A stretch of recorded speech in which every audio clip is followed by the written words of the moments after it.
That day for Ren Xiaosu was not much different from the previous ones. The sky was dark gray. Acid rain was pouring down like a bucket. Thunder rumbled from afar, and only the lightning discharges illuminated the dark forest in which the young man was hunting. His trap consisted of a large frying pan propped up by a low horn.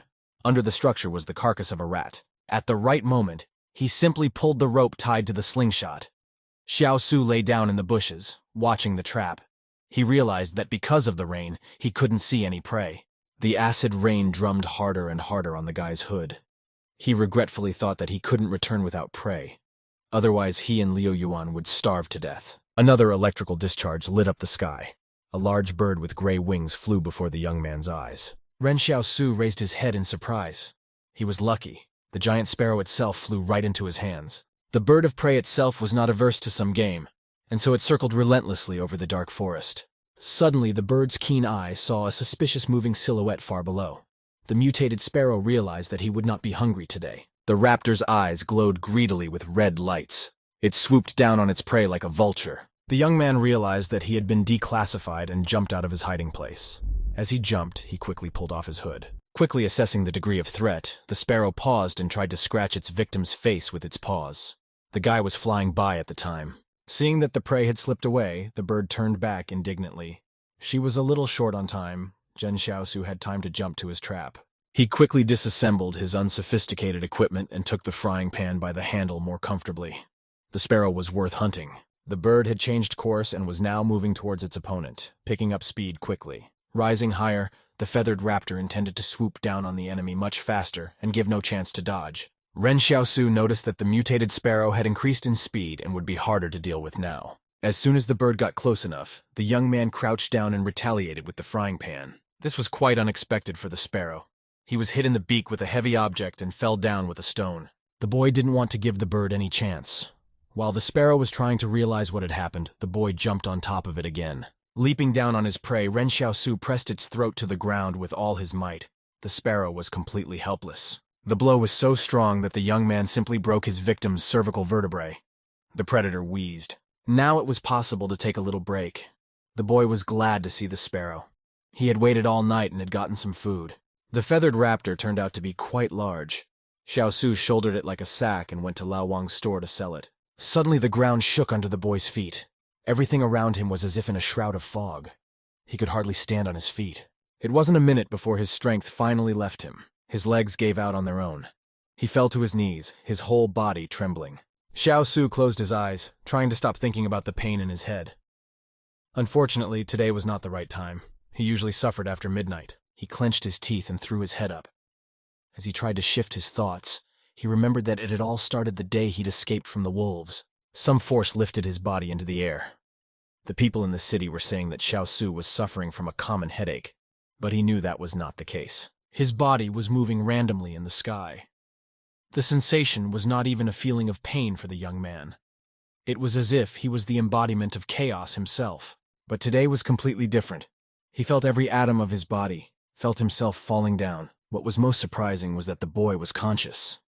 He was looking at his 5 fingers with interest during the flight. Suddenly, something blindingly exploded in the dark night sky, interrupting the young man's musings. The flash was so bright that Xiaosu had to squint his eyes and cover them with his fingers. When the young man took his hand away, he found himself in a strange place. The dark silhouette of the palace complex was in front of him. The boy landed smoothly on the large area of the complex, looking at the unknown space with interest. The young man approached the gate that opened the entrance to the palace grounds. A source of bright light could be seen through the gap behind them. Xiaosu fearlessly stepped forward and pushed the door flaps open. They began to slowly open. The light became brighter and brighter. He passed through an oblong archway and found himself in a large circular hall. The walls were inlaid with gilded ornaments. On the second tier was an arched belt of lancet arches. There was a mysterious atmosphere in this hall, and the air smelled of ozone. The young man looked around and frowned. He clenched the hilt of his sword in his hand to be sure. The boy was ready to use it at any moment. Empty cabinets and shelves were chaotically arranged all over the hall, and in the very center stood a round table. Xiaosu didn't realize what this place was. With his fists clenched, the young man took a few steps forward with confidence. His eyes were determined to take down anyone who got in his way. As he got closer to the table, the boy was surprised to notice that there was an object on it that resembled a typewriter. At that moment, my consciousness blurred again. His eyes began to double and a hellish pain pierced his head. Xiao Su groaned. Meanwhile, it was already dawning in the forest. The acid rain was still falling, but the clouds were beginning to part. A big, bald man in a gray t-shirt lurked behind the roots of one of the thick trees. When he saw the victim on the ground without signs of life, he grinned gloatingly. The big man had been watching the boy and the solid bird in his hand for several minutes. The boy had been lying motionless and unmoving for several minutes. It was at that moment, when the Ambo finally decided to attack, that the young man opened his eyes. He estimated that he had come to his senses much faster than usual. Ren Xiaosu sat down on the ground. The rain continued to intensify, so the guy decided to leave the forest as quickly as possible. Before the man could say a word, his failed victim ran toward the lawn.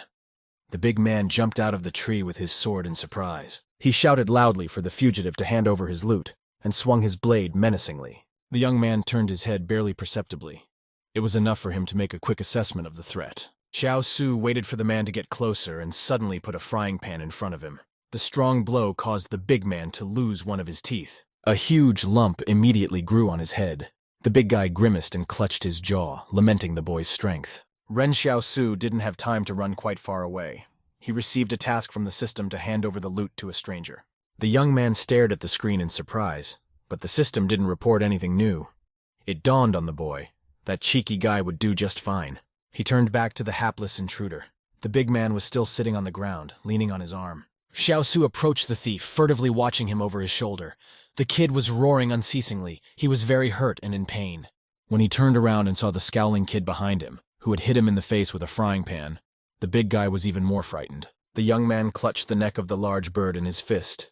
He asked the bandit in an ominous tone if he wanted such a sparrow. Despite the unpleasant intonation of his interlocutor, the big man pleaded.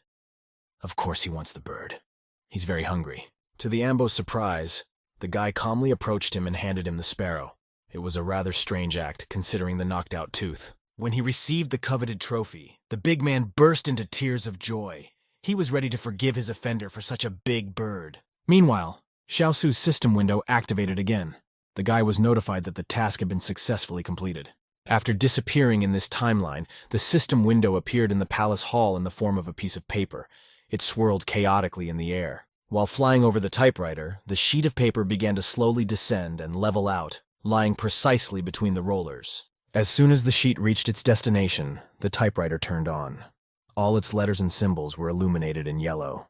A printed text detailing the reward for the task immediately appeared on the white sheet. After hearing that the system provided a skill mastery profile as a reward, Xiao Su closed his eyes, trying to understand what it meant. The thug continued to roar with happiness and told the young man in his heart that he thought he was a very good man. The boy squinted his eyes and looked at his companion. He'd almost forgotten that he'd given the rogue a sparrow for the task.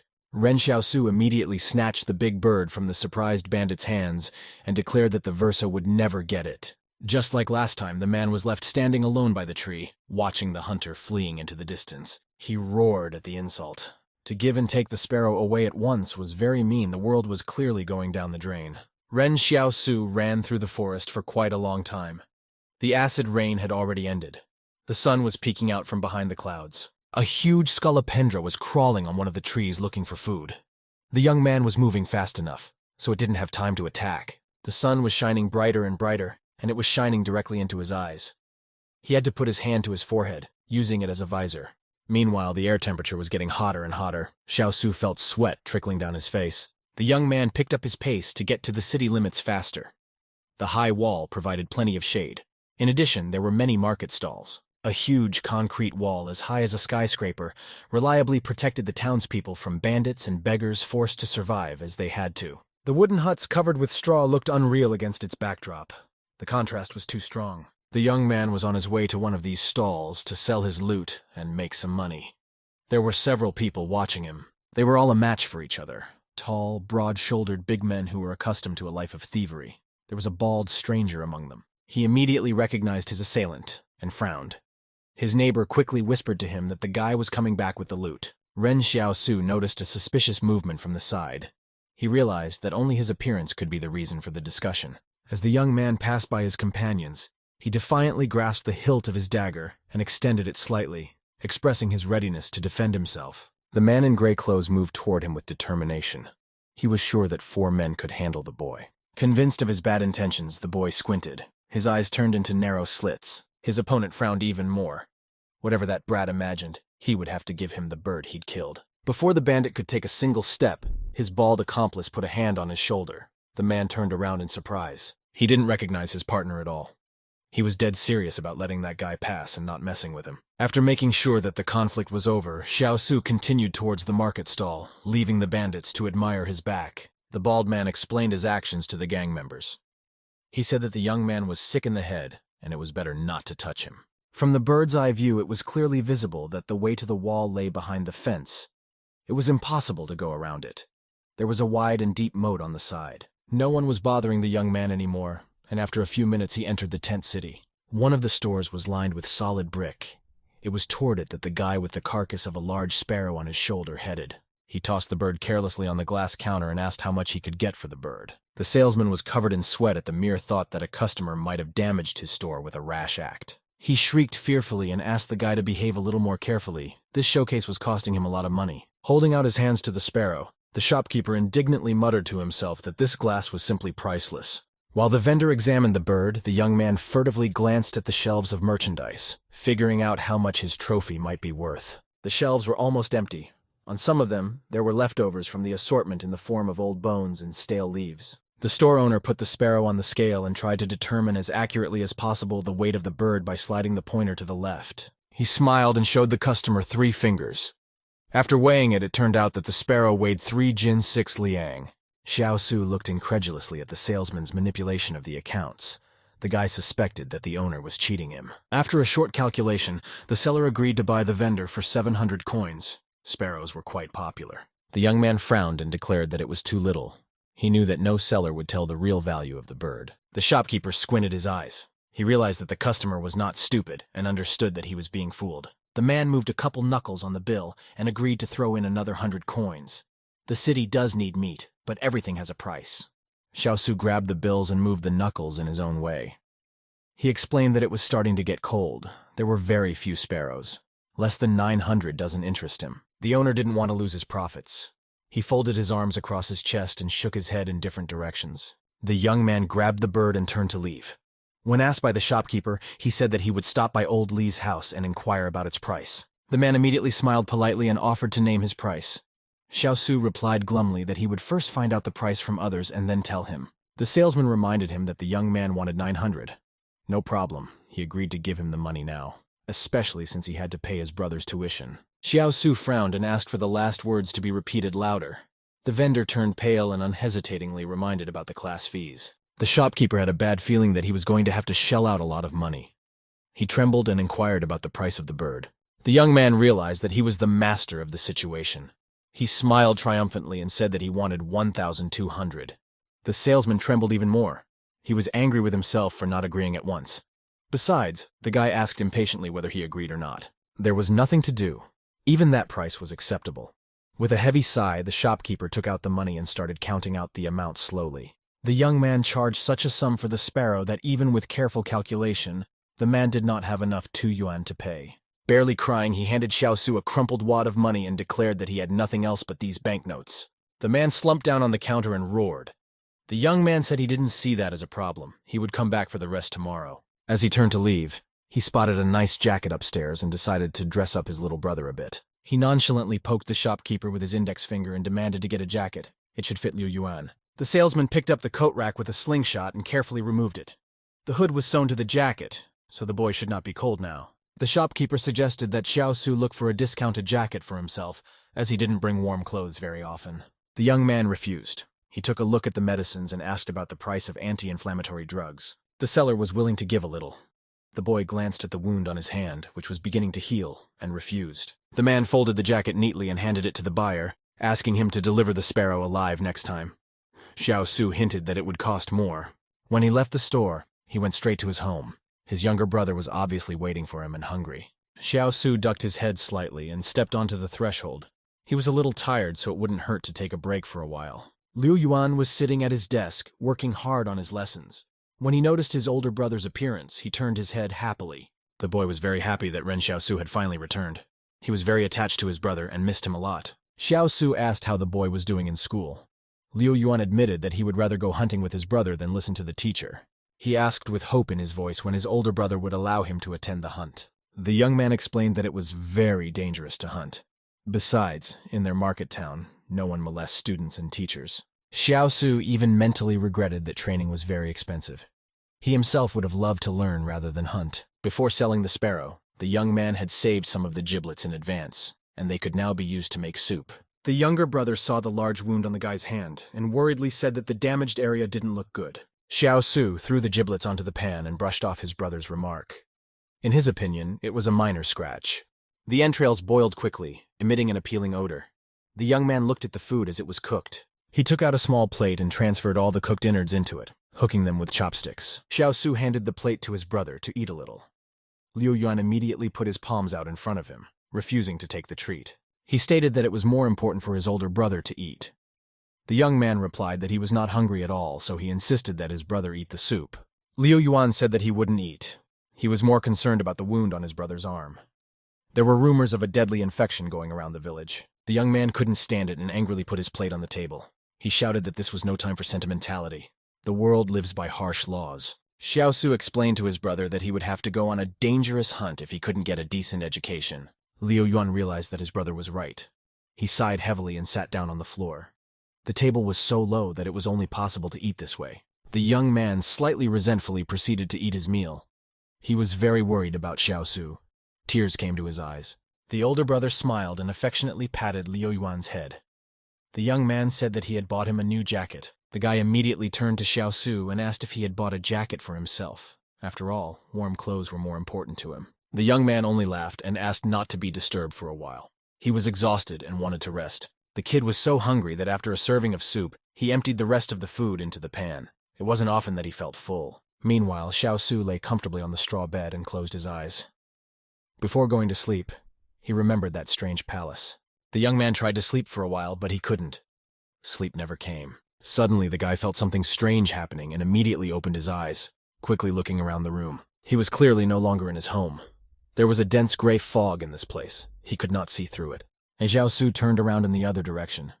To his surprise, he saw the same black silhouette of the palace complex. In the gray twilight, the young man walked quickly between the buildings, approaching the main entrance to the palace complex. A few minutes later, the young man was already standing at the doors leading to the ceremonial hall, and he looked up thoughtfully. This time, there was no bright light streaming from the doors. Xiaosu hesitantly raised his hand, intending to open the center gate. His hand felt no obstacle and went through the door. The young man thought with amazement that all this was happening in his head. It was just like last time. There was a typewriter in the middle of the round table in the center of the round room. A sheet of newly printed text lay in front of her. The boy reached for the new information with surprise. Unfortunately, there was nothing new. There was only a notice on the sheet about the task he had already completed. Xiaosu completely happened to notice that the keys on the typewriter had completely changed. Instead of letters, each button now symbolized one of the virtues. It was rather odd, considering the struggle to survive. The young man thought for a moment. The assignment was very strange. To be good in a cruel world is quite difficult, if not impossible. He froze by the table, figuring out the algorithm of actions to accomplish the task. The boy came to the conclusion that nothing would work anyway. Meanwhile, dusk had fallen in the village.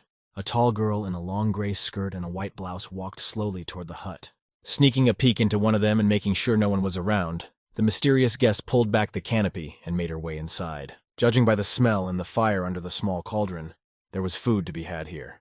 The owners are still nowhere to be seen. As soon as the girl took another step, the sharp dagger was at her throat.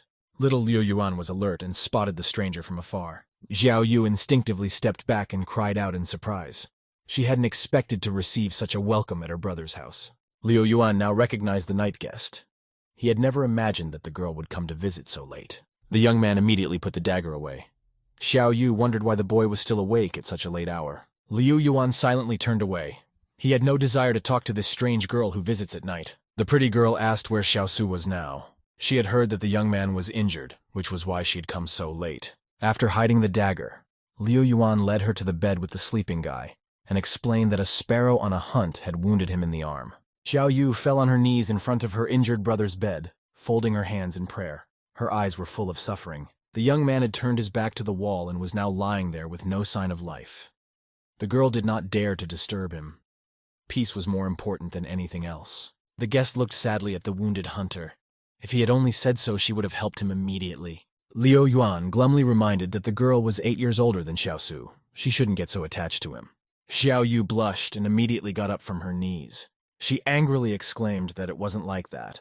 The two guys were like brothers to her. The girl snorted unhappily and took a seat on the large table.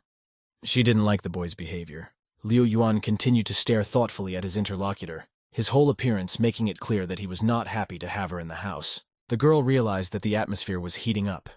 Xiao Yu asked her to tell Xiaosu that she had stopped by to see him. But the young man was asleep.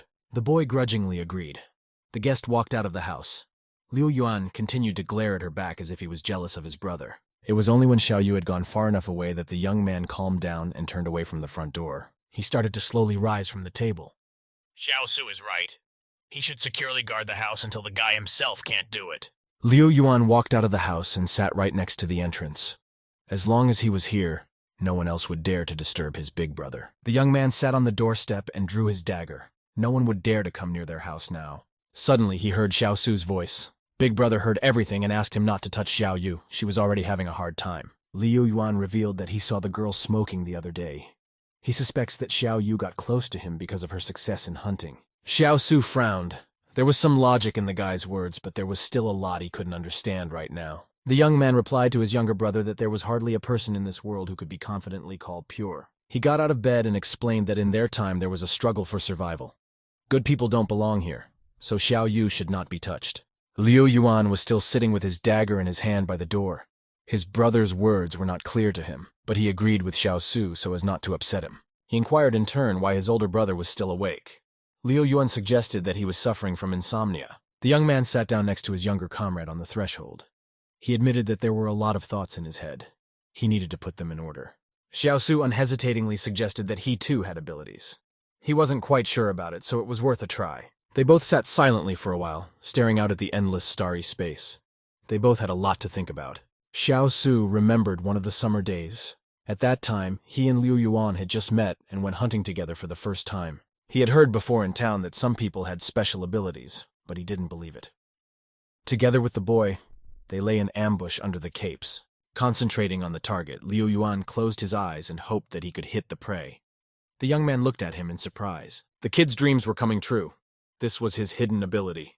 Xiaosu saw the bird crash down with his own eyes. His younger friend managed to eliminate the huge sparrow with only the help of his consciousness. Liu Yuan distracted him from his memories and pointed his finger to the sky. He exclaimed that there were many shooting stars. Xiaosu recognized that the sky was indeed unusual. There were tens and hundreds of stars flying downwards. It was like a meteor shower. The young man grabbed the hands of his younger companion and excitedly asked him not to wish for anything this time. The wish might come true again. Liu Yuan asked why the stars were flying down so fast. Xiaosu explained that it was because the stars didn't want to hear about any wishes. The next day the boy went to school. This small building had its own piece of land with beds. The students sat at individual desks. The teacher at the podium at the blackboard said that today he would talk about technology in the age of civilization. The man in the gray suit opened his notes and asked the students if they knew what the term meant. The boys were bored. They were talking to each other. Liu Yuan yawned sweetly and admitted that he didn't know. Xiaosu was furtively watching through the window in the building at this time. He wondered what his younger friend was learning at school. The teacher was concentrating on reading to the students the knowledge from the old world.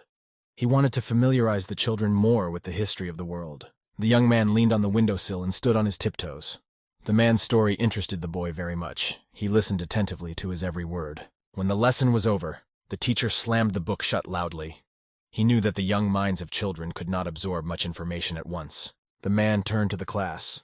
He announced that the lesson was over. They should all go home and have a good meal. The stranger's appearance in the classroom did not go unnoticed by the teacher.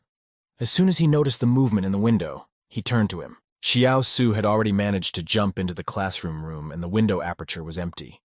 The young man realized that it wasn't quite right, but he wanted to gain new knowledge. The man gave the uninvited guest a glance and graciously allowed him to stand and listen to the lesson at the door. He was not allowed to enter the classroom. The enthusiastic students left the classroom one by one. They didn't even seem to notice the appearance of a new student. Xiaosu bowed to the teacher and politely thanked him for his favor. The man didn't say a word and turned around to leave. He built a small fire and cooked his soup, placing the wok on low stones arranged in a circle. The teacher poured the soup into a bowl and brought it to his mouth, blowing on the liquid, intending to cool it down at least a little. He had chopsticks in his other hand. At this moment, Xiao Su appeared beside him again and treated him to a cigarette in gratitude for the opportunity to listen to the lesson. The man said in surprise that it was indeed a cigarette. The young man smiled and admitted that he wanted to show his appreciation. Cigarettes were rare in this world, which was not the case with matches. The teacher took out a box and lit a match. The man had not smoked for a long time, so the procedure of lighting a cigarette turned into a real ritual for him. He sucked in the nicotine with relish and reverently let it out along with the cigarette smoke, lifting his head up. The teacher said that not many students want to study. He asked why Xiao Su liked attending classes. The young man replied that it is always very useful to learn new things. Besides, teachers are very appreciated and respected in the city. He pointed to a bed and exclaimed that no citizen would dare steal vegetables in the schoolyard. Because the teacher hadn't smoked for a long time, he coughed.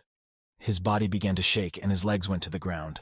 It became difficult to stand. Xiao Su looked at him excitedly. The boy unhesitatingly told the man that he had been bothered by one question for a very long time. The teacher leveled himself. He had managed to control himself. He asked curiously what the young man wanted to know. Xiao Su recalled the overpopulated megacities and advanced infrastructure. The world was prosperous and technology was at its best. As such, he's interested in how the information technology universe could have disappeared without leaving a trace. The man took another puff and thought for a moment. He informed his interlocutor that first of all the world began to change because of the absence of descendants. People were satisfied with the fact that they had managed to survive the catastrophe. No one was interested in knowledge. The young man said that some information might still be preserved. They had been talking for quite some time, and the sun was beginning to set and illuminated the teacher's forehead. He thought about it and closed his eyes. The man looked meaningfully at the high wall, behind which the sun was hiding, and said that bits of the remaining information were not available to everyone. Xiao Su immediately took the hint from his interlocutor and exclaimed that the knowledge he needed was behind a high, inaccessible wall. He wondered why, in that case, the others had simply reconciled themselves to it. By joining together, they might well have been able to break down the wall. The boy assumed that they were not afraid of beasts. They would not attack a group of people. But they could get some technology by destroying the wall. The teacher took another careful drag. This young man's thinking was very interesting, but he still didn't understand how everything worked. Exhaling smoke, the man informed that the wall was a refuge for those afraid to live among the wasteland. One could not survive there alone. Thus, the wall has plenty of cheap labor at all times. Meanwhile, the ruling elite does not let the wall collapse. The teacher said that the ruling class behind the wall had no interest in giving up the natural class barrier. He furtively squeezed the cigarette and put it out. Needed to save some for later, to enjoy the process of smoking a little more. The man realized that the young man had seen everything, and hastily informed him that there was no more time to talk. They had to go to class. The teacher said that he needed to change his clothes. His clothes smelled like smoke. Xiao Su argued that he had just inhaled the smoke himself, but the teacher didn't say a word. The man frowned. This weasel had managed to catch him in a trick. He turned away before the young man could discover anything else. At this moment, Xiao Su was given a new task. He would gain knowledge in this world and tell others about the information he gained. It was time for the next lesson. The children ran naughtily into the classroom and took their seats. The teacher strode stoically to his pulpit. Suddenly, Xiao Su appeared on the threshold of the classroom. All the students looked at the tall stranger with interest. The teacher tried to draw attention to himself and coughed loudly. He announced to the students that he was going to teach a survival lesson today. The man said that now there is nothing to worry about. Their parents are protecting them. But in the future, school children will have to take care of themselves. As an example, the teacher modeled a situation where a person encountered a pack of wild wolves. Liu Yuan looked at him with interest. The man pointed his finger at the intruder and asked what to do if he encountered wolves in the wild. Xiao Su raised his head in surprise. He had no idea that his teacher would ask him such a tricky question. Standing at the door, the young man pretended to sit at his desk. He leaned thoughtfully on his arm, which was lying horizontally, and replied that he should choose an elevated position. The man looked pleased to hear the correct answer to the question. The guy told him to be on a hilly area on the leeward side. Suddenly, Xiao Su winked cheerfully at him, and added that just such a place would be a wonderful feng shui cemetery for the hunter. The teacher was covered in sweat. This strange guy had turned the whole thing upside down, and now he didn't know how to teach a survival lesson at all. There was dead silence in the classroom after the boy's strange advice. The students froze, waiting for the teacher to respond. Xiao Su was surprised that the task was not completed. After all, he had tried his best, and had truly passed on his knowledge to the younger generation. The teacher coughed harder and harder, trying to delicately hint to the boy that this was not at all the answer he had hoped for. The young man turned to him. He understood the reason for his displeasure, but that was really the way it was. Wolves were too dangerous. Xiao Su assumed that the man had never encountered wolves. No one had ever survived an encounter with even a lone wolf. The teacher looked at the boy carefully. He was right. All the inhabitants were scared to death of meeting these predators. The man promised that he would let him listen to the lessons in the classroom. Moreover, Xiao Su would now personally teach the survival lessons. The young man did not know what to be more pleased about. He was pleased with the honor of listening to the lessons. It was even more interesting to conduct them himself. At that moment, the system activated. The young man glanced apprehensively at the screen. He didn't know what would happen this time. Xiao Su felt himself in an infinite space. Relief muscles appeared on his naked body. The reward was 1 point of strength. The young man tried to tense his hand and clench his fist. He had to admit that he did feel an increase in muscle strength. The boy found himself back in the circular hall of the palace. He suspected that the palace was not a dream, but part of his power. Xiao Su remembered that the average strength of a man was 3 points. He had 2.5 before receiving the reward. After some simple calculations, it turned out that the young man's strength was now a full 0.5 point greater than that of a grown man. It was the best discovery in recent memory. With this strength, his chances of survival in the wild will be even better. Liu Yuan clapped Xiao Su hard on the back of his shoulder and distracted him from his happy thoughts. The young man was indeed very enthusiastic about the new ability. The boy had his own thoughts on why Mr. Zhang allowed his older brother to give lessons at school. He assumed that the teacher wanted the young man as his successor. The young man stopped and thought for a moment. He smiled slyly and replied to his younger friend that that was clearly not the case. Maybe he just didn't have enough cigarettes. Xiao Su took a seat beside Liu Yuan and winked cheerfully at him, promising that he himself would later pass the position of teacher to his younger brother. He stood up and turned the other way, exclaiming one last time that wildlife was far more important to him than a teaching position in a school. Liu Yuan clenched his teeth to keep from crying. He was very hurt. Every time the same scenario unfolded, Xiao Su continuously gave him his best. Without noticing that his friend had fallen behind, he continued to talk to him and explain the importance of the training he was receiving. Suspecting that Liu Yuan couldn't hear him at all, the young man perplexedly turned around and called out to his comrade. He wondered why the little boy was so far behind him.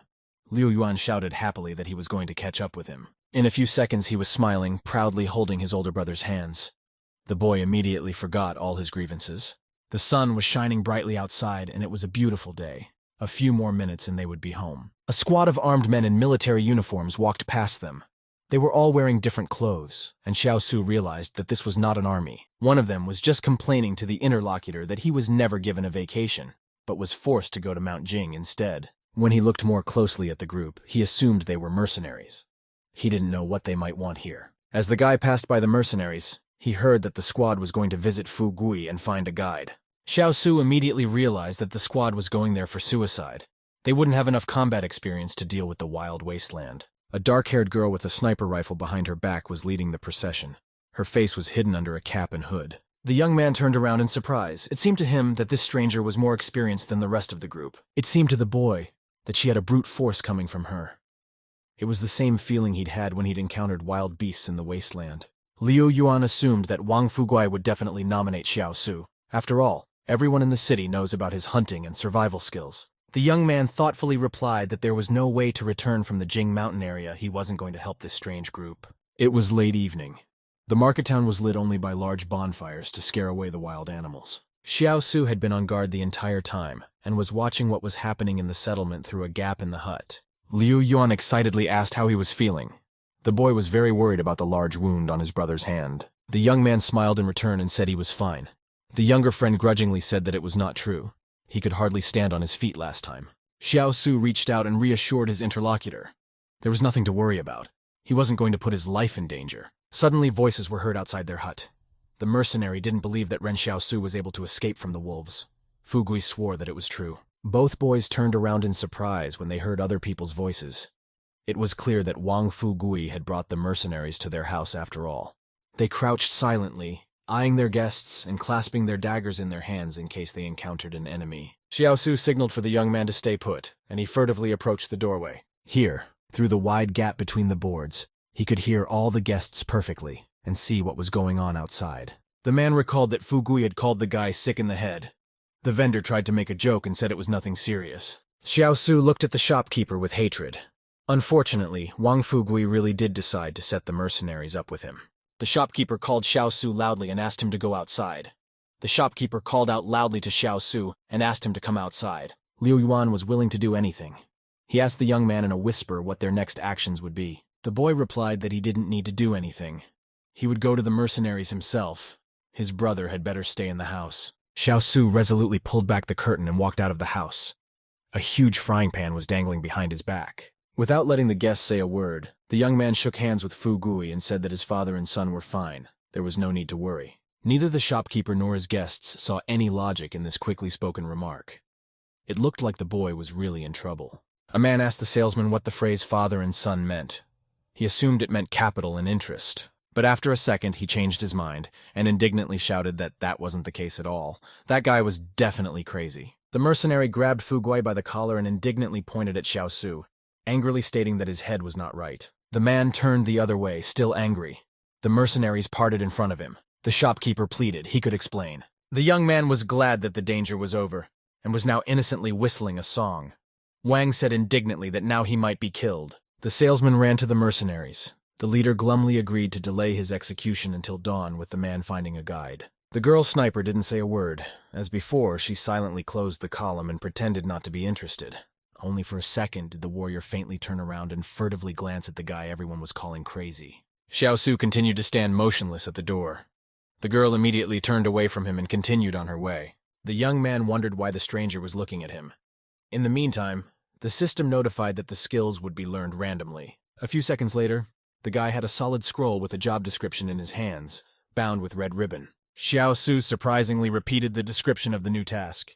He didn't quite understand what random skill training was all about. The scroll unfolded itself. At a glance, it was a passage of hexadecimal code. The system suggested learning the skill of firing firearms. The young man couldn't believe his luck. In the wilderness, this is one of the most useful skills. He immediately agreed. The system told the guy that he was given a firearms maintenance assignment. He was then given the details. Jen thought to himself, he really can copy someone's abilities. The system informed the host that he had been awarded advanced firearms proficiency. Jen was surprised. He thought that what he had previously obtained was a basic level scroll. He didn't understand why else would he study advanced weapon mastery. The system explained that there were two types of skill copying scrolls. After receiving a master scroll, a person would be able to learn other people's master skills. The protagonist was surprised at such possibilities. Jen asked the system about the level of firearms proficiency of the girl he didn't know. The system replied that the stranger had a perfect level. The main character was surprised. He couldn't understand why such a girl was serving in a private army. Jen distracted from his musings, he felt a headache coming on. The main character heard his little brother run up to him and call out to him. Liu Yuan walked up and asked the protagonist, "So why does he keep looking at the girl's back?" The girl pulled back the curtain on the way out of the house. She asked the Liu Yuan boy whose back he was talking about. The girl came out of the house and headed towards the protagonist and his brother. Jen asked with consternation at the interlocutor, "What is she doing here?" Liu called the girl Xiao Yu's sister. The girl said she switched houses with the family who used to live here. She'll move here in the future. Liu very quietly asked his brother if Tot was still a virgin. The guy said that Xiao Yu used to live in the stone brick house. Jen grabbed his brother and told him that he was old enough. Liu told the protagonist that if he didn't know something he could just ask. The main character and his brother waved goodbye to the Xiao Yu girl. Jen told his brother that they themselves were barely afloat. They don't need to mess with Xiao Yu's sister. At which time the protagonist noticed something interesting. He stopped. Liu told his brother that the potatoes under his stool looked like 3 pills. Jen looked at the pill potatoes and asked, "Do you need them to treat your arm injury?" Jen looked at the pills in the jar and said that they were indeed anti-inflammatory. The main character said about how last year he ran into wolves and was injured. Jen said someone secretly planted a couple of pills on them to keep him alive. The guy looked at the jar and said that the place where the pills were planted was exactly the same as it is now. Liu said judiciously that pills couldn't have planted Xiao Yu. He was just now telling her about the protagonist's injury. The protagonist wondered. He couldn't figure out where the pills could have come from. At that time, a man came to the Xiao Yu girl. He shouted that he had brought her a cigarette. The girl replied fearfully that she no longer did such things. The man angrily told the girl that if she didn't do such things, no one would give her a cigarette. The main character, together with his friend, listened attentively and excitedly to what was going on. Jen grabbed his blade. He decided to go and help his neighbor. The stranger grabbed the girl and started ripping her clothes off. Xiao Yu shouted for the man to let her go. Jen accelerated to save his neighbor as soon as possible now. The system told the guy that he had a mission to help. Jen burst into the hut. The protagonist told himself that he would have helped the girl even without the system's assignment. The Gen, with weapon in hand, rushed at the stranger at full speed. The man was surprised. He hadn't expected that anyone could be breaking into the cabin right now. The attacker thought some guy with a bone knife decided to stab him. The man drew a huge sword and decided to strike the protagonist with it. Gen swung his blade and shattered the attacker's metal sword. The man staggered. He couldn't understand how it could be that his sword was broken. The protagonist threw his blade away. He decided to finish off his attacker with his hands. Gen grabbed the man's arm with a powerful and swift punch and prepared to hit him with his fist. The protagonist grabbed the stranger by the neck and prepared to take him to the ground. Gen's most powerful move knocked the stranger face down on the ground with a full swing. The man was amazed. He couldn't believe a guy so young could be so strong. Gen asked the girl, who was the man who had just come to see her? Xiao Yu said fearfully that the foreman from coal mine had just come to see her. The girl said a man was stabbed to death yesterday in Commerce City. He was stabbed by a foreman. The foreman decided to kill the man because he heard he owed the casino money. Gen walked over to the wreckage of the sword and took it in his hand. He decided to finish off his attacker. The protagonist swung the blade to stab the brigadier in the back. The system informed its master that he must let the enemy live. The protagonist swung and wounded the lying man with his blade. The foreman shouted. The main character told the man that he had about 3 minutes to spare. Gen told man that if he went to a clinic in town and got stitches, he could survive. The wounded foreman decided to try and save his life. He pulled himself up. After that, the man got up and ran out of the village as fast as possible. People looked after him. The system reported that the guy had obtained the basic skill copying scroll. The master was short of weapons, so he started the side task. Gen thought grudgingly to himself that the first task should be to rescue Xiao Yu's sister. Lu was surprised because his brother had let his attacker go. He said that the man could recover and take revenge. The protagonist said cheerfully that the clinic in Trade City would not be able to heal the brigadier's wounds. Liu Yuan told his brother that he was very ruthless, and he was therefore relieved. The protagonist bent down to pick up a fragment of his weapon from earth. The protagonist held his broken blade in his hands. He turned around and looked sideways at the girl. Xiao Yu stood silent. The protagonist decided to approach her and address her. Gen asked the surprised interlocutor, "Can she quit smoking?" Xiao Yu looked at the guy and started nodding her head at him very vigorously. The main character explained to the girl that cigarettes are not highly addictive, but they may have poppy seeds added to them. Gen knocked the blade into the ground. He told the girl, the proportion of poppy seeds is very small. The main character told the interviewee that she could quit smoking if she wanted to. Gen told the girl proudly that he wanted to make something clear to her. He informed her that a loving relationship between them was impossible. Xiao Yu was very surprised. She looked at the guy with great bewilderment. The girl told her surprised interlocutor that she treated him like a brother. The protagonist smiled at his interlocutor and said that things had gotten very awkward. The boy grabbed his brother and shouted menacingly that his foolish talk had led to this. The girl laughed. She was having a lot of fun watching the conflict between the brothers. The main character heard a noise. He realized he was about to get a new assignment through the machine. In a dark room, a typewriter stood on a table. There were many cabinets around it. The typewriter was standing there, typing away on its own. The keys on the typewriter clearly printed a new task for the protagonist on the document. The protagonist read that he had a side mission open to him. Gen thought happily to himself that this would be an interesting side quest for him. The protagonist reached into the typewriter and picked up a message for him. Gen carefully read that the message informed him that the assignment was related to weapons. The guy thought that it would not be a bad idea for him to get a new weapon. The system informed the guy that he has a side mission. The protagonist must receive 100 sincere thanks to unlock a weapon. Gen was surprised and thoughtful. For him, the task of collecting thanks was a strange one. The protagonist remembered that he had a thank you from Li Xiao Yu. Gen saw that the system had scored him 1 thanks. To himself, he regretted that it was too bad he couldn't collect negative emotions. The protagonist returned to the cabin where his brother was sitting. The boy was writing something at the table. Gen demanded excitedly of his brother to tell him thank you. Liu looked worriedly at his brother. He asked what had happened to him. The protagonist tapped the boy on the head and yelled for him to speak. Liu thanked his brother in a frightened voice for taking care of him. The system reported that the protagonist had received thanks from young Liu Yuan. Gen was very happy with this result. Zen, with a smile, asked the guy to tell him thanks again. The Liu boy, without any emotion, thanked the protagonist once again. The protagonist noticed that the system didn't react in any way to his brother's gratitude. Gen told his brother that his thanks were insincere. He demanded that he repeat his thanks from the bottom of his heart. The boy, without any emotion, once again said thank you for his brother. Gen demanded more feelings from Liu. Liu said thanks to his brother in a submissive voice. Gen told the boy what he was doing wrong. He added that the boy should feel emotions. Gen emotionally demanded his brother to thank him again. Liu no longer had the strength to say anything to the protagonist. The protagonist realistically imagined how he would get the right amount of gratitude from his brother after many years. The exhausted guy said about his abilities being bad for his voice. Jen grudgingly thought to himself that he had only received one heartfelt thanks in the midnight. The protagonist jumped to his feet. He told himself that he had to think of something else. At this time, 2 silver coins suddenly fell to the floor from somewhere above. The protagonist was surprised and worried. He looked up with great attention. Jen picked up the coins and examined them with interest. He didn't know where they came from. There was a thank you note on the coin to the protagonist. He read it carefully. Jen looked at the coin carefully. He heard what sounded like music coming from outside. The protagonist heard some suspicious noises behind him. Jen turned around and noticed some huge mystery box appearing behind him. The guy was scrutinizing the box. He couldn't figure out what it was for. Jen looked carefully at the unknown machine. He saw a coin hole there. The protagonist thought about it. He decided to drop a coin in the hole. Jen took out a silver coin and put it in the machine. Then the machine started working. The protagonist noticed that after the coin, the machine gave him some kind of can. Jen scrutinized the jar. He decided that it contained medicine. The protagonist couldn't figure out what the cure was in his hand. Suddenly the boy felt as if he was beginning to be transported back to his cabin. Jen found himself sitting by the table. His brother looked at him in surprise. Liu asked his brother with astonishment, "What was that jar in his hands?" Jen started to open the bottle. He couldn't figure out what kind of medicine was inside. The main character found a black ointment inside a jar. He decided to try it. Jen decided to use the medicine to heal his deep wound on his arm. The protagonist began to apply black ointment to his arm. He thought it would help him with his wound. Jen's last moment of worry.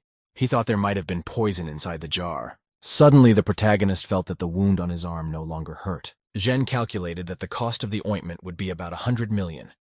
He decided that he needed to get as many thanks as possible. Early the next day, a group of school children approached the school building. The main character and his brother were on their way to the school building. There, they met a teacher. The teacher with glasses looked at the boys and sternly asked them what was wrong. An excited Lou decided to tell the teacher what his brother wanted. Jen grabbed his brother and told the teacher with a smile that he was fine. He had just had a bad night's sleep. The man asked the guy what he would be doing today on his first day as a teacher. Jen answered his interlocutor not to worry. The protagonist went behind the podium. He had to somehow collect a whole bunch of appreciation coins. The students in the class welcomed the protagonist as a teacher. Jen had an idea at that moment. The protagonist asked the students, "How hard can it be for a teacher to give children lessons?" Jen explained to the school children as they sat at their desks. "The teacher has to stand all day long." The protagonist explained to the students that they would have to thank the teacher from now on. The man sat in the back and listened intently to what the protagonist was saying. Jen said to the children in a stern voice that from now on they would thank him instead of greeting him. The main character shouted to the students to try it all together. The children thanked the teacher in friendship. Jen realized that the system did not count for him the gratitude from the children. He decided that none of the students sincerely thanked the teachers. The protagonist thought about it. He realized he had to come up with something else. Jen was giving his young students a lesson in a small school. The main character drew a picture of an animal on the board. He told the children that today they would talk about wilderness survival skills. The children looked at the main character with surprise and reluctance. They were bored. Jen told the students that rabbits in the wild do not attack humans, but these animals have great strength. The main character said with a smile to the students to be careful as it was very difficult to survive in the wasteland. The student raised his hand and told the teacher to finish the lesson. It would get dark outside and it would be dangerous to go home. The protagonist turned around in surprise to the students. He was still drawing something on the board. Jen told the students that safety is paramount. He added that the lesson was over. The joyful children ran very fast out of the school. They shouted their thanks to the teacher. The hero noticed silver coins starting to drop from above onto the table. Jen felt very happy. He realized that after a long lesson, the students were grateful to him. The protagonist was walking home with his brother. Jen said judiciously that he was willing to give his life to education. He added that there was nothing wrong with staying a little longer. Lou smiled and told his friend that he could ruin the youth of the country if he continued like this. Ren grabbed his brother's head. He said that the coins he received were the sincere gratitude of the disciples. The boy stopped. He saw something in front of him. Lou frightened his brother. The protagonist noticed a group of armed men standing near the village. Jen looked closer and saw an old man standing in the crowd. He thought that this man had become a guide. A man with glasses approached the protagonist from the side. He called him over. The man reminded the guy that he had recommended him for a good job. Jen disagreed. The protagonist turned around and asked his interlocutor why he thought it would be a good job. The man explained to the boy that outside the walls of the shelter there are poor and noble people. The poor cannot get out of there. He added that noble people should have free access outside the shelter. Jen thought to himself that the high wall blocks not only the people outside but also the people inside. The main character realized that the people inside the wall can't get out, while the people outside the wall are desperately trying to get in. The man told the guy that the staff was looking for a good guide from a market town to take him behind the wall. He added that Jen had a great opportunity. The interlocutor suggested that the protagonist talk to the guys in the band. The protagonist abruptly turned around and told his brother they were going home. Jen and his brother were walking down the street. They passed some building with a signboard. Liu told his brother that they were now seeing the Xiaoyu girl in front of them. A girl approached a salesman and asked him for more money for her earrings. The man told the customer that she didn't have to sell her things. Ren walked over and gave the girl some money. He said she could buy 3 anti-inflammatory pills with it. Xiaoyu asked the guy what it meant. The protagonist answered the girl that she could take the money. The main character told the girl that she had previously given him medicine that saved him from death. Jen told the girl that as long as he had meat, she would have soup. Liu told his brother excitedly that they didn't even have meat at home right now. The main character looked at the girl and said that if he had a full bowl of soup, she would always have a bowl to wash it in. The protagonist thought about it and decided that he would tell the girl differently. Xiaoyu said with a smile to her interlocutor that she would do the dishes and laundry for him from now on. Several people came to the doctor's house. A man asked him to help his family. The woman dropped to her knees in front of the doctor and said their family couldn't survive without him. The medic asked the woman, why did she go to the doctor if she couldn't afford it? The doctor closed the door in front of the woman. The protagonist, along with his companions, stood watching from the sidelines. The protagonist told his brother that he sees their reality in front of him now. Jen told the boy that acid rain was coming, and so they should run home. Xiaoyu ran to her cabin. The protagonist, along with his brother, ran to the cabin. Liu told the protagonist that it's very easy for doctors to get credit. The boy told his older brother that he didn't know anything about medicine. The protagonist thought to himself that he could learn to heal people very quickly. Jen decided to himself that if he became a doctor, he could earn money and accept thanks. The next day, early in the morning, the protagonist went to the house where the doctor lived. He didn't know what time the clinic opened, so he decided to come early. The main character noticed that the clock had already struck 2 o'clock. He decided it was time for the doctor to open. The door to the clinic began to open slowly. The doctor decided to start the working day. The medic came out of the door. He took his time and pulled himself up very lazily. Then the doctor suddenly saw a guy sitting near the entrance. The medic asked the protagonist fearfully, what is he doing here? Jen told the man to mind his own business and ignore him. The doctor grudgingly told the guest that he had to bring money if he wanted to see him. The protagonist activated the system. It told him that the new target would be studied at random. The protagonist then received some sort of virtual document in his hand. The system asked the host, does he need to learn the deception skill gained from the target? Jen was displeased. He came to learn medicine and he didn't want to learn deception. The protagonist looked into the clinic. He realized that the doctor was so disgusting that he had a skill for deception. The doctor looked up in surprise as the protagonist walked in on him. The medic remembered that he had seen Jen before. He decided that the guest was a well-known violent guy in the city. The system informed the protagonist that the doctor had no medical skills whatsoever. The main character was angry. He couldn't understand how a medic could be without medical skills. Jen shouted at the man that he had been making money from fraud all these years. He threw a metal object from his hands at him. The man got scared. He yelled at the guy that he wasn't fooling anyone at all. The doctor lay there and kept shouting that he had not deceived anyone. The protagonist at this time turned around and went to the exit. He had to think again about how to become a doctor without learning medical skills. Jen looked at his hand and happily noticed that the wound was already healed. An unexpected thought struck the protagonist. He realized that he could successfully treat cuts. The main character went into the lodge. He was surprised to see the girl Xiaoyu there. The guest told the boy with a smile that she had come to him to mend his clothes. Jen was surprised to see his younger brother walk in carrying something in his hands. Liu explained that Xiaoyu had made porridge for them.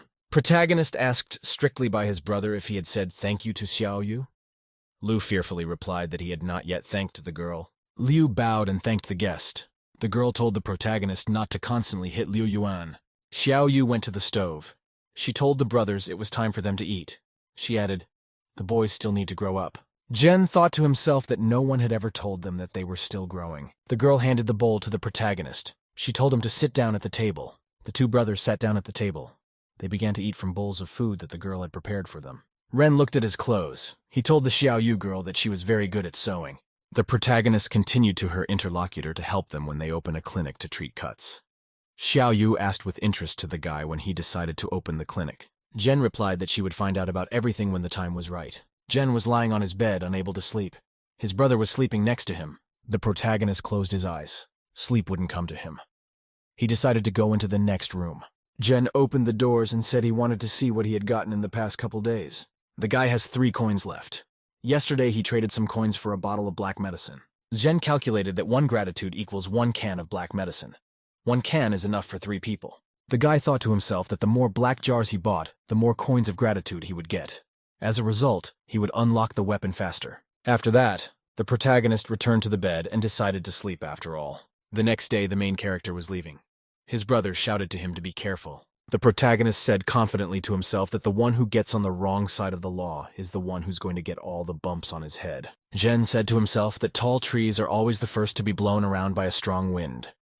He walked over to the men working in the field. The main character looked at the workers. He decided he needed to make sure people didn't think he was trying to scam them. The man asked Jen with great interest, "Did he really walk to this place to mow the grass?" The main character was digging in the ground. He already had the medicine and had to cut some blades of grass. Jen thought to himself that he needed to give the appearance of an herb gatherer and not get suspected. The boy told the man quietly that he had not picked a weed, but a medicinal herb. He added that he would use the herb to heal his wounds. It was how he had recovered from past injuries. The worker told the protagonist that he thought he was carrying everything by the power of the will. People from the village began to gradually gather around the main character's hut. Jen was sitting by the fire and cooking something on the big frying pan. The villagers were watching him with interest. The main character was very much pleased. He realized that he had managed to get people's attention. The residents were standing outside talking amongst themselves.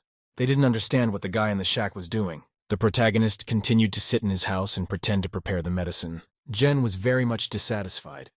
He didn't understand why no one asked him about his work. The protagonist abruptly ran out into the street and pointed his finger at the man. The man was frightened. He asked the guy, "Did the guy really call him?" The residents started laughing at the man. He decided to approach the guy. Jen demanded of his interlocutor, asking what he was doing. The man looked at the boy excitedly and asked what was doing here. The main character got excited.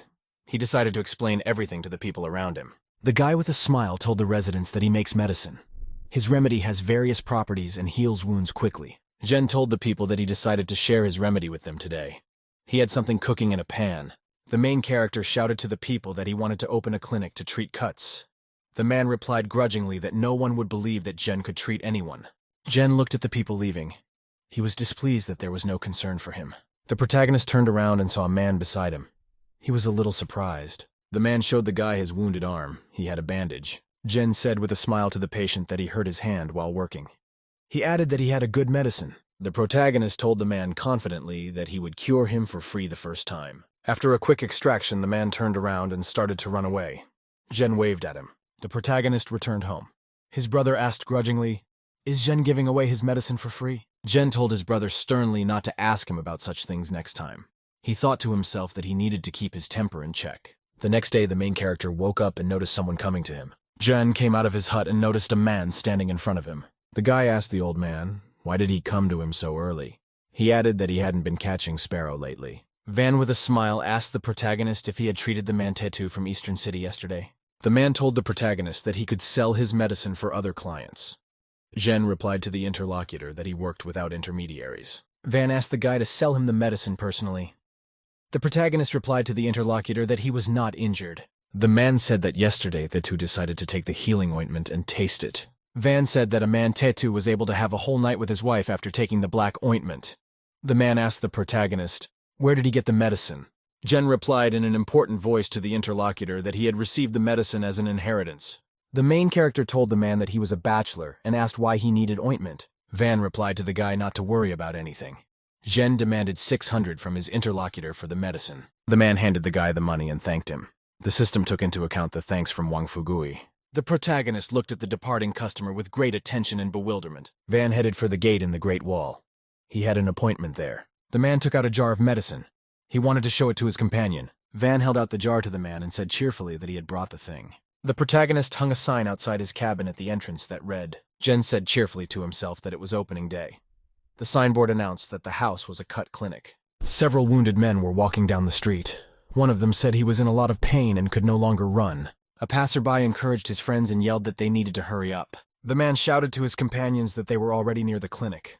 Jen looked with surprise at his potential clients. The system has given its master a mission. The protagonist must save 3 patients. Jen thought, and apologized to himself. He decided to catch up with the passers-by. The protagonist raced down the street to catch up with his potential clients. Jen ran up and grabbed the man's clothes in flight at full speed. The protagonist stretched potential clients to the entrance of his clinic. Passers-by frightened asked the protagonist, what does he want from him? Jen told the patient that the doctor at the clinic was a quack. The guy added that he wanted to save the men's lives. The main character called the girl Xiaoyu. He explained that he had clients to treat. Xiaoyu looked at the patients lying down. She asked, were they involved in a group fight? A man, barely containing his pain, said a boiler exploded in their factory. The man said he and his friends had minor injuries. Some people died on the spot. The protagonist thought that if a man got hurt, no one would save him for free. Jen said to the girl to disinfect the needles and sew up the wounds Wu patients. Xiaoyu looked at the protagonist and said that she would do it all. After which the girl took out a needle and began to warm it on the fire to sanitize it. Patients watched in consternation as the girl used a needle to sew up the patient's wounds. The man screamed very loudly from the intense pain. It was very difficult to bear the process of closing the wound. The patient shouted to the girl that she should have cooled the needle before she started stitching the wound. Jen said cheerfully to the patient that the nurse was working on her first day. The main character took out a jar of ointment. He told the man that it was time for medicine. The guy told the patient that he would only have to pay him $600 for the medicine. Jen applied ointment to the patient's wounds. He said the man earns a couple thousand every month. The man must have $600 to save his life. The patient stood by the door and looked at his friends. He decided to run away. The man shouted to his fleeing friend that he wouldn't be able to escape so easily. The protagonist shouted to the girl to sew up the patient's wound. He'll be back soon. Xiaoyu said with a smile to man that if he wanted to run away, she would stitch him up later. The patient replied that he would stay. The man who escaped took cover behind the hut. He stood still and breathed with difficulty. The patient said happily to himself that he was running well. At that time, Jen came up behind him and put his hand on his shoulder. The protagonist asked the man with interest, "How far is he going?" Jen looked sternly at the frightened patient and told him to follow him. The main character was carrying a man on his shoulder. He told the girl they were back. Xiaoyu sat beside the patients and sewed up their wounds. The man could hardly contain a scream. The patient said he was no longer in pain. The system informed the guy that the task had been completed and he had received his reward. Protagonist received a message from the system that he needs to cure 10 patients. Night came. The protagonist and his friends were sitting in his cabin. Jen told his friends excitedly that wolves had broken into their town. The protagonist, along with his brother and girlfriend, listened intently to the sounds of the night. Lu fearfully asked the protagonist if the wolves would come to Trade City. Jen replied to his interlocutor that wolves are smart, so they won't risk coming here. The main character explained that the wolves came to the smell of blood at the place where the cauldron exploded. The younger brother looked at the protagonist with great interest and disbelief. Lu asked his older brother how he had survived when he met the wolves. The protagonist was silent. He answered nothing to his little brother. There was a loud shout from someone outside. Someone was yelling to gather everyone. The protagonist extinguished the candle outside. Someone shouted that the enemy had been detected outside. Jen, along with his younger brother, stood near the wall of the lodge. The protagonist was completely focused and alert. He was listening intently. Lu asked excitedly to his older brother what was bothering him now. The protagonist said thoughtfully and with excitement that one day the wall might come tumbling down. Xiaoyu was scared and worried. She asked the protagonist, could the wall really collapse? Jen replied judiciously that he didn't know for sure. But in this world, nothing lasts forever. There was a loud noise. It was a huge metal door in the wall opening. A group of armed men emerged from the open doorway. They came out and headed for the village. The armed soldiers walked silently through the village and looked around. Liu asked apprehensively to his brother, do the soldiers really have weapons on their backs? Jen answered the guy not to ask too many questions. Liu asked grudgingly to his brother if he still had family status in this house. The protagonist replied grudgingly to his brother that the one in the family should just live. The soldier told his colleague that they had to go back since a couple of people had died in the factory. The warrior replied that they were on a mission from above. The protagonist looked at the soldier. He figured he could immediately use the weapon after he got his hands on it. A group of warriors were walking through the village at night. It was completely silent. The protagonist told his brother to go to the Xiaoyu girl. Lu, with great excitement, asked the protagonist, where is he going? Jen jumped out into the street and silently ran between the houses down the street. In the evening, a man was sitting near a tree trying to relieve himself. The man sat there feeling like he was having a hard time and not getting anywhere. He thought he was completely on his own. The protagonist rushed through the evening streets like a shadow. He was completely silent. The man heard someone running very quietly beside him. He turned around. The teacher realized that Jen Xiaosu was running beside him. He was surprised that the guy was running in the street at such a time. The main character was running very quietly and stealthily through the forest glade. He saw a fire at the factory in front of him. Jen thought to himself that the factory manager was armed with a gun, yet he was still attacked by wolves. The protagonist thought the gun should still be at the factory. Jen ran up to the walls of the factory and noticed that everything around was destroyed in big clouds of dust. The main character heard a group of people near him. He stopped. The soldiers held their weapons at the ready. A pack of wolves began to approach them. The beasts of prey looked viciously at the men. They prepared to attack them. The protagonist thought to himself that the beasts were not afraid of bullets at all. A man came up from behind. He shouted to the soldiers to get to work. After that, the man tapped the soldier on the shoulder with his hand. The soldier fired his gun. The bullet that came out of the gun wounded the wolf in the leg. It had no effect on the beast. The beast looked at the humans with a burning gaze and prepared to lunge at them. After that, the pack of wolves dispersed and rushed at the soldiers. The men wanted to open fire. One of the soldiers cried out in fright when he saw the wolf in front of him. Huge predators in a large pack pounced on the humans and started mauling them. The protagonist ran very fast through the ruins of the factory. He decided to take a good look around. Jen ran and thought to himself that the army was now fighting the wolves. All personnel had been recalled, and so this side of the factory should be safe. The protagonist ran over to the corner of the building and carefully peered out. Feng noticed a pile of human bodies lying around him. There were traces of blood all around. The guy looked at the bodies. He realized that the wolves had killed all the humans in one fell swoop. The protagonist looked in front of him. He decided he needed to get behind the gate and check things out. Feng saw a huge and high barrier beside him. He had to overcome it. The protagonist crouched down and prepared to jump up to climb over the gate. Feng began to carefully use his jumps to climb up the crates. He latched onto a pipe near the gate. The protagonist climbed the ladder with confidence. He had to get to the very top. The protagonist climbed to the roof of a building. He had to get to the end of it. Feng walked very carefully along the roof. He could see the darkened windows in front of him. The protagonist thought and decided to himself that he had to hurry. Feng looked at the surroundings from the roof of the factory. There was silence and no people around. The guy put on his hood and decided to get into action. He moved forward. The protagonist drew his blade. He needed to get inside. Feng smashed the glass in the window and jumped inside the building from a height. The main character ended up on the floor. There was a lot of construction debris around him. Feng looked around silently and thought he was finally inside the building. The protagonist stood and looked around. He noticed a pile of human bodies around him. Jen looked around and realized that there was a battle in this place, but all the bodies were pointing in one direction.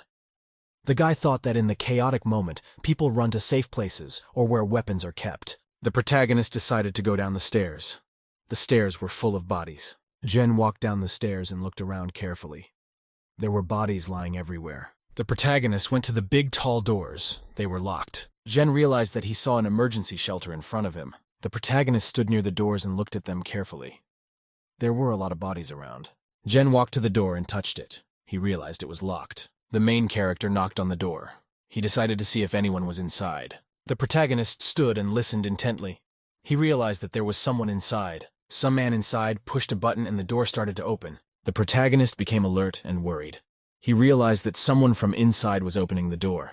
A man came out with a gun. He asked the guy if he had come to save him. The man looked carefully at the protagonist. He realized that he was not from the army. The protagonist stood opposite his opponent. He scrutinized the man. The man raised his gun and said that Zhen Xiaosu is a petty thief from the trading city. The protagonist realized that Van Dunyan was standing in front of him. The man was the factory manager. Van kept the protagonist in his sights. He pressed a button and a large door began to close. The protagonist excitedly realized that the man wanted to trap him here. Van held the gun in front of him. The protagonist looked at his opponent carefully. Jen held the blade in his hands. He realized that Manager Wang wanted to use his weapon against him. The protagonist looked at the gun in the man's hand with attention. He decided to talk to the manager. Jen smiled to himself. He decided to try and knock the weapon out of the man's hands. The guy smiled at his interlocutor and said very friendly to the Van Dunyan in front of him. Jen asked the man, "Why is the one here alone?" The rival angrily shouted for the guy to stay away from him. The main character yelled that the man ran into the shelter first and closed the door. Because of this, the other people couldn't get in. The man demanded that the protagonist not ask him any questions. He yelled for Jen to take him to the city, and he would keep him alive. The main character threatened to tell the truth that the man had ditched the other people in order to survive himself. Van held the weapon in his hands. He asked angrily to the guy, how could the guy know? The protagonist said slyly that no one knows a son better than his father. The manager asked the guy, does the guy think he wouldn't dare to kill him? Van yelled to the guy that he would shoot him and wait for the army. He added that the military should come to his rescue. The protagonist told a formidable opponent that his gun was on safety. The man was surprised. He looked away fearfully and looked at his gun. The protagonist swung around very sharply and stabbed his blade into the manager's hand. Jen then slammed his fist into the man's face, sending him flying into the wall. The protagonist prepared to stab the manager in the chest with his weapon. The wounded man saw the protagonist holding a weapon in front of his chest. Van told his interlocutor that if he let him go, he would tell him where his property was hidden. Jen told his interlocutor that if he told him everything, he would let him go. Van decided to himself that he would bide his time and wait for the private army to come to his aid. Jen told the manager that his lungs had long since been pierced by a bone knife. He would not be able to hold out much longer. He suggested that the man should ease his fate. The protagonist struck his opponent with a swinging blow. He used his weapon. Jen pulled the blade out of the man's chest. The manager fell dead to the ground. The protagonist walked over to the man's body and searched him thoroughly. Jen found 2 more clips on the manager's body. He'd really need them. The protagonist headed for the exit. He decided that he needed to get out as soon as possible. The army to rescue Van Dunyan could already be close by. The protagonist, very exhausted, returned to his home in the cabin. Liu asked anxiously to his brother if he was injured. Jen asked the guy if the military had returned to the city. The boy was examining his brother's arm. He said that some of the military had returned. Liu said that the military brought back the corpses of their comrades. The remaining people continued on their way to the factory. The protagonist thought to himself that firearms still scare the wolves away. The wolves have little chance of winning against a private army with guns. At that time, several cars with soldiers arrived in the village. The soldiers jumped out of the vehicles. They shouted to the villagers to get them all out of the house. The inhabitants came out of their houses. They asked grudgingly to the soldiers, "What happened?" The commander told the residents that they needed to find such a person who was leaving Commerce City today. The protagonist stood silently near the entrance to his cabin next to his brother. The protagonist remembered that he had disguised the wound on the manager's body, as if it had been injured by a wolf. He didn't understand why the soldiers had come here. The boy thought to himself that the soldiers might have found out that Van Dunyan had a gun. The protagonist noticed soldiers searching citizens. He realized they were looking for a gun. One of the residents raised his hand and said he knew who was leaving town in the middle of the night. The man angrily shouted that he had seen Zhen Xiaosu come out at night. The man pointed his finger at the protagonist standing next to him and said that he was the one coming out. Zhen became very much agitated and frightened. He realized that he was now suspected. The commander ordered his subordinates to search the protagonist. Van suddenly appeared. He shouted that the protagonist is the guy Boss Lo ordered to watch over. The commander asked the man what he meant. The Van replied that he could ask the boss himself. The commander hesitated. He carefully remembered about Boss Lo. In the end, he still decided to search the guy's dwelling. The man thought that even if Van was one of Boss Lo's men, the culprit would still be found.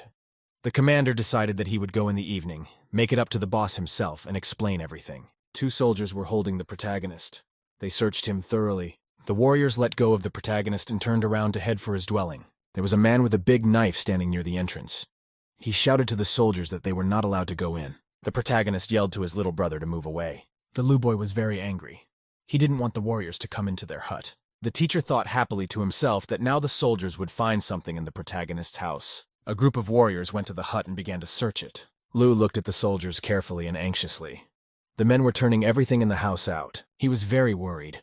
He was very afraid that the soldiers might find something inside the house. One of the warriors walked over to a large frying pan and decided to lift it. The commander angrily and impatiently asked his subordinates, "Did they find anything?" The soldier replied that there was almost nothing in the house.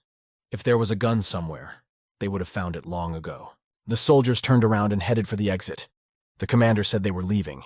The soldiers didn't find the gun and 2 magazines.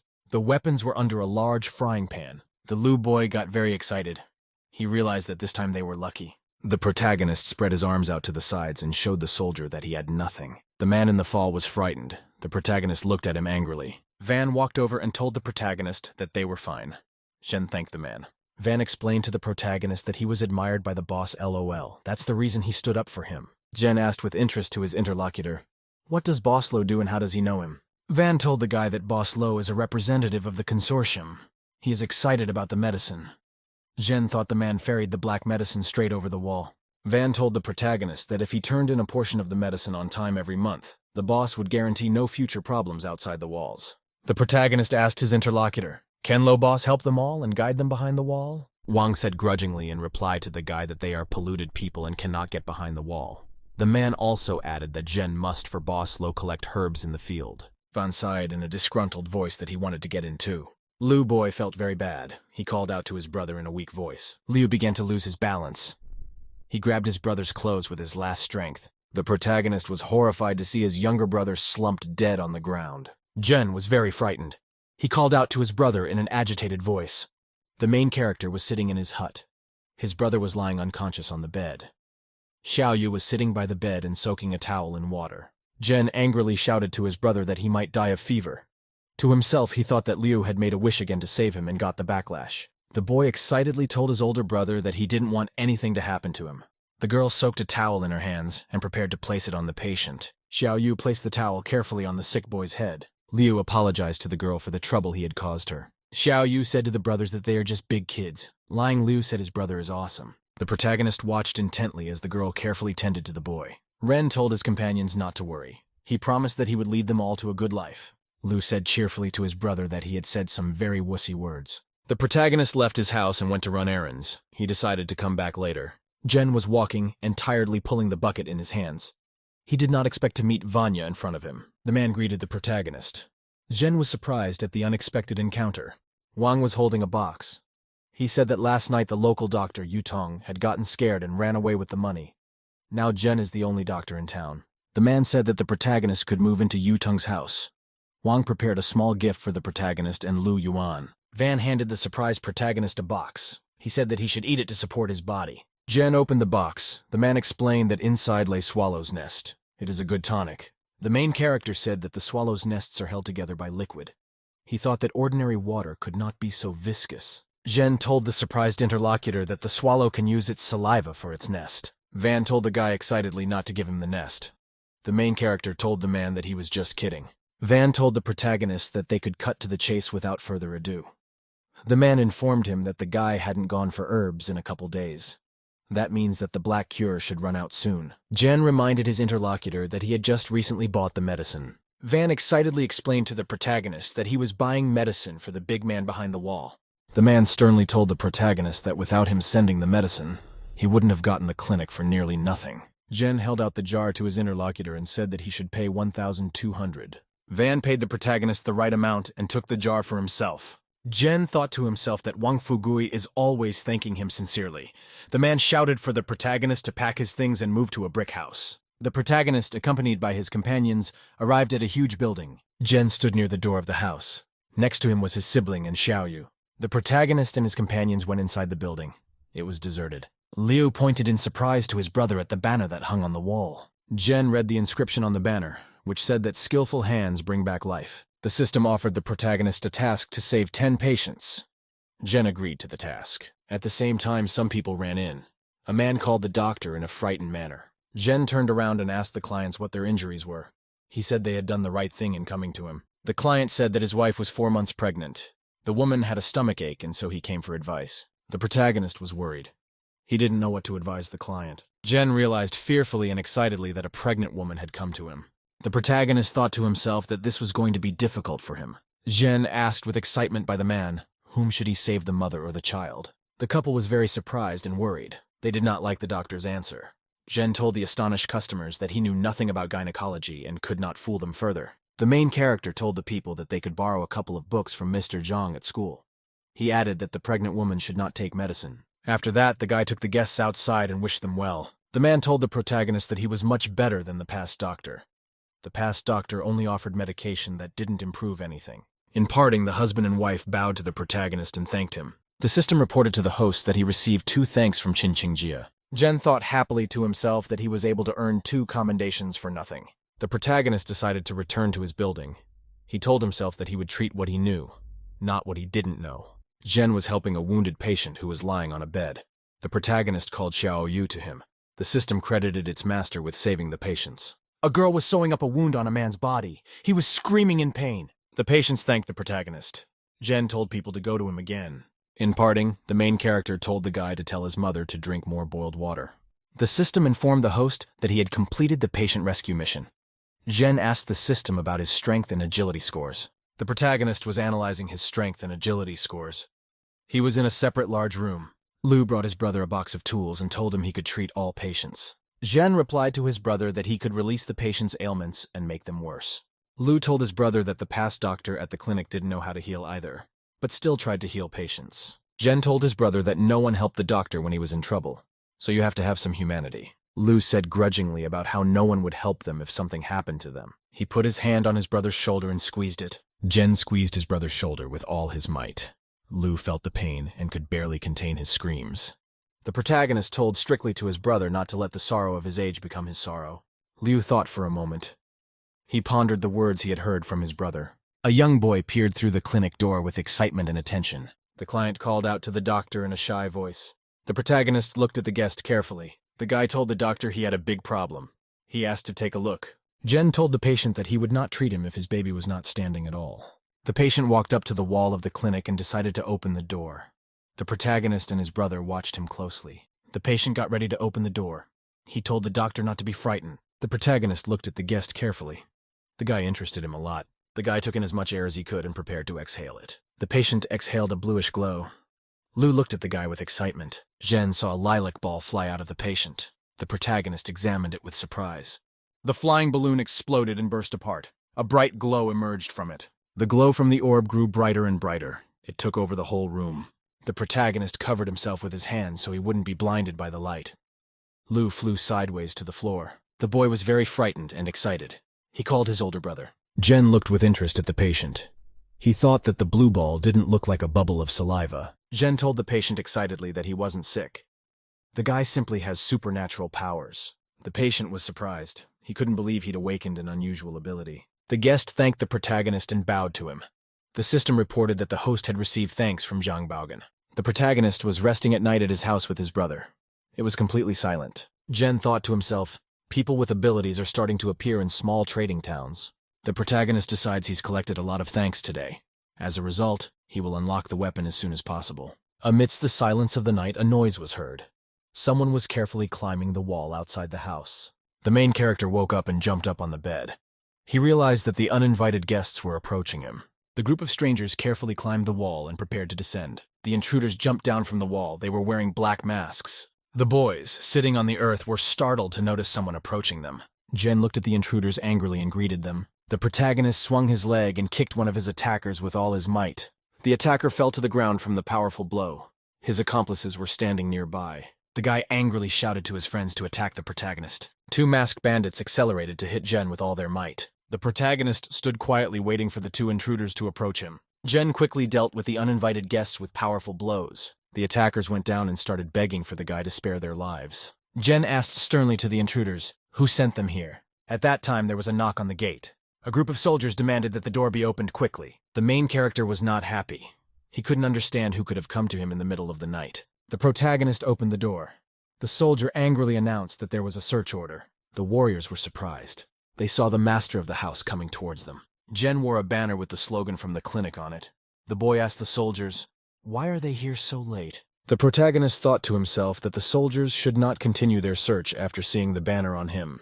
The commander ordered his subordinates to search the guy's place. Jen reminded the warriors that they had already searched last time.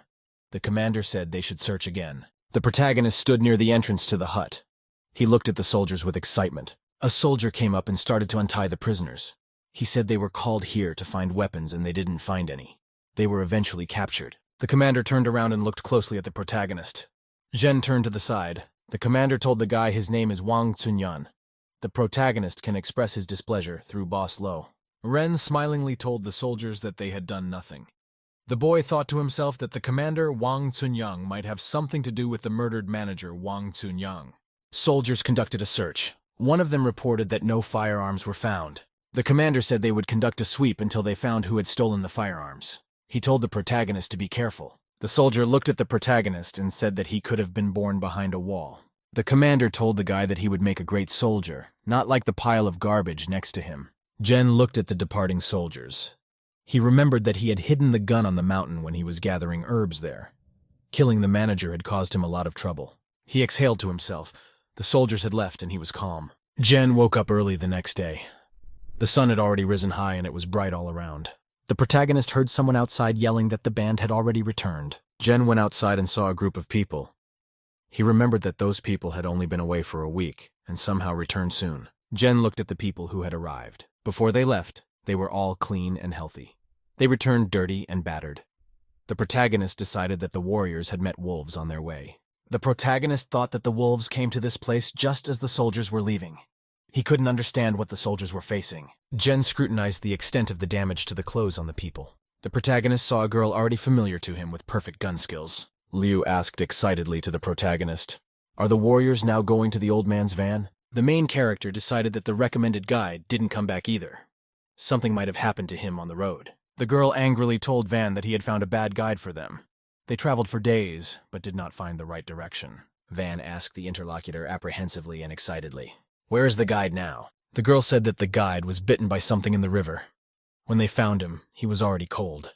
Wang told the interviewer that she could have been helped by Zhen Xiaosu, but the guy doesn't have time to work as a guide right now. He works for Boss Lo. The girl asked with the man's interest, "Does he really have a relationship with Boss Lo?" The girl realized that Van was referring to the boy who was in over his head. The woman asked the man, "Can the protagonist ferry people over the mountain?" Van confirmed to the girl her words. The girl commanded her subordinates that they should go back behind the wall. Van was glad that the warriors were leaving. The main character looked at the man carefully. Van turned around and looked at the guy. Van told the protagonist that he should thank him.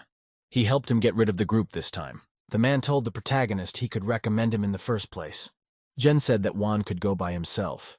He added that he could draw a route map for the man. As a result, the man would be able to get behind the wall. The interlocutor replied to the protagonist that he did not have the same skills as him. He did not know what would happen to his son. The main character told the interviewer that he had a younger brother and a girlfriend, Xiao Yu. The man shouted that he was doing it all for the guy's good. Zhen told his interlocutor that for his good he was thanking his entire family.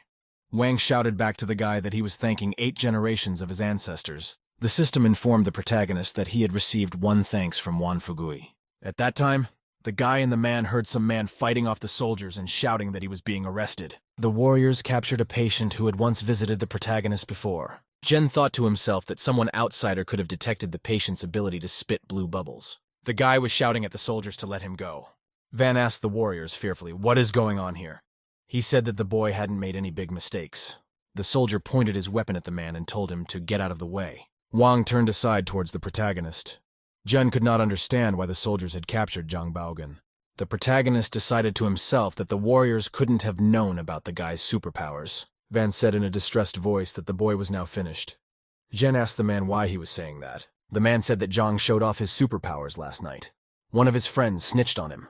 Outside the walls, they test people with superpowers because they fear they could pose a threat. The man asked the protagonist what he would do with those people who would pose a threat to him. The protagonist angrily shouted to his interlocutor that he would kill anyone who posed a threat to him. Van told the guy that a mental hospital was set up inside for people with superpowers. A man told the protagonist that various tools are used against people with superpowers to study them. Van warned the guy that if he had superpowers, he shouldn't tell anyone about it. Suddenly, the protagonist and the man heard screams from outside that someone was being killed there. The man chopped his friends with an axe and shouted that they had betrayed the Baogan with their cheap tongues. The angry man shouted to his rivals that he would not spare them.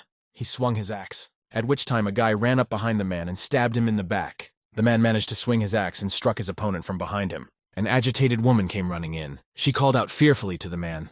The woman hugged the man's body and screamed that she could no longer live if he was not in this world. Then the woman abruptly pulled the blade from her body and jammed it into her neck. There were bodies lying all over the hut. Wang said that the boy, Zhang Baogang, was the only child in the family. If something happened to him, the parents wouldn't be able to survive. It was the boy's own fault that he started bragging about his strength. Van said in a sad voice that the kid's father could have broken through the wall. There was no point in killing the snitch. The protagonist was horrified by the family drama. He thought that this world was very over. Jen stood silently near the wall of the school. His teacher stood beside him and smoked. Jen told the educator that he wanted to tell school children today about how to stand up to people. The man said thoughtfully to the head hero that for years he had been teaching children to resist the natural environment. The teacher looked at the boy and said he already knew what happened today. The teacher told the protagonist that the unhappiness of others should not concern them. He suggested that Jen Yu talk about it. The main character thought about what the teacher said. After that, he decided to go to school. Jen went into the building. He saw his little brother sitting at a table there. There were other school children around. The main character looked at the school children with his brother with great excitement. He couldn't understand what they were doing. Jen thought fearfully to himself, the other disciples might have uncovered Liu Yuan's superpower. The girl angrily told Liu to talk to his brother and told him not to delay the class. The boy replied sadly that his words would solve nothing in his communication with Jen. The female student asked her interlocutor, "Does his brother really want to take control of the school?" Jen realized that the students didn't like his long classes. Liu jumped up and shouted angrily that his brother had taught him everything he needed to know to save his life. He told the girl that she was an ingrate. The schoolboy stood next to the boy and looked at him intently. Liu still continued to be angry. The schoolboy turned around and asked the student, "Why does he keep looking at him?" The schoolboy replied that the boy was a little upset all the time. The boy said that he had a dream yesterday. His father had found him a stepmother, but she was treating him badly. Liu replied to his friend that dreams are the opposite of reality. The schoolboy replied that he thought the same thing. Liu told his friend cheerfully that the dream could have ended with his father being able to find him a stepfather as well. The protagonist walked into the room and told the students that classes were starting. The main character asked the school children, "What is the most vulnerable part of the human body?" The children answered that they did not know. Jen told his students that there are 20 cartilages in the human neck. Damage to any one of them can incapacitate a person. At the end of the lesson, the main character told the children that they could go. The pupils ran and thanked the teacher. Jen thought to himself that the children could not understand his good intentions. He hoped for you that the students would not have to use his knowledge in their lives. Someone suddenly ran in and called out to Xiaosu. The guy distracted from his musings. Juan shouted to the protagonist to get ready. Boss Lo agreed to let the guy go to accompany the group. This time, Jen will conduct an outing to the Jing Mountains. The protagonist was very much taken aback by such news. He didn't expect to have such a long journey. Van yelled for the main character to be ready. The band will be out soon. Jen thought to himself that the group might have convinced Boss Lo. It could also be that Boss Lo was related to Mount Jing. Juan asked the protagonist fearfully where he was going, and he replied that he was going to Teacher Zhang's house to discuss something. A guy walked up to the teacher and said he had to go to Mount Jing. After a long pause, the man asked the boy, "Does he have to leave?" The main character reminded the agitated teacher about the end of Zhangbao. The guy added that their lives were in the hands of a group of people from behind the walls. If Zhen refused now, it would be difficult for him to live in Trade City in the future. The teacher replied to the interlocutor that his brother could stay at the school during his absence. The main character bowed and thanked Teacher Zhang fervently. The man looked at the head hero and told him to take care of himself. At home, the protagonist's younger brother discouraged him from going to Mount Jing. Zhen was putting his backpack away. He told his brother and girlfriend not to worry, and he would be back. Leo hesitated. He looked at his older brother with excitement. Zhen slid the girl the money.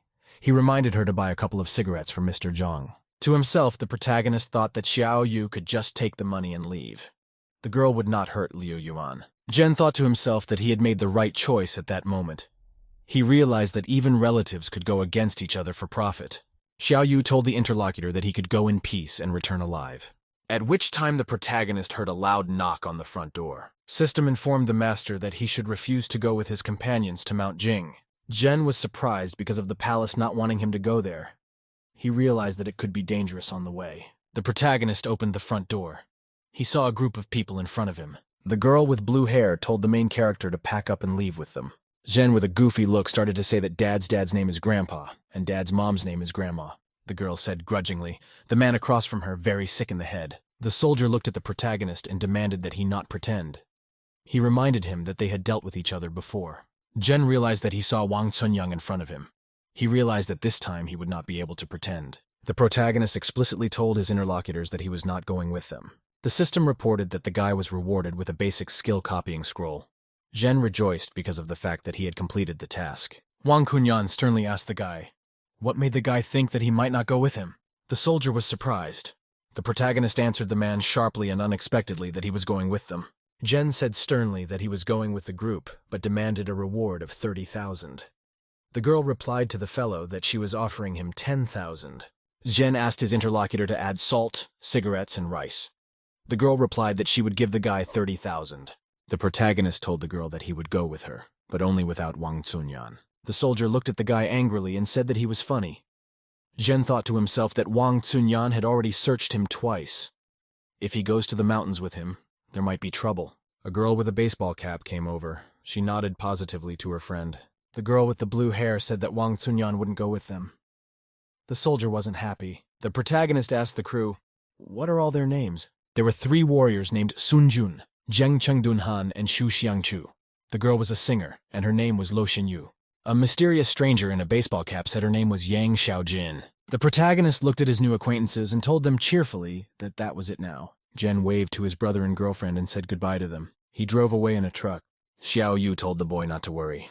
His brother would return safely. The main character was traveling with the group. People were traveling in off-road vehicles. Jen remembered his teacher who said that the marks on the asphalt on the roads had been left before the disaster. Jen looked sideways with interest and thoughtfulness. He imagined what the roads used to be like. The boy noted to himself that all the vegetation had bloomed lately. The cabbages in Teacher Jiang's house were taller than ever. The main character looked away at the forest. He decided to himself that one potato would be enough to feed a family of 3. Jen felt a slight hunger in his gut. He noted that no one in the group was talking about snack breaks. Then the guy looked closely and saw some crates in the back of the truck in front of him. Jen pulled off the blanket and saw the crates of water and food in front of him. The main character decided to have a snack. He got a lot of food from the crates. The cars were traveling in convoy through the off-road. It was late evening. The guy waved his hand and said to set up camp. They could all rest and refresh themselves. The guy got out of the car. He told his friend to come with him. He offered to share food and water for everyone. People went to the back of the truck and remembered that the main character had been there the whole time. The travelers were surprised. They noticed the main character sitting in the back of the truck. Jen was absolutely unashamedly consuming cookies in maximum quantities from the boxes. Jen was sitting surrounded by empty bottles and boxes. The guy asked the protagonist in surprise, "What is he doing here?" The protagonist told a disgruntled friend that he wasn't doing anything at all. The girls, Lo and Yang, were sitting in the car. The guy yelled to the main character that he ate 5 packs of cookies after leaving. He yelled, "For friends to get Jen out of the back of the car." Yang was sitting behind her seat in the car. She was silently watching everything that was going on. The main character yelled at his friends to leave him alone with his cookies. The guy suggested the girl go back and take another guide with them. Lo explained to her friend that only the protagonist can lead them through the mountain of Jing. The girl told her coworkers they could do whatever they wanted with the guy, but only when they got back from behind wall 112. Jan looked to the side and saw the main character standing surrounded by other travelers. Someone was pitching a tent. The main character was bored. He stood there idly kicking rocks sideways with his feet. Guy said that the main character doesn't even know how to prepare the tent. Another traveler added that Jen might not last long here. Jen said in a dissatisfied voice that he only ate some cookies. The guy looked at the protagonist unhappily. He didn't like the fact that Jen thought he had only eaten a little cookie. The traveler angrily shouted that the protagonist was an ordinary vagrant. The guy shouted for Jen not to try to break the stone with the egg. Jen asked his interlocutor what would break if the egg hit a rock. The guy replied that the egg would break. The protagonist replied to his interlocutor that he thought wrongly. The traveler asked Jen, "Then what will break?" The main character said meaningfully that hitting an egg against a rock would break a chicken's heart. Jen stopped. He turned around and looked in the direction of the car. The protagonist looked carefully at the girl inside the car. He figured Yang had just glared at him. Jen looked with great attention at the girl.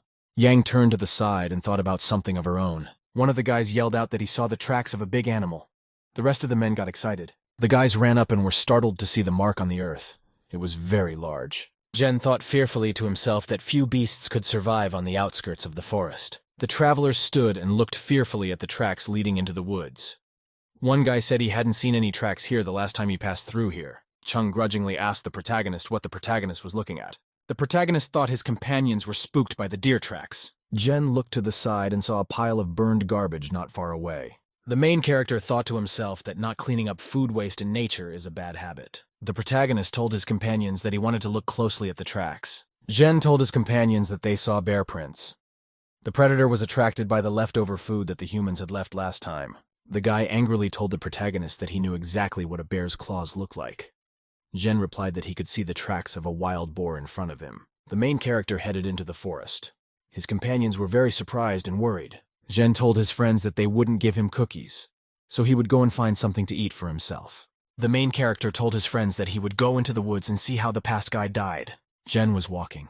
He remembered to himself that the last guide had gone down to the river to wash his face. Then something in the river bit his face, and he died. The protagonist drew his blade. He told himself that he had to be careful what he did. Jen used his blade to make a sharp spear out of a stick for defense. The main character thought to himself that there is a water source near the habitat of large animals. The tracks of a large deer should bring him to the place to the river. It was there that the previous guide was bitten. The boy went to the river and looked closely at it. He saw no sign of any living creatures inside. Jen walked along the shore, along the rocks. He scrutinized the water. The guy thought that if you looked at the water itself, There was nothing unusual about it. He figured that the guide had been attacked by a fish that was hiding under the water. The main character turned around and looked to the side. He saw a burrow of white ants in front of him.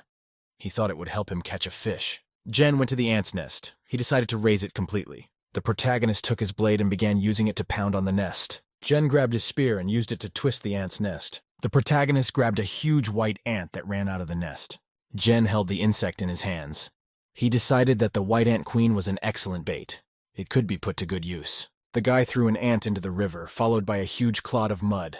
Jen held the spear in his hands and peered intently into the water.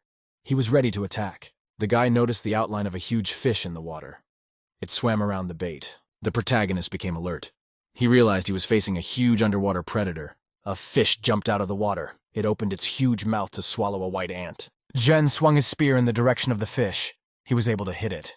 The spear pierced the huge sea predator. The protagonist prepared to take his prey. Jen grabbed the rope and began pulling the sea prey he had caught to himself. The main character got a big fish and pulled it to shore. He prepared to leave with it. Suddenly, the lad heard some suspicious sounds in the distance in the river.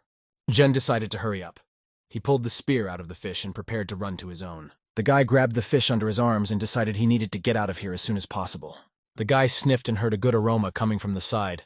The traveler next to him said he smelled good. The guy turned around and said grudgingly to his friends that they could hear the smell of regular fish. Traveler turned around and saw the protagonist cooking a huge fish over a fire. Jen received a message from the system.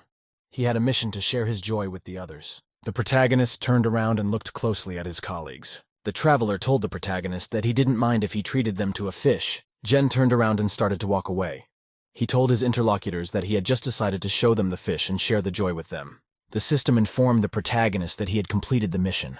As a reward, his dexterity increased. Jen turned around and told his interlocutor that he could share half a fish with him for 3 bottles of water. The protagonist turned around and started to walk out.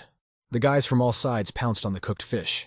The Yang girl turned around and looked at the main character with great attention. The girl walked over and sat down next to the fire. She watched silently as Jen cooked his portion of fish. Yang held out her weapon in the guy's direction and demanded the fish from him. The protagonist got worried. He didn't understand why the interlocutor was threatening him with a gun. The system gave the guy all the details about the weapon Yang held in front of him. Jen looked at the girl and said fearfully he would give her 2 pieces of fish. Lo and Yang asked the protagonist to give each of them 2 pieces of food. Lo handed the guy a bar of chocolate and told him she wasn't going to eat his food for nothing. The main character took the candy bar and ate it very quickly in one bite. Jen reached out to Yang and told her demandingly that she owed him a piece of chocolate too. Lo told the guy that she would bring him more chocolate. Jan took a box of seasoning and sprinkled it on the cooking fish. Jen looked at his interlocutor with great attention. He thought that all the girls behind the wall must be as beautiful as her. After which Jan grabbed a huge piece of fish and swallowed it whole herself. The protagonist was surprised. He yelled to the girl to be more restrained. The next morning, the protagonist woke up. The sun was shining brightly in the valley. Jen opened his eyes and lay motionless. All his friends were still asleep at this time. The protagonist raised himself up and looked around. The rest of the travelers were sleeping in their tents. Jen looked to the side to see what his friends were doing. The main character noticed a guy lying next to him sleeping soundly. One of the warriors with a weapon was awake and sitting on a bench. He was pulling himself up tiredly. Jen turned his head and looked into the forest thicket. He decided to go there.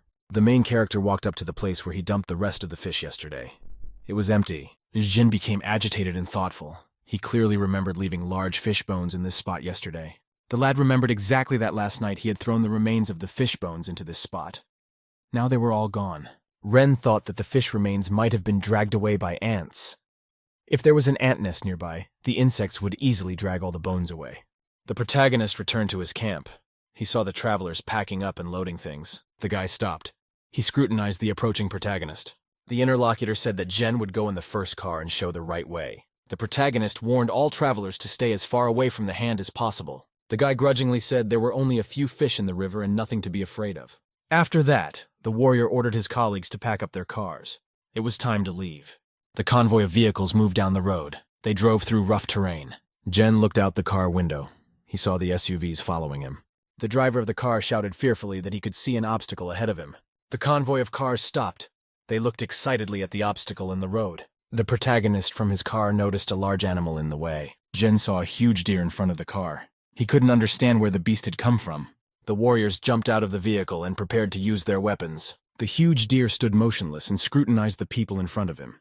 Shu shouted to his subordinates not to shoot at the deer and not to make any sudden movements. Chung told his friend not to worry. He added that the deer was a herbivore. The beast stood and looked at the men intently. The warriors held the deer at gunpoint. Suddenly, the horned predator accelerated and ran at the car with all his might. The driver was very frightened. He decided to try and drive the car away. The warrior pushed the gas pedal as hard as he could. He thought he'd be able to pull back in time. A deer at top speed slammed its antlers into a car. The protagonist watched fearfully and excitedly as the predator attacked the car. The deer lifted the SUV on its antlers and tossed it far aside. The boy commanded the warriors to shoot at the deer. The predator ran into the thicket. The travelers fussed. Someone shouted fearfully that the beast had fled into the forest. Jen noted to himself that the Yang girl had not shot the deer. He thought she looked like she was keeping to herself. Jen looked at the girl with great attention. She stood and just stared in front of her. The guy yelled for the main character to come over and help the injured man. Jen took a leisurely approach to the fallen car. The traveler was injured. He had a severe head injury. Jen looked closely at the guy in front of him. He decided that the warrior only had a small scratch. The protagonist started reciting a quick healing mantra in front of the guy. The traveler was not pleased. He shouted angrily that Jen was a very bad doctor. The protagonist replied to his interlocutor that he was a witch doctor. The disgruntled warrior shoved the protagonist aside and said that he was only getting in the way here. The guy asked his coworker if the car could still be repaired. The warrior replied that the car was broken to the point where it could no longer be repaired. He told the travelers Shu and Cheng to get into the back of the car. The boys looked at the commander and said they would. The warrior commanded his subordinates to get into their vehicles. They prepared to drive on. Warrior standing in the back. He grudgingly said that the protagonist should have been riding in the back. Suddenly the guy screamed sharply. He grabbed his throat with his hand. The warrior asked his friend fearfully, "What happened?" The guy was lying on the ground. One of the travelers ran up to the body and examined it. There was nothing much there. The commander fearfully walked up to his subordinate and put his hand on his throat. The frightened warrior said excitedly that the guy wasn't breathing anymore. The main character was terrified by the traveler's death, but he hid his emotions. The commander went to his subordinates and asked, "How could a guy die?" The warrior fearfully told me that he climbed into the car. The guy behind him screamed and dropped dead. At that time, some suspicious noise was heard in the forest. The travelers looked there excitedly. Shu fearfully told the warriors that there was something in the forest. The boys looked around carefully. The warrior turned fearfully to the commander and continued back to him. Shu told his subordinates angrily that they had taken an order that could not be cancelled. They would fulfill it, or all die.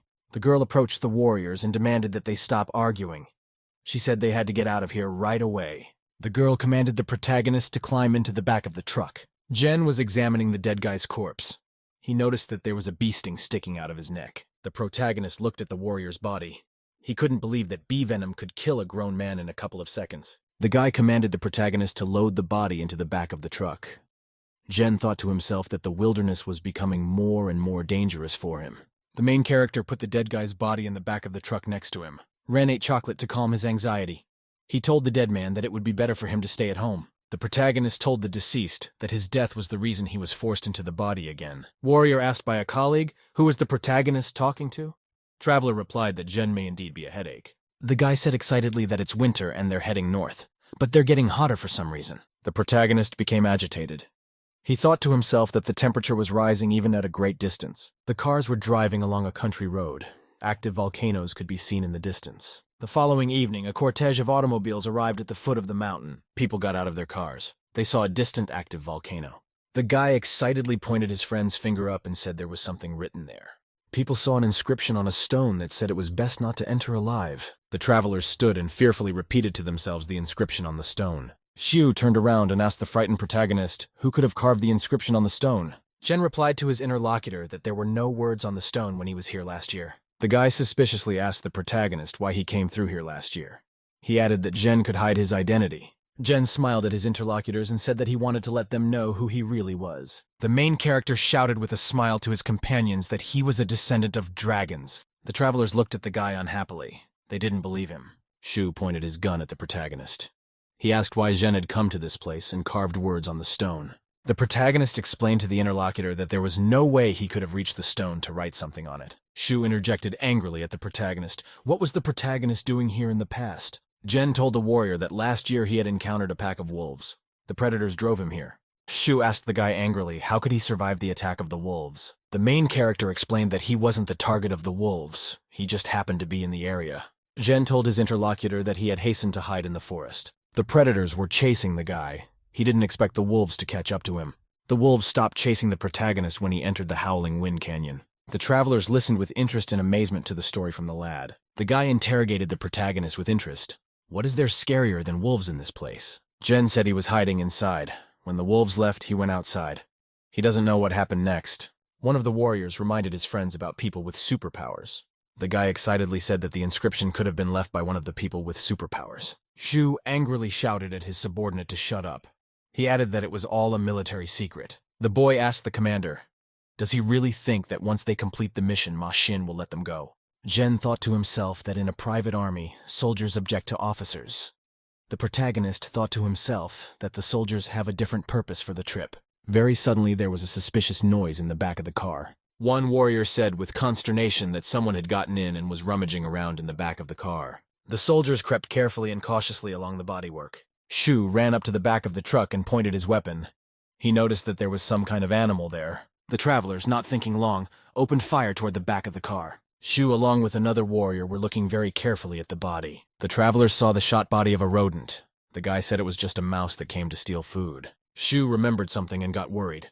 He called out to the protagonist fearfully. Protagonist walked up to the guy and asked calmly, what happened? Shu asked his interlocutor fearfully and excitedly, where did Shuxia's body go? The protagonist stood with the warrior. They looked fearfully into the back of the car.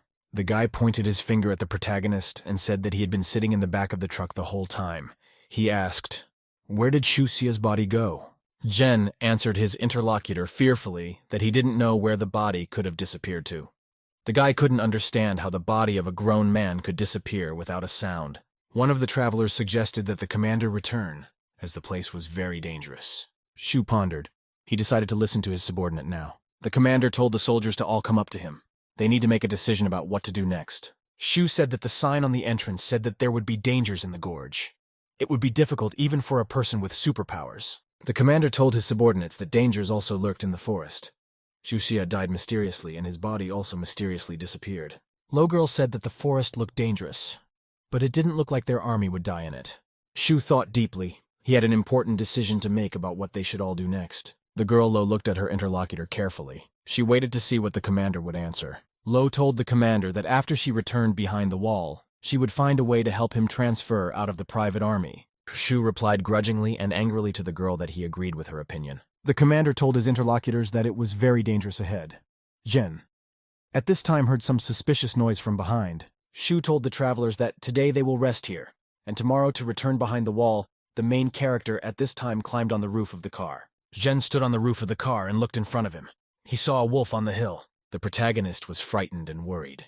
He realized that the predators were very close by. The vicious wolf from the hill looked down at the people below with burning eyes. Jen turned around and shouted to his friends that they needed to escape into the gorge from the wolves. The warrior shouted angrily that they could all die if they hid in the gorge. The main character was jumping on the roof of a car. He jumped into the back of a truck. Jen turned and shouted to his friends to run to the gorge. The main character found the body of a shot rat in the back of the truck. He picked it up. There was a pack of wolves walking through the valley. They were yelling angrily and heading for the humans. The predators began to attack the travelers. A wolf managed to gnaw one warrior. The protagonist noticed a huge predator jumping into the back of his truck. The wolf lunged at the guy. The protagonist jumped down from the car. One warrior yelled to his friends to let him into the car. The guy behind the wheel yelled to the driver to get out of the car. Jen was sitting near the vehicle. He noticed another warrior near the SUV. The predator continued to torment the victim's body, at which time the car began to drive away. The protagonist ran past the raptor and looked at him excitedly. Jen was running full speed behind the car. The SUV was moving away from him. Suddenly, the car began to slow down its entrance. The protagonist equaled the car. Jen was surprised to see the SUV come to a complete stop. He decided to walk over to the car. The doors opened and a girl, Jan, appeared. She held out her hand to the guy and told him to get in. The main character noticed that the girl threatened the driver with a gun to save him. Jen thought fearfully to himself that the car would not be able to outrun the wolf on a bad road. The girl's patience was wearing thin. She pointed the gun at the protagonist. Jan angrily shouted at the protagonist to get in the car soon. The cars broke off and drove forward. They had to get away from the wolves. The SUVs went full speed into the canyon. A pack of raptors stood and stared angrily at the departing humans. The wolves stood near the entrance to the gorge and then turned around and started to leave. The guy shouted in surprise that the wolves really weren't trying to enter the gorge now they were all saved. The warrior told his friends in surprise that the protagonist Im had not lied before. The guy asked the protagonist in surprise, what on earth would the protagonist do with the rat he was holding? Jen lifted the rodent in his arms and said he wanted to eat that rat. The guy explained that the rodent ate his cookies, and now he's gonna eat them. The girl plunged her knife into the rat's body. Jen was frightened. Jan told the main character that she wanted to be in on the action with him. In return, she said she could lend him a knife. The protagonist told the interviewer that she could give him the knife. Suddenly, a huge insect attacked the protagonist from above. Yang shot and hit the spider. Jen was startled to notice the body parts of a huge spider on the earth in front of him. The protagonist looked up fearfully. He realized that a poisonous predator was attacking him from up there. Jen and his companions noticed a huge number of spiders with burning eyes sitting on top of the mountain. The main character saw huge spiders in front of him. He didn't understand what they were. Jen shouted fearfully to his friends that they should run away as soon as possible. The system gave the guy a mission to help 10 people escape from the gorge. The main character was very scared. He ran with his friends to escape. The protagonist shouted to his friends to run away. Deadly insects flew at people from above. The commander shouted to his subordinates to get into their cars as soon as possible. Dangerous insects were flying overhead. People were running in all directions. They couldn't escape the flying spiders. People were running as fast as they could. Huge insects were descending on them from the mountaintops. Warrior was running, and at the same time a dangerous and poisonous spider descended upon him from above. The guy ran as hard as he could, but he couldn't get away. The spider got him. A predatory spider clung to the man. The guy couldn't save himself and fell to the ground. People were running at full speed down the ravine, chased by dangerous insects. One of the guys slipped while running and fell to the ground. The warrior watched fearfully as the huge and dangerous spider rushed at him. A predatory insect prepared to attack the man. The guy didn't have time to get away. The main character came to the rescue. He used his knife to attack the spider. The guy was already lying unconscious at this time. The protagonist turned around and looked at the warrior with great excitement. A guy lying unconscious on Earth. From his appearance, he had been poisoned by a spider bite. The protagonist realized he had to save the warrior. He grabbed him and decided to carry him with him. Jen walked and carried the unconscious traveler to wake up, for he must drive the car. The main character saw that the car was right next to him. He pulled the guy as hard as he could. Jen opened the door and threw the guy inside the car. The warrior started to regain consciousness from the impact. The protagonist shouted to the guy to get behind the wheel. The protagonist ran to the door and heard a gunshot from outside. He looked away frightened. The guy saw Young's girlfriend standing next to him. She was holding a gun. The main character heard another gunshot. He noticed a girl shooting at a huge spider. Jen looked at the girl excitedly. He realized that she had saved his life. Jan opened the car door and told the main character to get in. The guy and the girl jumped into the SUV and slammed the doors. Jen looked silently and excitedly at the girl beside him on the seat. The guy in the front seat was slowly coming to his senses. He turned around and looked at his passengers. The guy and the girl angrily shouted at the driver to hurry up. The warrior noticed a huge spider suddenly lunging toward him on the hood. He was startled. The protagonist impaled the spider with his spear. The girl shot the insect with a gun. The guy and the girl yelled at the driver to hurry up. The cars with the people and drove off very fast. There were spiders running around. Jen looked back at the ravenous insects. He said cheerfully to himself that they had finally broken away. Jan told the main character that he was strong. He ran with the driver on his shoulders. The driver turned around and asked, surprised at the protagonist, "Did he really save him?" The system informed the protagonist that he had received a thank you from the driver. Jen told the warrior that he saved him because they needed a driver. The guy promised the protagonist that he would repay him for his help. The protagonist rejoiced as the driver thanked him profusely twice. Jen turned to the guy driving and motioned for him to thank him again. Jan turned around and looked closely at the main character. She said that there was obviously something wrong with the guy. The protagonist got worried. He decided to explain everything at once to his interlocutor. Jen told the girl that he only wanted to lighten the atmosphere. He suggested that the friends get out of the gorge and meet the cars that had gone ahead. Jen thought to himself that his superpowers should not be revealed. The system informed the host that he had completed the task. Jen was surprised. The protagonist thought to himself that the palace's decisions were strange to him. The driver shouted to his friends that there were a lot of bones around. Jen replied to the guy that people were eaten by dangerous insects. The guy remembered that the spiders had human faces on their backs. He figured the insects were eating people's souls. The car and the people passed the gorge. There were human remains on the road. The SUV pulled out of the ravine and headed toward the other vehicles. There were several trucks near the entrance to the gorge. The protagonist and his companions headed towards them. The commander told his subordinates that there were only 11 of them left. Shu told his subordinates unhappily that they had suffered many losses. The guy angrily reminded the commander that he had suggested he turn back. The inscription on the stone said it was best not to enter alive. The commander told the warriors that they had no other choice but to go into the gorge. They were lucky to survive. Shu told the interlocutors that now they needed to work together and get out alive. Lo turned to the commander and asked him gravely, with what mission did he come to the Jing Mountains? The protagonist looked at the commander carefully. He waited to see what Shu would answer. The leader looked at the people around him. He didn't want to answer them. The warrior demanded of the commander the purpose of the visit to the mountain. Shu grudgingly replied to the subordinates that they were only strangers in the company. Zhen heard that a group of warriors were just trying to get to the other wall. It became clear to him why the generic soldiers didn't want to tell about it. Chung turned to the commander and asked angrily, "What will happen to them now?"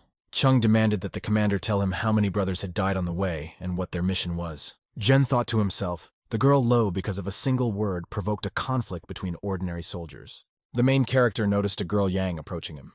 She was standing next to him. Jan told the interlocutor that she was hungry.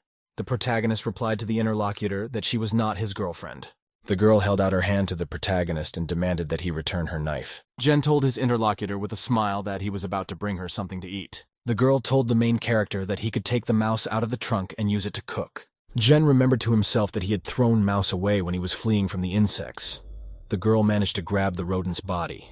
The main character cooked the meat on the fire. He roasted it on all sides. Chung demanded of the commander that he tell everything he knew.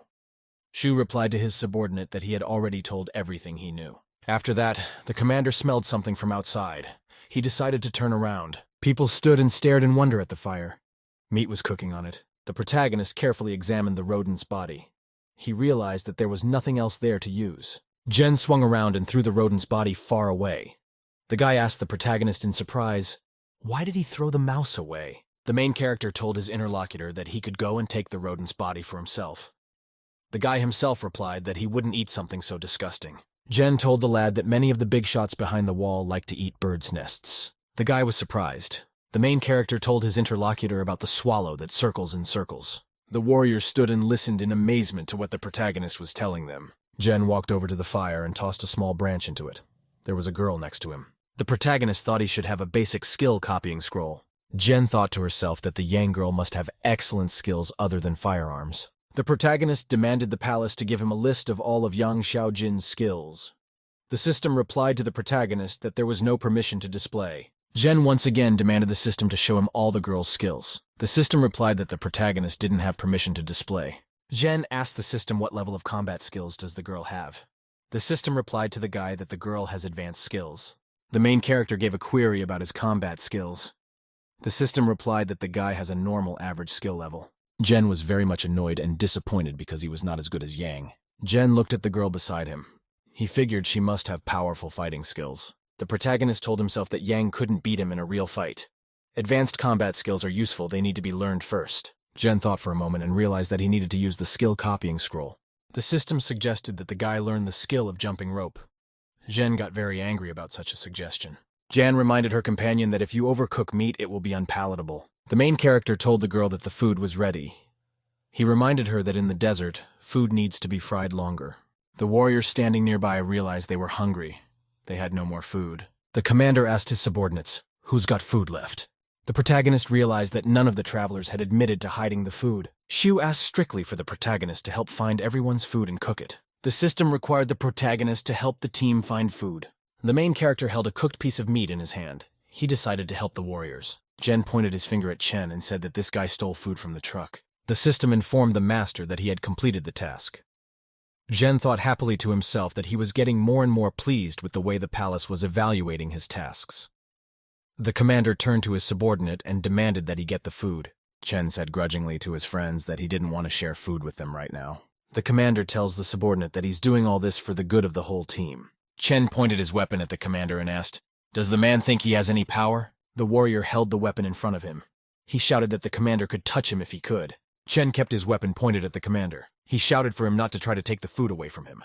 Shu demanded of his subordinate to share the food now. He added that when it was light, they could find everyone food. Chen shouted fearfully to the commander that it was still unclear if they could get out of here alive. Suddenly, the commander ducked sharply and rushed to the side. Chen did not have time to react. Shu ducked down and knocked his subordinate to the ground with a strong leg kick. A powerful blow from the commander sent the warrior flying far to the side. Chung fell to the ground from the impact. He was still holding the gun to shoot at the commander. The warrior was lying on the ground. He had raised himself up and was recovering from a very hard blow. Chung lay there unable to reach his commander. He was still passing into himself. Xiu didn't notice a single warrior sneaking up on him from the other side. The warrior ran up quietly behind the commander and prepared to strike him. Xiu heard a dangerous and suspicious noise behind him. He decided to turn around. The protagonist noticed the danger threatening the commander from behind, but he didn't have time to scream. A man who had activated superpowers suddenly appeared. He grabbed the warrior's hand with the blade. The protagonist was surprised. He realized that one of the warriors was able to activate superpowers. The warrior very quickly intercepted the knife and swung it at the guy in front of him. Chung at this time fired his pistol in the direction of the commander. A warrior with burning eyes stood in front of the commander to protect him. The man with superpowers was standing next to Xiu.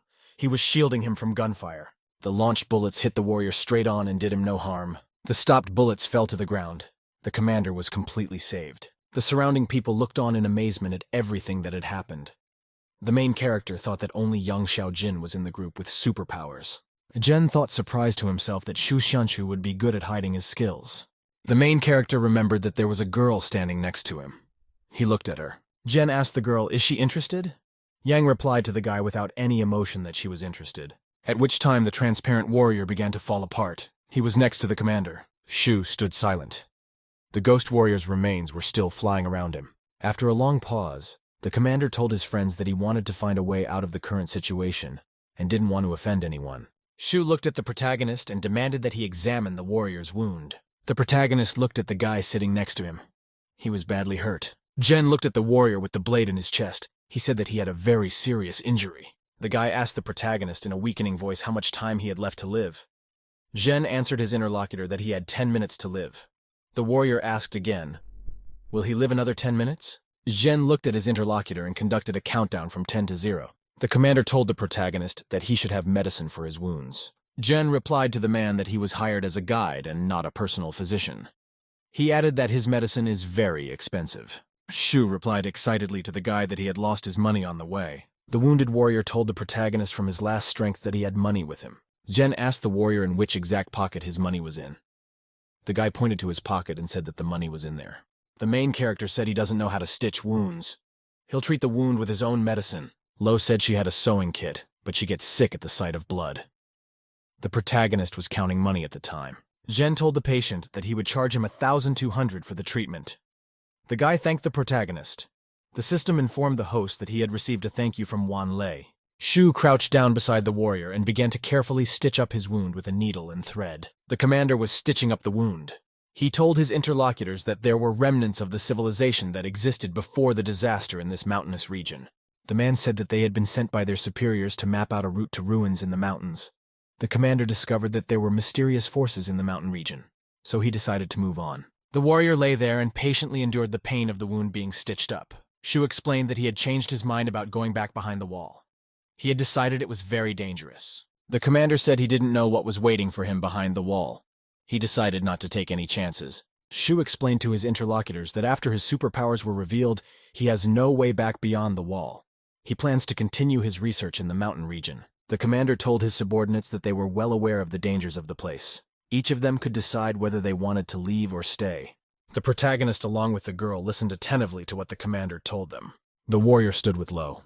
They wondered what they should do next after the commander's words. Yang said she's going with Shu. It'll be very dangerous to stay here. The travelers glanced among themselves. The girl at that moment said, "Getting out alive is possible if you follow a superhuman."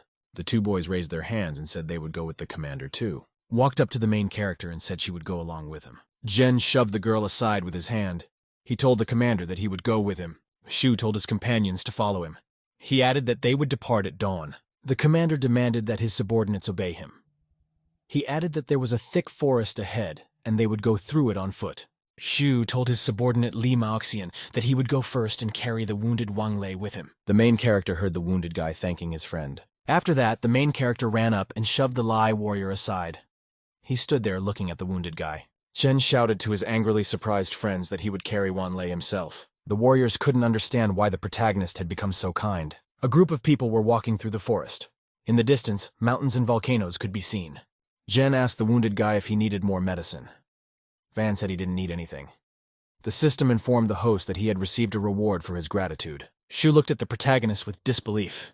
He couldn't understand why Zhen was so strongly worried about others. Zhen asked the wounded man if he was thirsty. Van thanked the protagonist and said he was not hungry. The system informed the host that he had received a coin for his gratitude. The protagonist thought happily that Wan Lei was a good source for him to collect appreciation coins. The group found themselves in the deepest part of a dark forest. There was an ominous silence all around. Zhen looked around. He remembered that the last time he had been here was a year ago. The trees had grown taller and more lush over the year. The main character overheard a girl asking a guy why he keeps touching her. The warrior told Lo that there was nothing wrong with touching her. He told the girl that he wanted to lick her. The guy looked at his companion and suggested she see him tonight. Lo was very displeased and scared. She yelled at the guy to stay away from her. The warrior smiled to himself. He decided to continue pestering the girl, at which time someone came up behind the guy and presented a gun to his head. Young stood and held the warrior in her sights. The boy raised his hands fearfully. The girl told the protagonist he could take the gun from the warrior. Zhen interrogated his interlocutor. Can he really take the gun from the guy? Yang replied to the protagonist that he can take the gun. Zhen shouted he didn't need to be asked twice. He threw the stretcher with the wounded man, ran towards the armed guy. The protagonist found a gun in the warrior's pocket and got one for himself. The guy shouted angrily to the girl that she would be severely punished for depriving private troops of firearms. Yang replied to her interlocutor that he would die if he said another threat. The guy angrily asked the girl, would the main character be able to use a gun? Zhen held the firearm in his hands and took the safety off. Yang shouted to the warrior to run away. The boy headed into the forest thicket. The girl looked at the protagonist and noted that he was proficient with weapons. The commander looked away. He turned his attention to the protagonist. Shu walked over and asked Zhen, can he find food for all the people? The main character said he might want a wild boar to crash into a tree. At which time a great noise came from outside, as if someone had crashed into a tree. The main character and his friends were very surprised. They couldn't believe it could happen. People were surprised to notice that a dead wild boar was lying near the tree. Someone shouted that the main character was a wizard. The travelers grabbed the carcass of a wild boar. Zhen realized that he was now helped by his brother Lu Yuan. The protagonist realistically imagined that his little brother had made another wish. The commander began to cut up the carcass of a wild boar with a knife. Zhen advised the commander not to leave for tomorrow food that could not be finished today. One should not mess with animal blood for long, as it attracts wild predators. The main character explained that ants do not attack humans during the day while they are active. One insect bite releases formic acid. It will cause severe pain. The commander looked at his interlocutor and thanked him. The system informed the host that he had received a thank you from Shuya. The protagonist thought to himself that Shu Xianchu is a sincere person. There was a girl standing next to him. Lo stood silently beside Zhen. She scrutinized him with a piercing gaze. The travelers sat around a large fire. They consumed boar meat. Lo sat down next to the protagonist. Ren was eating wild boar meat with gusto. The girl told her interlocutor that it was very romantic to spend time in the wasteland. Zhen replied to the girl that there was nothing romantic about survival. Lo looked at the main character and told the guy that he was very handsome and charming. The protagonist thought that the girl couldn't get anything out of Shu Xianchu, and so she came to him. Shu is a mature adult with a strong character. Zhen decided that the girl wanted to show sympathy for him so that he would go through fire and water for her. The guy thought he wouldn't protect Lo. The guy looked angrily at his interlocutor and yelled at her to stay away from him. Lo told the protagonist in a conciliatory voice that there might have been some misunderstanding between them earlier on the road. The girl sat up to the guy and told him in a gentle voice that she liked him. The protagonist jumped up and shouted menacingly at the interlocutor to be quiet. Zhen turned around and noticed that Yang was sitting next to him. The girl in the cap was startled by his behavior. Lo turned around and started walking away. She decided that the protagonist deserved to be lonely. Zhen continued his dinner. He decided he didn't need the girl for nothing. He didn't want to waste food on her. One of the travelers felt thirsty. He decided to approach the commander. The guy reported that they had run out of bottled water and food. He asked Shu where they could find more water. Commander approached the protagonist and asked where they could find water here. The system instructed Zhenyu that he should help his teammates find water. Guy told his friends that water in the wilderness was to be found in a river or to collect dew from leaves. The main character explained to the travelers that there are some pine trees nearby. Pine sap can quench thirst. The system reported that the host received an improvement in strength due to completing the task. The protagonist decided to show his friends how to extract water. The protagonist pushed off from his seat with all his might to jump into the tree. Zhen galloped and climbed up the tree to the top. He had to get to the needles. The protagonist reached out and began plucking pine needles from the height of the tree. The travelers below looked at the guy in amazement. They didn't understand what he was doing. Zhen was holding a large pine needle. He told his friends to do as he did. The guy started squeezing the juice from the needles into his mouth. People around him were surprised that he could drink it.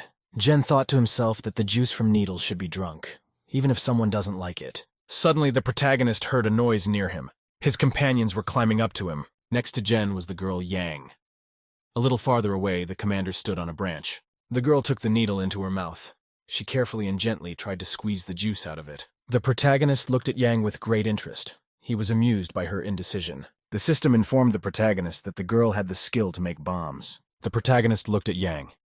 The system reported that the girl had a stealth assassination skill. Jen looked at the girl beside him with interest. The system reported that Yang had an advanced skill in singing children's songs. The protagonist thought to himself that the girl has a big mess of her skills. Jen jumped from a height to the ground. He decided to go over and help his friends. The guy was trying to climb a tree. Chen was standing next to him and said he would like to be a giraffe in his next life. The protagonist turned around and told his friends that animals do not live as well as they think they do. Jen told the warriors details about the giraffes' lives. Chen told his friend that the main character purposely tells them facts about animals to cause disgust. The protagonist looked up into the sky and saw it covered by dark clouds. Jen shouted fearfully to his friends that acid rain was approaching them. People ran toward it. One of the guys shouted that they needed to find a place to shelter from the rain. The protagonist covered himself with a hood to protect himself from dangerous raindrops. The travelers excitedly ran around and hid their belongings. 2 warriors carried Van on a stretcher. The people found a big cave in the mountain nearby. There they hid from the rain. The travelers stood together in a large pothole in the mountain. Someone said they were lucky to have such a cave nearby. One of the warriors prepared a torch on the stick and lit it from his lighter. The torchlight made the cave much brighter. People looked around carefully. The guy excitedly pointed his finger somewhere and said there was something written on the wall in the cave. People left a writing on the wall in the cave. They said they saw dark figures in the woods of the country, and then they all disappeared. There was a clap of thunder, and a bright red lightning bolt appeared from the sky. People were in the cave. Shao looked at the wall and asked, "Who could have carved this?" Some of the warriors said that they were missing Shuxia's body. The commander said that someone from the 112th Squad could have taken shelter in this place and left a message. If the men had a satellite phone back then, they would have transmitted a signal. Jen looked with interest at the girl and asked her what a satellite phone was. Yang told me that the humans had captured a couple of satellites that had been created before the disaster. Satellites gave the ability to communicate between the various walls. The warrior said grudgingly to the commander that the leadership had not provided them with satellite phones. As a result, they would be exploring the area, risking their lives. Chu shouted for the guy not to speculate without the slightest information. The commander commanded the travelers that someone should take turns on duty today. Jan told the main character that he'd be on duty the first half of the night. She'd be on duty the second half of the night. The protagonist thought to himself that he had no need to antagonize Yang. In the current situation, they could protect each other. The protagonist smiled at his interlocutor and said he agreed with her. The boy asked the girl if he should go with her. The girl replied that she would go by herself. The boy asked the girl if he could go with her. The protagonist didn't understand what could possibly back up the girl's confidence. Lo looked at the guy and said that he really didn't understand girls. She decided to go along with Yang. The protagonist didn't realize what he'd done wrong to Yang. A whole group of warriors remained in the cave. They watched as the girls headed for the exit. One of the guys said it would be a shame if 2 girls went missing. The acid rain continued to fall very hard. The travelers waited for the girls to return. The guy asked the girls, "How are you doing?" On the street, Lo calmly replied that everything was fine on the street. One of the warriors said they also wanted to go outside to relieve themselves. The commander told his subordinates to hurry back and not to linger for a smoke break. The main character sat in the cave and watched carefully as the guys walked towards the exit. Closer to him stood 2 girls. Jen turned to the side and scrutinized the girl in front of him. The guy couldn't understand. So why did the girl Yang Xiaojin take such a big risk and go on a trip to the mountains? Jen thought to himself that the relationship between Lo and Yang is much more than just worker and employer. The protagonist looked at the girls with great interest and couldn't understand what they were talking about. Lo suggested that her girlfriend leave Mountain Jing in a couple of days. The protagonist realized that Lo couldn't agree with him and went to recruit Yang Jin. Lo handed the wad of money to her friend and said it was a thank you for past help.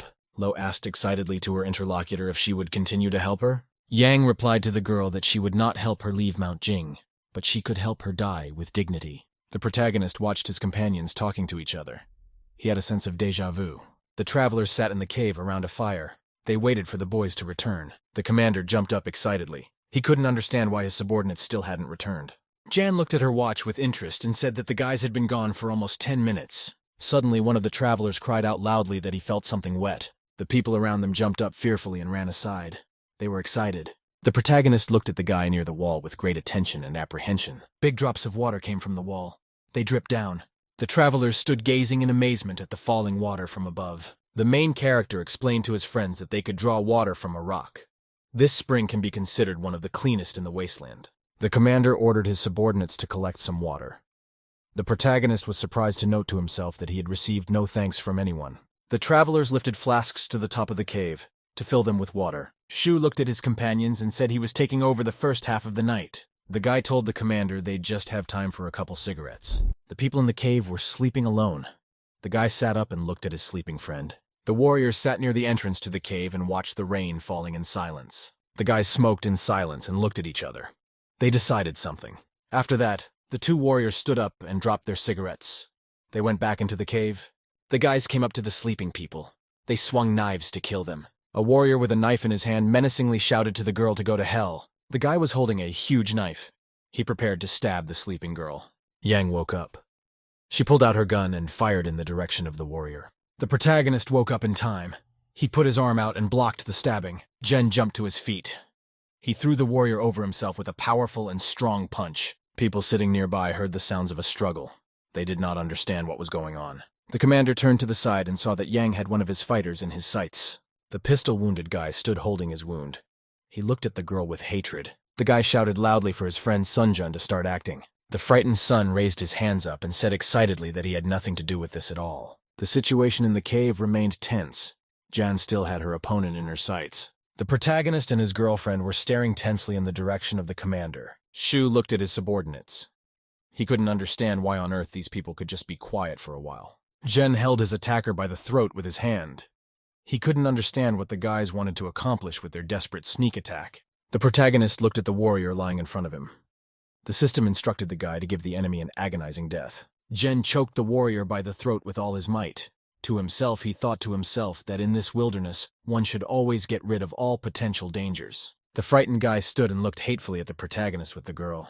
The warrior shouted to his interlocutors that he had nothing to do with or participated in the plan of attack. Jan told the guy angrily that he was in cahoots with the others and knew about the dastardly attack. The girl pointed the gun straight at the warrior and shot him. Yang said with hate in her voice that covering up a crime is tantamount to the crime itself. The protagonist looked at his companion and decided that it would be better not to mess with her. The main character rejoiced. He heard a message from the system that he had successfully completed the task. As a reward, he received a scroll of master-level skill copying. Jen turned his gaze to the side and looked at the commander. He noticed that a shadow had begun to emanate from him. The system offered the host to extract a supernatural ability called Shadow. Jen gave consent to learn the new skill. The protagonist looked at his hands and saw reddish smoke around them. He thought it was a shadow. Suddenly, the guy heard something behind him. He turned around excitedly. Jen saw a ghost with burning eyes behind him. He thought his black shadow looked darker and more massive than Shushanshu's. The protagonist looked closely at the ghost in front of him. He wondered how well the shadow could fight. Jen squeezed his eyes shut. He was curious to test just how much stronger than he would be, his shadow. At this time, the battle ghost dissolved into several pieces and scattered around the room. The ghost circled indoors around the protagonist. The guy watched him closely. Suddenly, Battle Shadow approached the protagonist from behind very abruptly. Jen turned around and with a sharp movement struck the ghost that flew up behind him. With a powerful blow from Jen, the shadow scattered sideways across the room. The protagonist thought to himself that the shadow was twice as strong and faster than his own body. He now understood why Shu Xianchu was able to use his shadow to deflect shots. Jen read that the shadow can't die. The timing of its use is based on spiritual power. The protagonist didn't understand how to calculate the spiritual power index. Jen asked the palace what his spiritual power level was. The system told the guy he didn't have access to the information. The protagonist was very much disappointed and unhappy with this response from the system. Jen thought to himself and decided that he didn't need a detailed answer from the palace. The main character remembered that strength and agility can be displayed in numbers. While spiritual strength is not measured in any way to himself, he thought that by training his body, he could improve his strength and agility. Ren said happily to himself that because of his shadow abilities, he could be considered a person with superpowers. Shu examined the bodies of the slain boys. He said that it was the warrior's own fault for sneaking in and being killed in return. The commander said grudgingly to the protagonist that Sun Juncheng was not involved, and therefore did not deserve to die. Shu turned away and said that there was no right or wrong in this wilderness at all. The protagonist, along with his companion, looked at the commander with great distrust. Jan looked up and asked the guy, did he just pretend to be asleep? The protagonist thought he had a habit of always being on guard. When he sleeps, he stays alert. After a long pause, the protagonist asked the girl if she had guessed. Jan replied to the interlocutor that she was bored. Outside, the rain had stopped and the sky was clear. Active volcanoes could be seen in the distance. The protagonist stood in the cave and looked at the lying bodies of slain warriors. Jen looked at the corpse of the traveler and could not understand how Shuxia's body had disappeared earlier. The main character thought that 3 warrior bodies were lying here in the cave and nothing happened. It looked strange to him. The commander told his subordinates to get ready and head out. He added that they could not stay here. Shu told the companions that they must find the next campsite before dark. The commander reminded the interlocutors that the 2 guys who went out last night ended up not coming back. The protagonist, along with the girls, listened attentively to the commander. Shu told his subordinates not to go alone next time. The wounded guy yelled to his friends for someone to help him up. The protagonist headed confidently towards the surprised and lying on the stretcher warrior. Jen walked over and grabbed the bandages on the guy's body with his hand. He decided to tear them off. The warrior was very much frightened and screamed. He still thought that he still had big wounds. Jen said grudgingly to the wounded man to get up and walk on his own. He had already healed everything. The warrior was very surprised and pleased. He looked at the body and noticed that it had no wounds. The warrior told the main character with gratitude that his black cure was working very well. The system informed the host that he had received a thank you from the Van Lay. Shu approached and asked with interest from the protagonist, does he still have the medicine? The commander told the guy he could pay him out of his own pocket. He offered double the price. The protagonist happily turned around and said he still had some medicine left. Jen reminded the commander that he had told him earlier that he didn't have any money. Shu explained to the guy that he had taken money from the 3 slain warriors. Jen was very upset and discouraged. He realized that he had made a big mistake by not searching the corpses. The protagonist angrily demanded that the commander give him half the money. Shu told his interlocutor that he would give him the entire 8,000 in exchange for the medicine. Jen handed the commander a jar of black ointment in exchange for a wad of money. The main character scrutinized the commander. He thought he had hidden the money. Shu turned out his pockets and told the guy that he really didn't have any more money. The system informed the host that he could buy a personal vault for himself. The protagonist agreed to the purchase. Jen stood near a huge and magical safe. He wanted to see what he had paid 20,000 for. The main character took hold of the door handle. He decided to look at the capacity of the vault. Jen opened the door and saw in front of him a small alcove in the brick wall. The main character wasn't happy. He spent 20,000 per cubic meter of storage. The guy thought the palace had decided to dump him for money. Jen thought to himself that he could upgrade the vault to an advanced level. The protagonist felt that it was very painful for him to part with 20,000. The girl Yang looked at him from the side. The travelers packed up and left the cave. It was light outside and volcanoes could be seen in the distance. The protagonist walked with few of his companions. Jen asked with interest to the commander if he knew, what is on the mountain, Jing? Shu said thoughtfully, the mountains may hold the secret of beast evolution. Perhaps the source of the new evolutionary spiral is located there. The protagonist asked the commander, hadn't the leaders told them about the ruins in the mountains? Shu said thoughtfully that there could most likely be a mysterious city in the mountains. The main character looked at his interlocutor with great attention. He was interested in the commander's words about the city. The protagonist walked with his companions. He questioned the commander about the city. Ren recalled that earlier, Shu had talked about the remnant of civilization that existed before the disaster. The secrets that were left in that place could help superhumans. The protagonist looked at the man carefully and asked, what's the secret? Shu said that superhumans have existed for a long time, but only recently have they begun to appear more frequently. There is an organization of superhumans who kill the controllers behind the walls. It is called the Thugs. The protagonist thought that if there is an organization, it means that the number of superhumans is not small. Jen asked with interest from the commander, have they caught all the superhumans? Shu replied to the guy that superhumans are much stronger than he can imagine. The commander explained that all major fortresses are currently targeting superhumans. The danger factor is still being evaluated.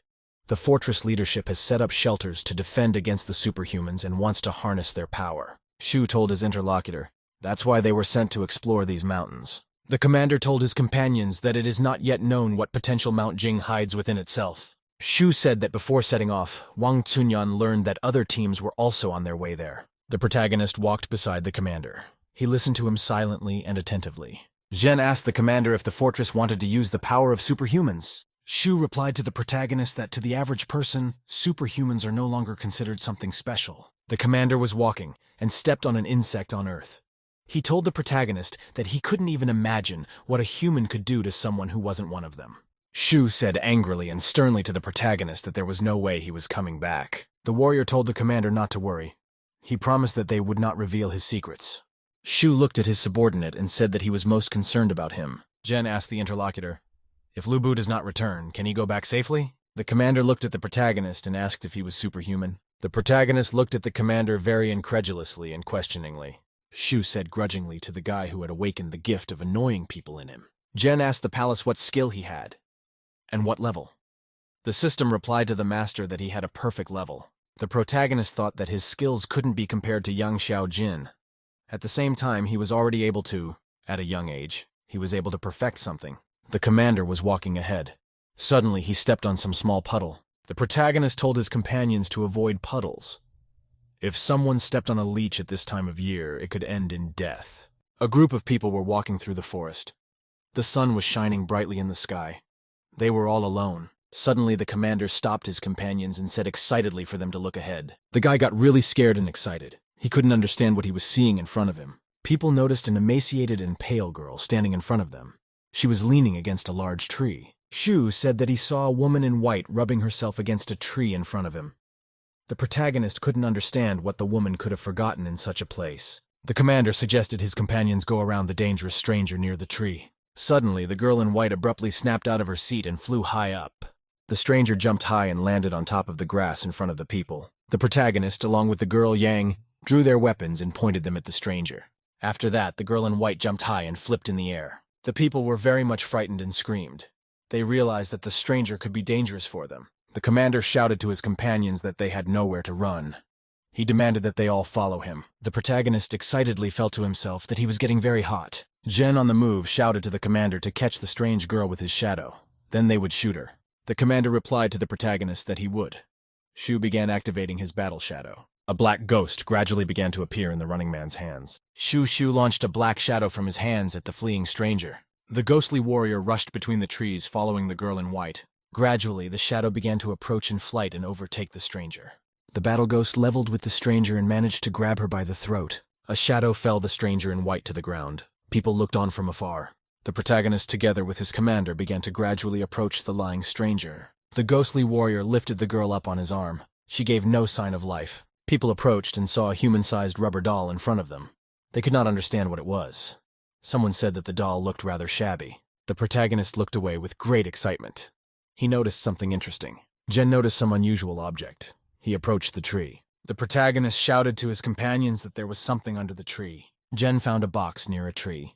He opened it very carefully. The protagonist found an obscure document in a box. He examined it with interest. A guy found a piece of paper with a QR code in a box.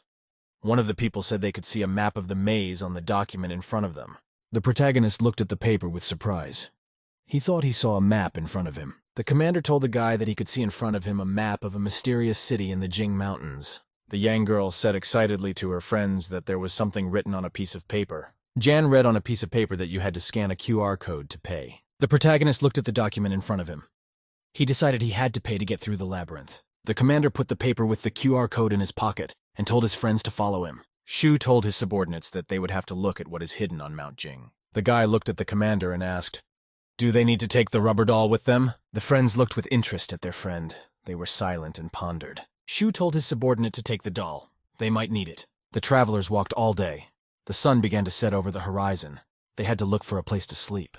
The commander told his companions that they would need to rest in the cave today. Shu told his friends that there was a pine tree nearby. If they got hungry, they could go up and pick some cones for themselves. The main character took a knife and went to the tree. He made a deep cut, and a green liquid appeared. The commander looked at the tree with surprise.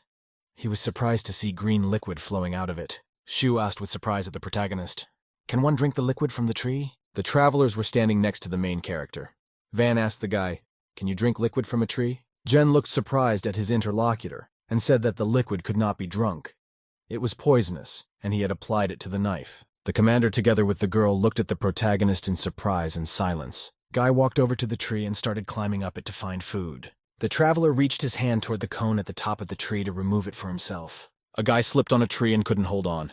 He went flying down. The traveler, with a startled cry, fell from the height of the tree with his back to the ground. The warrior sat on the ground and gradually passed into himself. He was very dissatisfied. The guy grudgingly shouted that they wanted to return to the fortress, but they were attacked by a pack of wolves. If not for the predators, they would have been in the fortress long ago. The traveler remembered the idiom that said that wolves and BAE were the most insidious. The protagonist asked with interest to his interlocutor if he knew the meaning of the idiom. The warrior hesitated and replied to the protagonist that he didn't know the meaning of the idiom. The protagonist judiciously told his interlocutor that BA is also a wolf. Ren told a story about a wolf. A predator stepped on a hunter's trap and could not step on its front paw because it was wounded. Another wolf put its kin on its back and carried it along. The protagonist walked up to the guy and threw a lump in his hands from a distance. Zhen explained to his interlocutor that wolves can be absolutely loyal to their own kind. The protagonist asked thoughtfully to himself, "Can people be loyal?" The boy listened attentively and with surprise to what the protagonist was telling him. The protagonist sat by the fire with his friends in the silence of the night. Zhen and his companions stood silently warming themselves by the fire. The protagonist said with interest to himself that even the pine cones had gotten much bigger. Shu told the interlocutors thoughtfully that the cones grow large because of the high oxygen content. The protagonist thought to himself that the commander's words were backed by science and common sense. Zhen asked the interlocutors, "Are there any places that are like Mount Jing near other fortresses?" The commander replied to the protagonist that there are similar places, but they are controlled by the Flame Source Company. Zhen asked the man if the Flame Source Company belonged to any alliance. Shu said that the Flame Source Company is an independent consortium.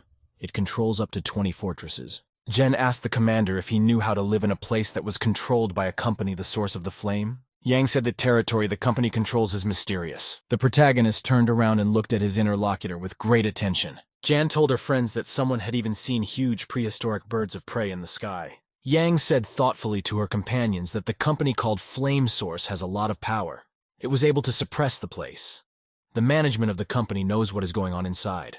The main character was surprised that the girl knew a lot. He figured she belonged to some organization. The commander asked the protagonist if he had read Journey to the West. Shu said that the book described how someone was able to lift a stick weighing more than 6 tons.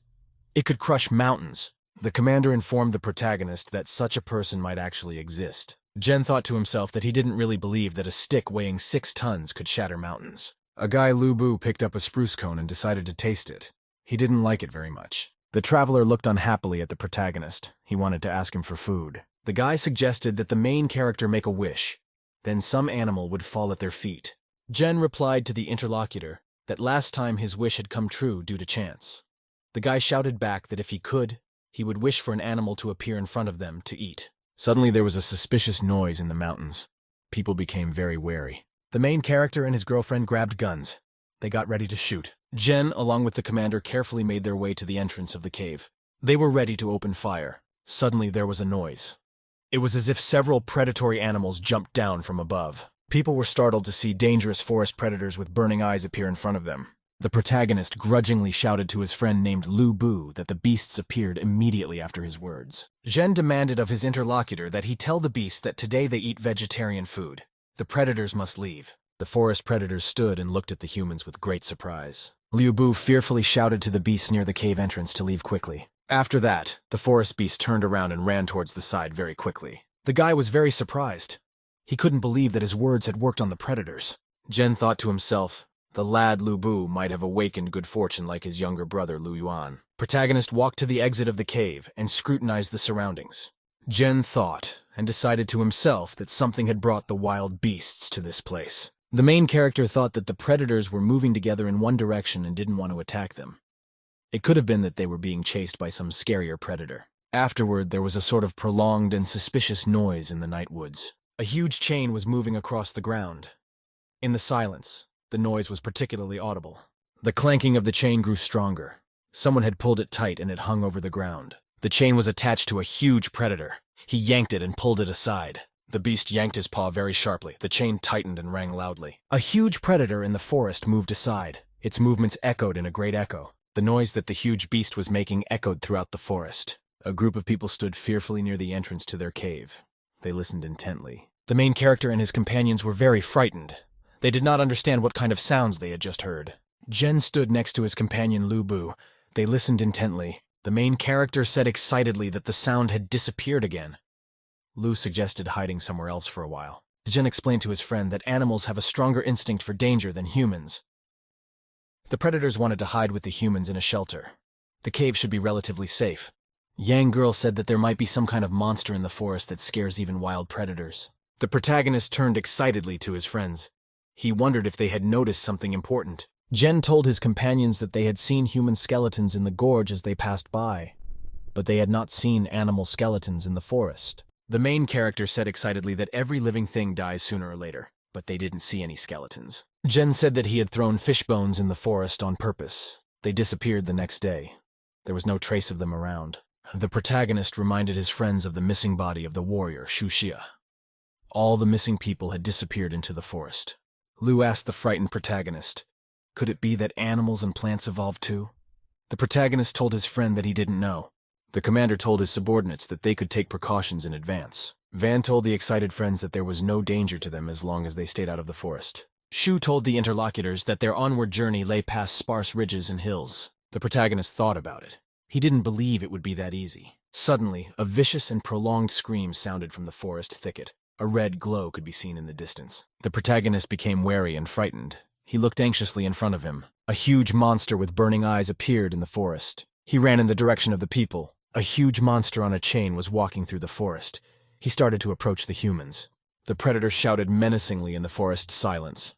His scream sounded particularly intimidating. The girl held the gun in front of her. She was ready to shoot the huge predator. Yang gazed intently into the forest thicket. Gradually, the scream of the huge predator drew closer. The girl clicked the bolt on her gun and prepared to shoot. The main character stood next to her. Shu shouted to his friends to immediately shoot at the monster when it showed itself. He himself would use his shadow. The huge monster moved from its seat. The chain on which it was tied rang. Jen held his weapon in front of him. He realized that the forest predator was gradually approaching. The unexpectedly loud roar from the predator from the forest began to gradually fade away. The protagonist decided that the forest monster was starting to move away from them. Some of the people near the cave fearfully asked their friends what was going on. Jen told his companions that the monster was afraid to come out of the forest. The main character explained to his friends that there was something wrong with the forest. They were lucky to escape it. The commander told his companions that the danger was over and he would be first.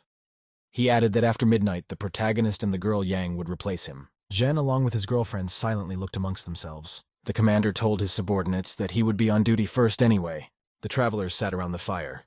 Gradually, the fire burned out completely. The protagonist and his companion were on vacation. Morning came and the surroundings brightened up. Nature began to wake up. The sun rose over the mountains. Suddenly, there was a very big explosion. The whole place lit up brightly. The people woke up and jumped up with fear. They didn't understand what had just happened. The commander, along with the warrior, ran out of the cave. He asked his friends what was going on. Shu shouted in surprise that the volcano of Jing Mountain had started to erupt. Xiu shouted to his friends that the other commanders who had infiltrated Mount Jing had already made their move. The commander commanded his subordinates to speed up. They had to get there before the others found out the secret. Jen told the man that they could be warned of many dangers ahead. Shu told his friends that there was no turning back. They must learn the secret of Mount Jing as soon as possible. The protagonist looked at the commander and said that what he had started must be brought to an end. The Yang girl looked at her friend very carefully and with a studying gaze. A group of people rushed forward. They saw mountains with volcanoes in front of them. The commander ran ahead. His subordinates gradually followed him down the valley. The van guy stopped for a quick rest. He said he was really hot. One of the warriors pointed his friends to a huge blue beetle beside them. Lo asked her companions walking beside her, "Why have the beasts gotten bigger, but the people have not?" The girl asked the main character, "Why did nature give people superpowers?" Shu explained to his interlocutor that since ancient times, human evolution has always been linked to mental ability. The main character recalled the words of Zhang's teacher. He said that there is a gene in the human body that limits muscle development. Smart people are more adaptable to their environment. The brain requires more energy. As a result, muscle development is limited to avoid competing with the brain for resources. The girl looked at the main character and said that she saw a superhuman with an advanced physique. The main character said thoughtfully, "The girl's familiar Yang might have had something to do with wild animals." The interlocutors looked at the protagonist with surprise. They were silent. Lo said that teacher Zhang in Commerce City was very smart and knew a lot about a lot of things. The main character told his friends that the teacher could start making up silly things in class.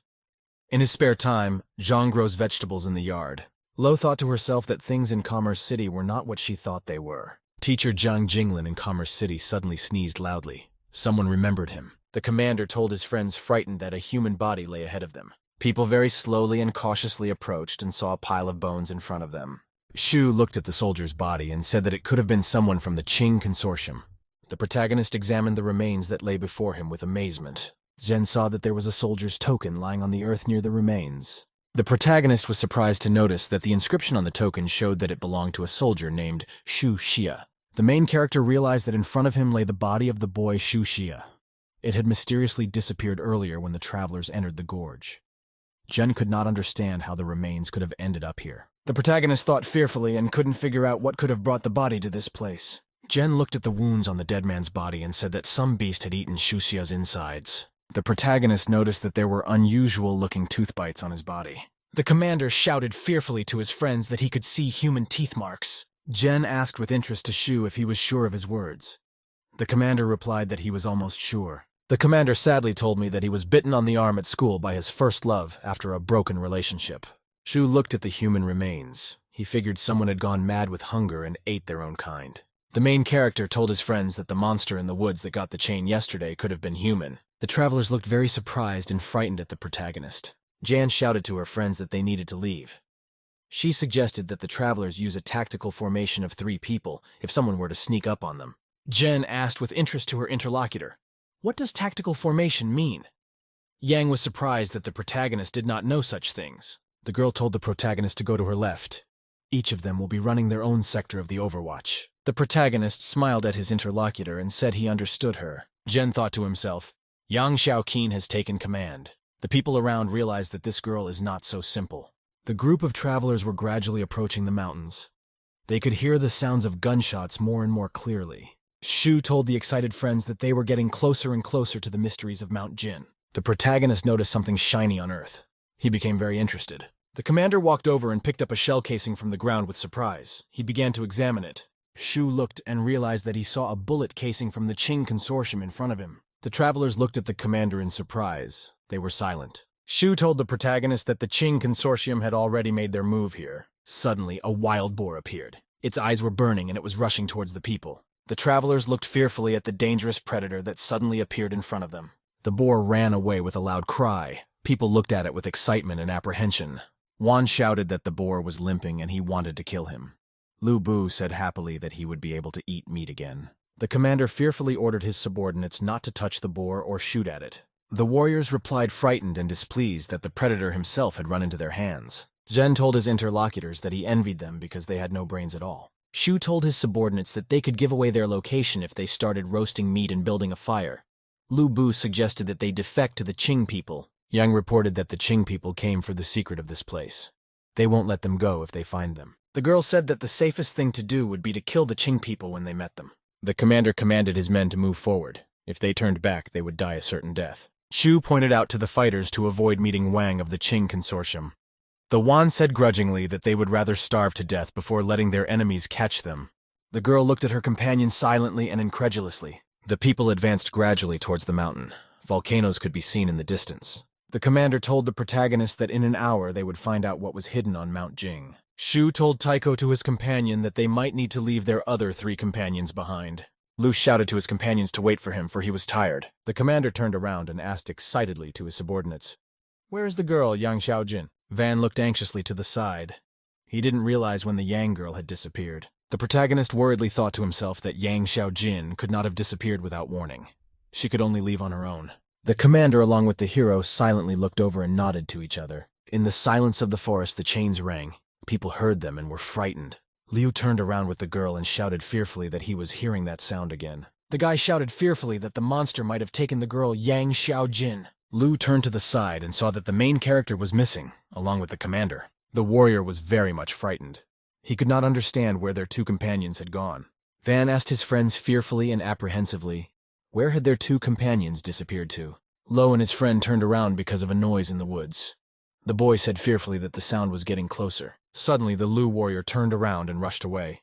He shouted to his friends to run. The boy ran with all his might. He wanted to get away from the danger as quickly as possible. Suddenly, Lu noticed the van guy rushing past him at full speed. Lu angrily shouted to his companion that he was running very fast after his injury. The warrior was running at top speed. He couldn't catch up with his companions. Lu ran up at full speed and set the footstool of the bathtub on the run. Van plummeted to the ground.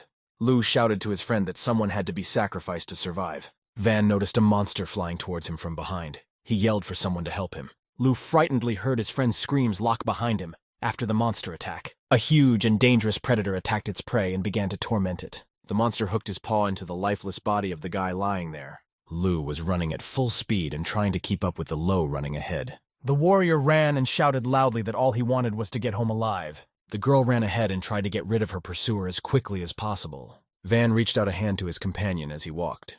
He shouted that he had to sacrifice something to survive. The guy couldn't reach the girl. She broke free and ran on. A group of armed soldiers suddenly appeared. They sternly asked the strangers who they were. Van shouted angrily that there was a monster chasing them now. Lo looked at the unfamiliar warriors with disbelief. The soldiers surrounded the men and shouted for them to put their hands behind their heads. The warrior radioed the leadership that they had found an escaped subject. He requested backup. The commander commanded his subordinates to move forward.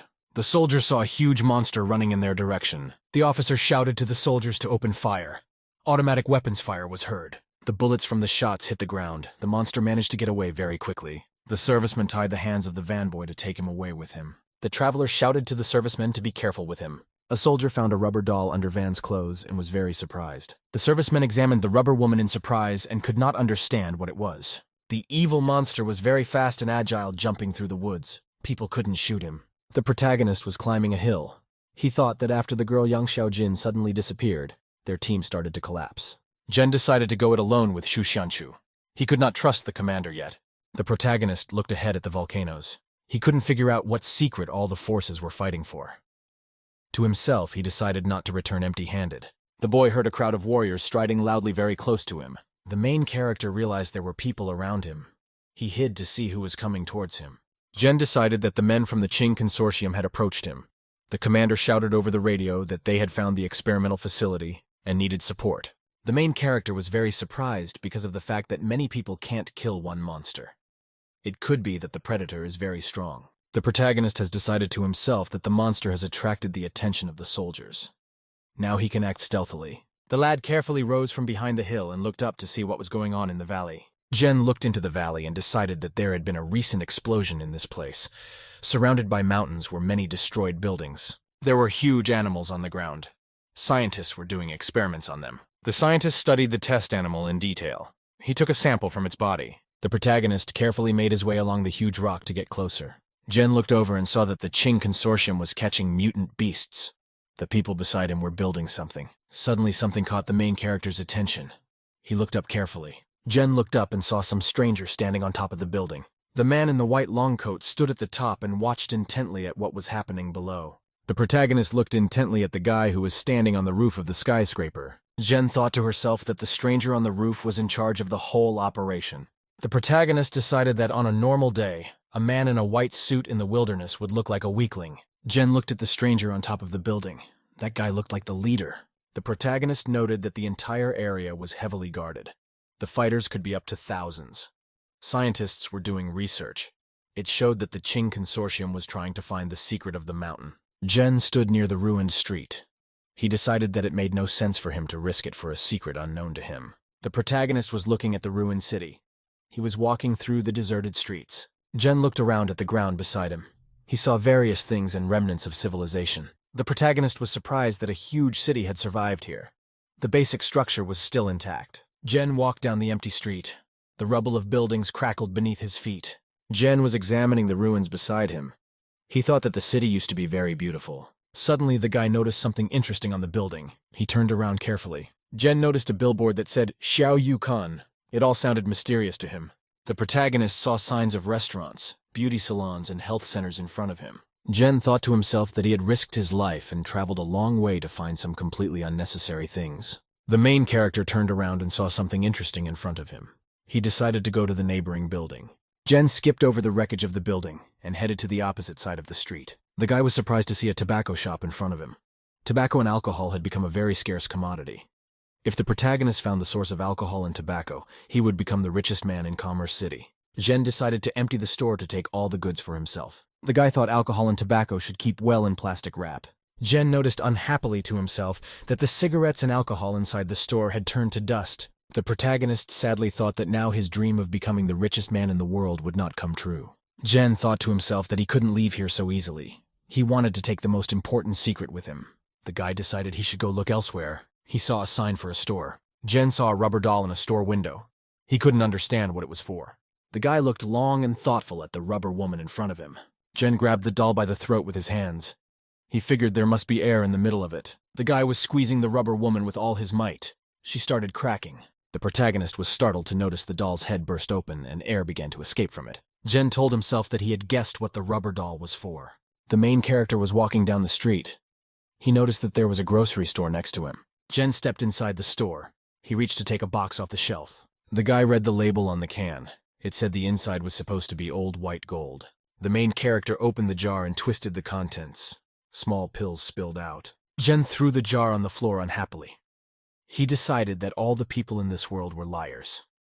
There was no gold inside the package. The boy remembered what Wang Fugui had said. He had told him that there were stores outside the wall that sold gold. The protagonist thought to himself that there must be a store with gold in this big city. Jen knew that gold was a weighty currency. If he found a store with it, he would be very rich. At this time at the protagonist's home, Xiao Yu's girlfriend was helping his brother survive. Liu walked into the room and thanked the girl for taking care of him all the time. Lately, Xiao Yu was glad that the boy's fever had gone down. The girl told the boy that things should be going well for the protagonist. Liu replied to her interlocutor that Jen should be safe. The boy recalled that his fever spiked the other day. The girl could have taken the money just to leave him. Xiao Yu helped him and cured him. The girl told the boy that he would have to attend a class tomorrow to catch up. Liu reminded his companion with great excitement that his brother was not at home. Xiao Yu told the boy with a smile that he should do as he was told. The boy and the girl said goodnight to each other. It was night over the village and the moon was shining in the sky. The whole place was silent. A group of unknown men climbed over the wall and jumped to the ground. The occupants of the house woke up. The girl said frightened that there was someone outside. Liu shouted fearfully that there was more than one stranger on the street. Xiao Yu took the knife in her hand. She told the boy to stay put. She wanted to go out and see for herself. The girl with the blade in her hands headed towards the door with excitement and caution. The boy sat fearfully on the bed and watched Xiao Yu carefully. The strange man kicked the door with all his might and opened it. The girl bounced back frightened. She was startled by the appearance of strangers. Xiao Yu shouted and put the knife in front of her and rushed forward at her attacker. The girl swung her weapon at the strange man's chest. The intruder got angry because the girl hurt him. He screamed. The man, together with his accomplice, threw the girl to the ground and grabbed her arm. Xiao Yu angrily shouted to the man to let her go. She tried to break free. The boy was sitting on the bed and he watched as the perpetrator with the knife rushed at him. The intruder swung the dagger and hit the bed with it. The boy managed to bounce away. He ducked down and looked fearfully at his attackers. The intruder was surprised. He shouted that the boy turned out to be very quick. The boy recognized the men who attacked him. He'd seen them before in Commerce City. Liu thought that because of his recent illnesses, Xiao Yu had been targeted by the attackers when she went to buy meat. The door opened, and a schoolteacher ran into the room. He was frightened by the attackers. The intruder pointed the knife at the teacher and said he hadn't liked him in a long time. The attacker shouted that the teacher might have many valuable things. Liu asked the attackers fearfully, did they still want to kill Teacher Zhang? The intruder swung a knife. He yelled for the guy to give him the money nicely. Liu thought fearfully that the attackers had even decided to finish off the schoolteacher so that no one would know who had committed the murder. Suddenly, in the quiet of the night, a gunshot rang out in the house. A bullet flew through and fatally wounded the knife-wielding male assailant. Jen held the weapon in front of him. The wounded intruder began to fall. The attacker was very surprised. He couldn't figure out where he got the gun. The boy held a gun in front of him. The attackers were frightened and started to run away. Liu turned around and shot one of the fleeing men in the back with his pistol. The boy hit another of the intruders with a clean shot. There were several other accomplices with guns near the house. They were frightened when they saw the dead man. Liu ran out of the door of the house with a gun. The attackers shouted that the people inside the house had guns. They prepared to flee. The boy ran out of the house and pistol-whipped two more intruders. Liu stood on a night street with a gun in his hand. A teacher and a girl named Xiao Yu came out of the house. Zhang thought that Zhen Xiaosu was a ruthless man. Liu turned out to be just like his older brother. The teacher marveled at the fact that a boy of 13 dared to shoot someone. Liu was very excited. He stood there with the gun trembling in his hands. The boy was very scared. He was very shocked by what happened. Liu stood staring blankly in front of him. At that time, someone from outside called his name. The girl walked over and fearfully grabbed the boy by the shoulders. She kept calling out to him. Xiao Yu pulled the guy against her. She shouted for him not to worry, and it's all over now. The teacher asked the boy, did his older brother leave a weapon for him? Liu said excitedly that he didn't think anything would happen right after he picked up the gun. Liu told the teacher that he and the girl would now leave Trade City so as not to inconvenience him. Zhang told the boy judiciously that the wolves had now returned. So it was no longer safe in the wilderness. The man told the boy and girl that they didn't have to run anywhere and he would handle everything. Liu asked with great surprise at the teacher, is he going to straighten it out? A large group of people under the cover of night were walking down a city street. The commander told the soldiers angrily that the child Zhen Xiaosu had taken the weapon. The man said Liu is the only boy in Commerce City who can touch a gun. Van fearfully told the commander that there had been some kind of misunderstanding.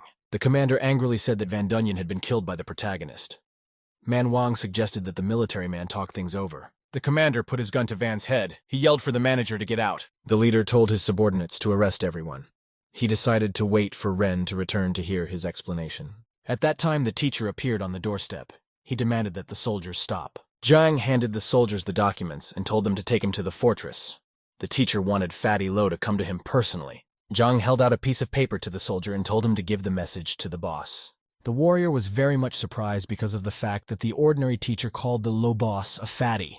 The commander pointed his gun at the bathtub manager. He asked angrily to the teacher what the teacher was waiting for. The soldier asked Zhang, did this one really think that some card would help him get rid of them? Commander walked up to the teacher and silently took the snatched document out of his hands. The warrior looked at the teacher very angrily and unhappily. He continued to remain silent. Zhang looked at his interlocutor without any emotion. He was silent. The soldier looked at the document the teacher handed him. The card was written in the name of Zhang Jinglin.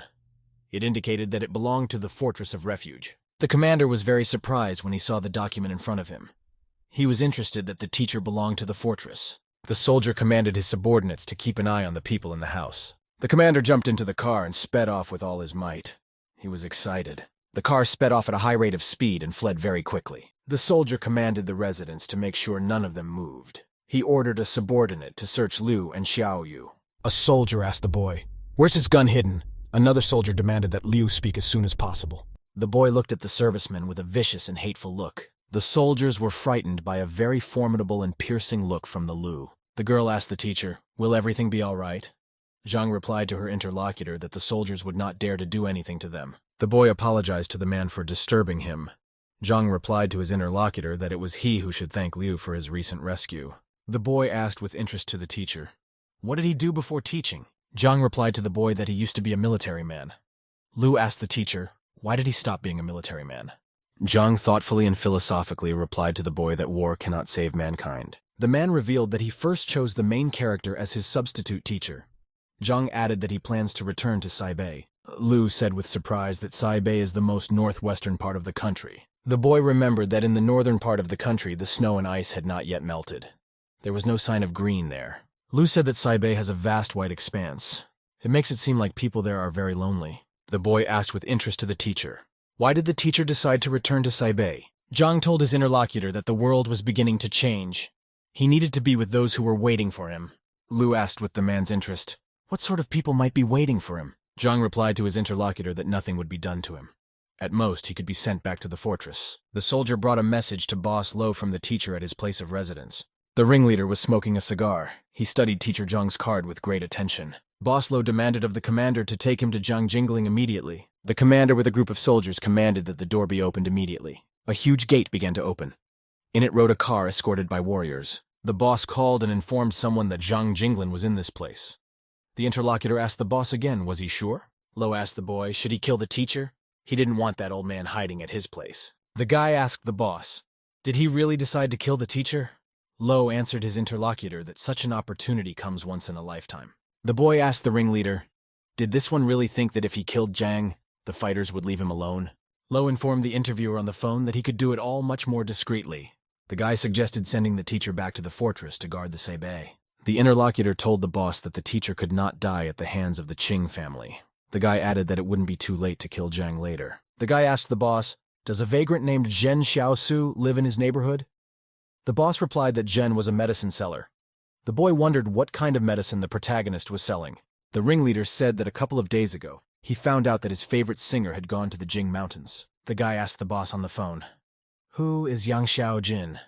Lo replied to the caller that he had never heard the name Yang Xiaojin. The guy asked the boss if the main character has any relatives or friends. Lo replied that Zhen has a younger brother. The commander in the next seat told the boss that Teacher Zhang is a friend of the protagonist. The guy ordered the boss to leave the main character's brother alone for now. The commander sat and listened unhappily to the conversation that Boss Lo was having. The guy and his subordinates were on the roof of a building in a forgotten city. The prepper finished talking to the boss LOL. He leisurely put the phone down. After a long pause, the guy turned to his companions and glared at them. The guy introduced himself to the guests and said his name was Ching Zhen. He was the younger brother of Luo Lan. Ching looked at his bound interlocutors. He said that he was glad to meet them. The guy addressed his captives by the names of Lu Bu and Lo Xinya. Ching asked his captives for details about their friends Xu Xianchu, Yang Xiaojin, and Ren Xiaosu. The guy asked the interlocutors what could link Zhen Xiaosu and Yang Xiaojin. Lu excitedly shouted to his interlocutor that the protagonist and the girl were in no way related. The prisoner said that Xu is a superhuman. He can release a shadow from his body and stop even a bullet. Liu revealed that he didn't know anything about the Yang girl. He told the guy to be most wary of the protagonist. Ching asked his interlocutor with surprise, why should he be afraid of the protagonist? Lo asked with interest by a friend, can Zen make anyone angry? Lu emotionally shouted that the main character in reality is very strong. Lu remembered when they had a whole group of them fleeing the canyon. The guy remembered that the main character ran in the opposite direction when everyone was being rescued. Lu remembered that although he was running away, he looked back at the protagonist.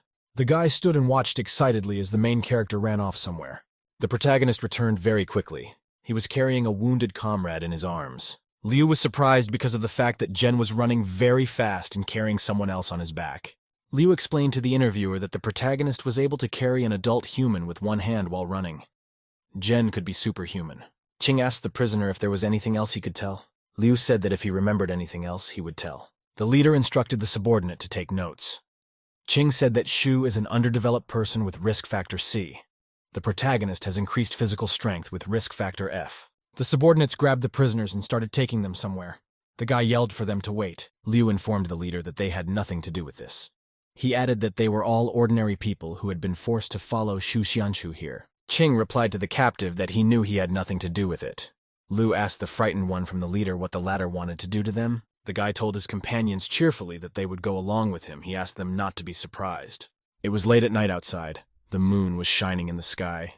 Ching and his subordinates were walking down the street. The leader walked with a large group of soldiers between the houses. Ching commanded a subordinate named Shu Man to lead a team to search for the protagonist, adding that the soldier should return before midnight. The guy commanded his subordinates to follow him. Lu Bu asked excitedly to the leader, "Where are they going now?" Ching replied to his interlocutors without turning around that they would soon find out for themselves. The soldiers began to lower a huge cage from the heights. People stood nearby and watched with interest. Chin gestured to his subordinates to open the cage. Girl Lo and Guy Lu were very much surprised at what they saw in front of them. People saw a huge monster in a cage in front of them. It was lying at the bottom of the cage. The guy yelped, the shape of the mutant's teeth very familiar to him. Liu looked at the monster and said that the teeth marks on Suya's body were exactly the same. Ching was surprised to tell the guy that he already knew a little about the monster and the bodies it bit. The girl Lo fearfully asked, what kind of monster does she see in front of her? Ching explained that the mutant is a product of the pre-catastrophic period. He added that the monster should be called a test subject. Xiaoyan explained that the mutant had only recently escaped from the walls of some laboratory. The guy said it's pretty amazing that the monster survived to this day. The girl Lo told her interlocutor that he had come here for the monster. Also, the researchers had come to find a laboratory that had once held test subjects captive. Ching turned around in surprise with great interest, looking at the interlocutor. The guy told those around him that multicellular organisms like humans use cell division as the basis for growth and reproduction. Ching said that one would assume that cell division would be endless, with all human cells stopping at an average of 50 divisions. After that, there is irreversible decay. The guy explained that for this reason a person's lifespan is limited. They get old and die. Ching told the surprised girl that the cellular process could be changed. The guy said that a special technology could be developed in the laboratory. As a result, cells will divide indefinitely. As a result, the body's metabolic cycle and longevity are increased. Ching twitched the bolt in his gun. He said that scientists had created monstrous and inhuman creatures. Mutants had completely lost their sanity. The guy reported that the monster's physical strength and agility far surpassed that of ordinary humans. He threw a gun into the cage. The mutant came to life. His red eyes lit up and he looked at the humans. The monster grabbed the gun with its teeth and chewed it apart. Ching said that they had to engage combat teams and sacrifice people to capture even one object alive. The guy told his subordinate to write down that the subject was no longer human by his readings. Ching told his interlocutors that the monster was the product of genetic modification. The lab could have been a secret experimental facility for the company's flame source. The girl Lo thought excitedly to herself that she had heard about the company flame source again. Lo watched the guy carefully. She thought that the Qing consortium might get hold of the new technology. The monster was lying at the bottom of the cage and staring angrily at the humans. Parts of a gun were lying next to it. Ching told his subordinate to shine a bright light on the mutant. The warrior gestured to another soldier to turn the spotlight. The soldier deployed a powerful searchlight and began shining it in the direction of the cage. People stood around the cage. They noticed that the mutant began to close sharply against the light. The monster sat at the bottom of the cage and covered his face with his hands. He was frightened by the strong light. The subject squirmed on the floor of the cage. He began to crawl back with a disgruntled yelp. Cian looked and said with surprise that monster suffers from photophobia. The soldier explained to the leader that there could be several reasons for the lightning. Ching said that one specimen would suffice for scientific study. He indicated to his subordinates that they could kill the rest of the mutants. Ching wondered.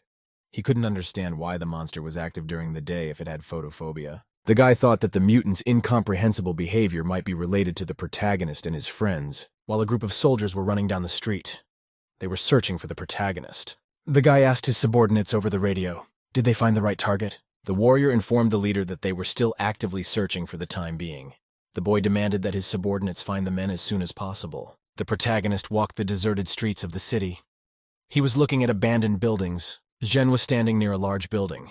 He was surprised that all the stores before the disaster had been built so grandly. The guy saw a sign for a Luwang department store. He thought there must be a gold store somewhere nearby. The guy went inside the room. Everything was scattered there. Zhen decided that there might be a gold store nearby after all. Suddenly, the protagonist noticed something interesting behind him.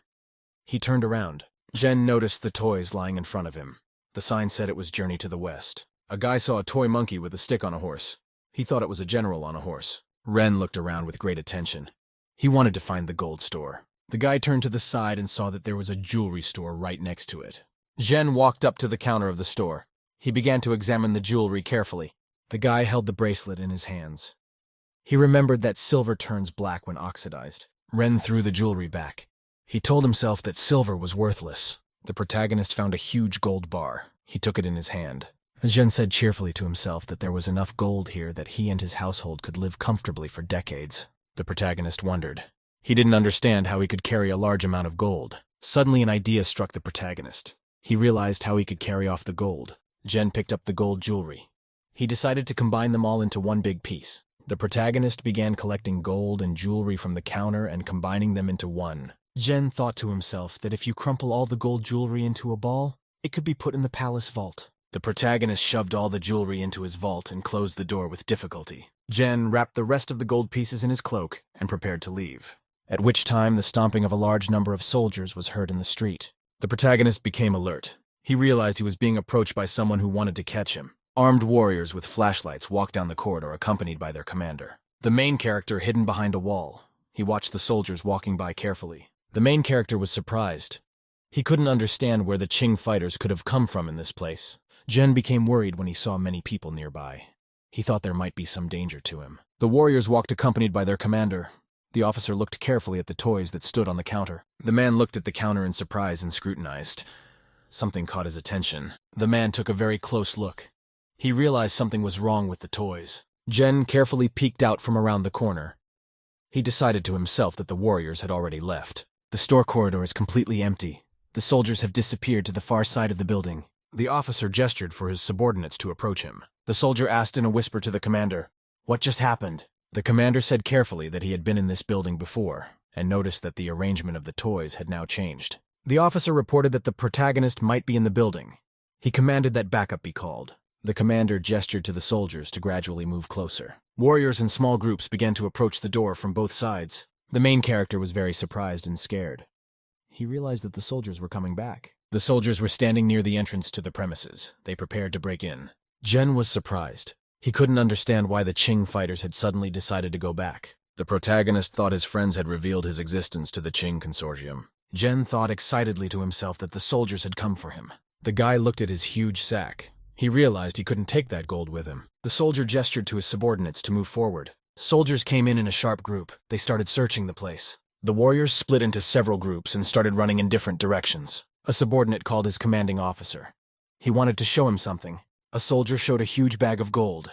He said that the gold could have been collected by the guy they were following. The officer hesitated. He realized that the guy was interested in the gold after coming a long way. He realized that there had to be a protagonist somewhere nearby. The soldier noticed some noise and suspicious movement. He looked up the stairs. The serviceman shouted to his colleagues that their target had run to the second floor. The soldiers together as a whole group ran upwards.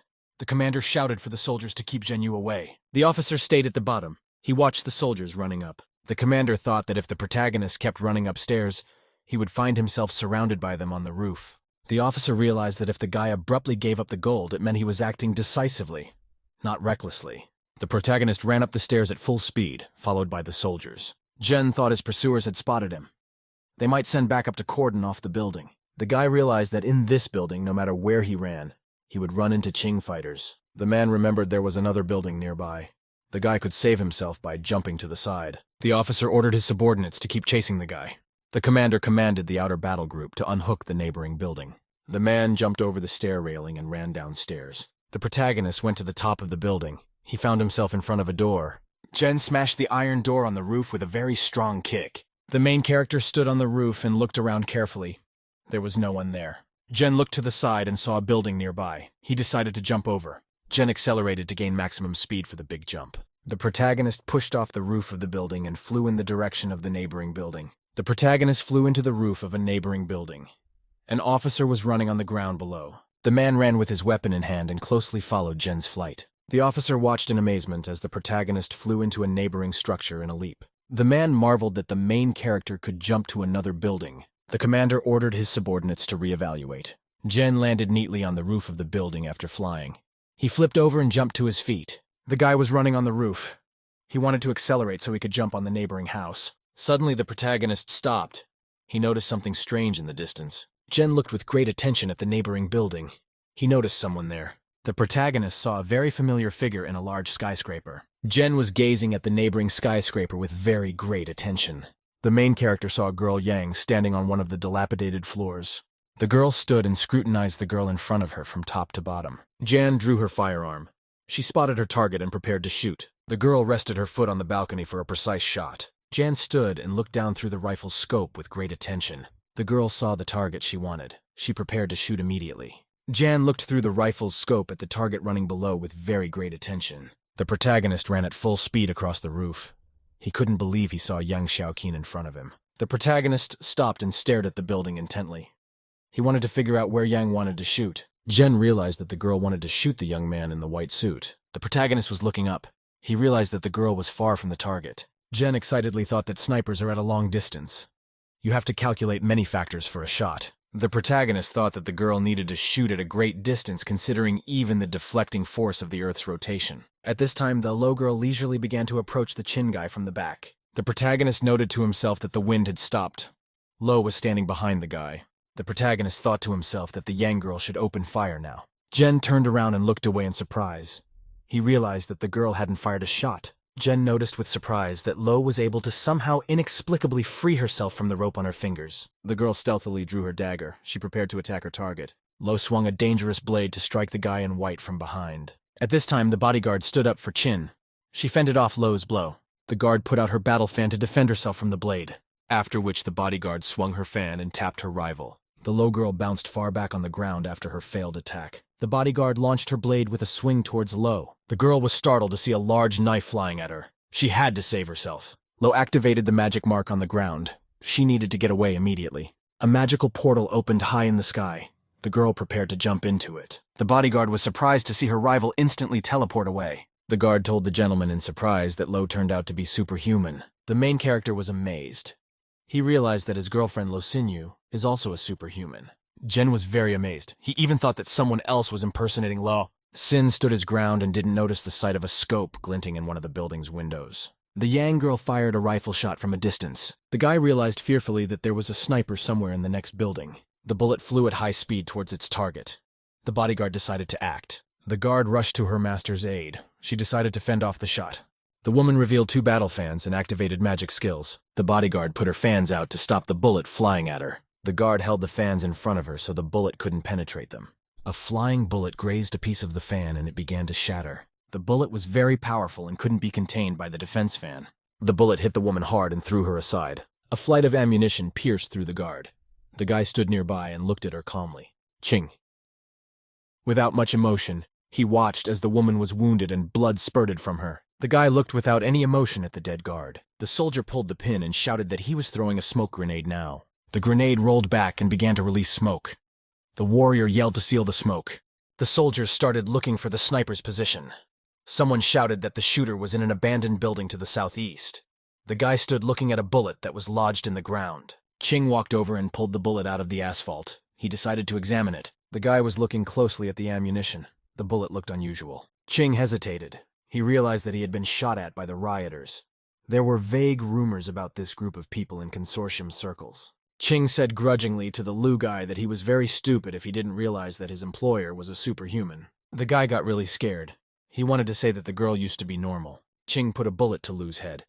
The guy was scared and wanted to scream. Ching put a bullet in the captive's head and said he could rest in peace. The guy, after being hit by a bullet, dropped dead on the ground. There was a lot of blood around. The main character thought about it and realized that the girls Yang and Lo were working together. Jen remembered and thought that the girl's disguise was not flawless. He recalled the peculiarities of their behavior.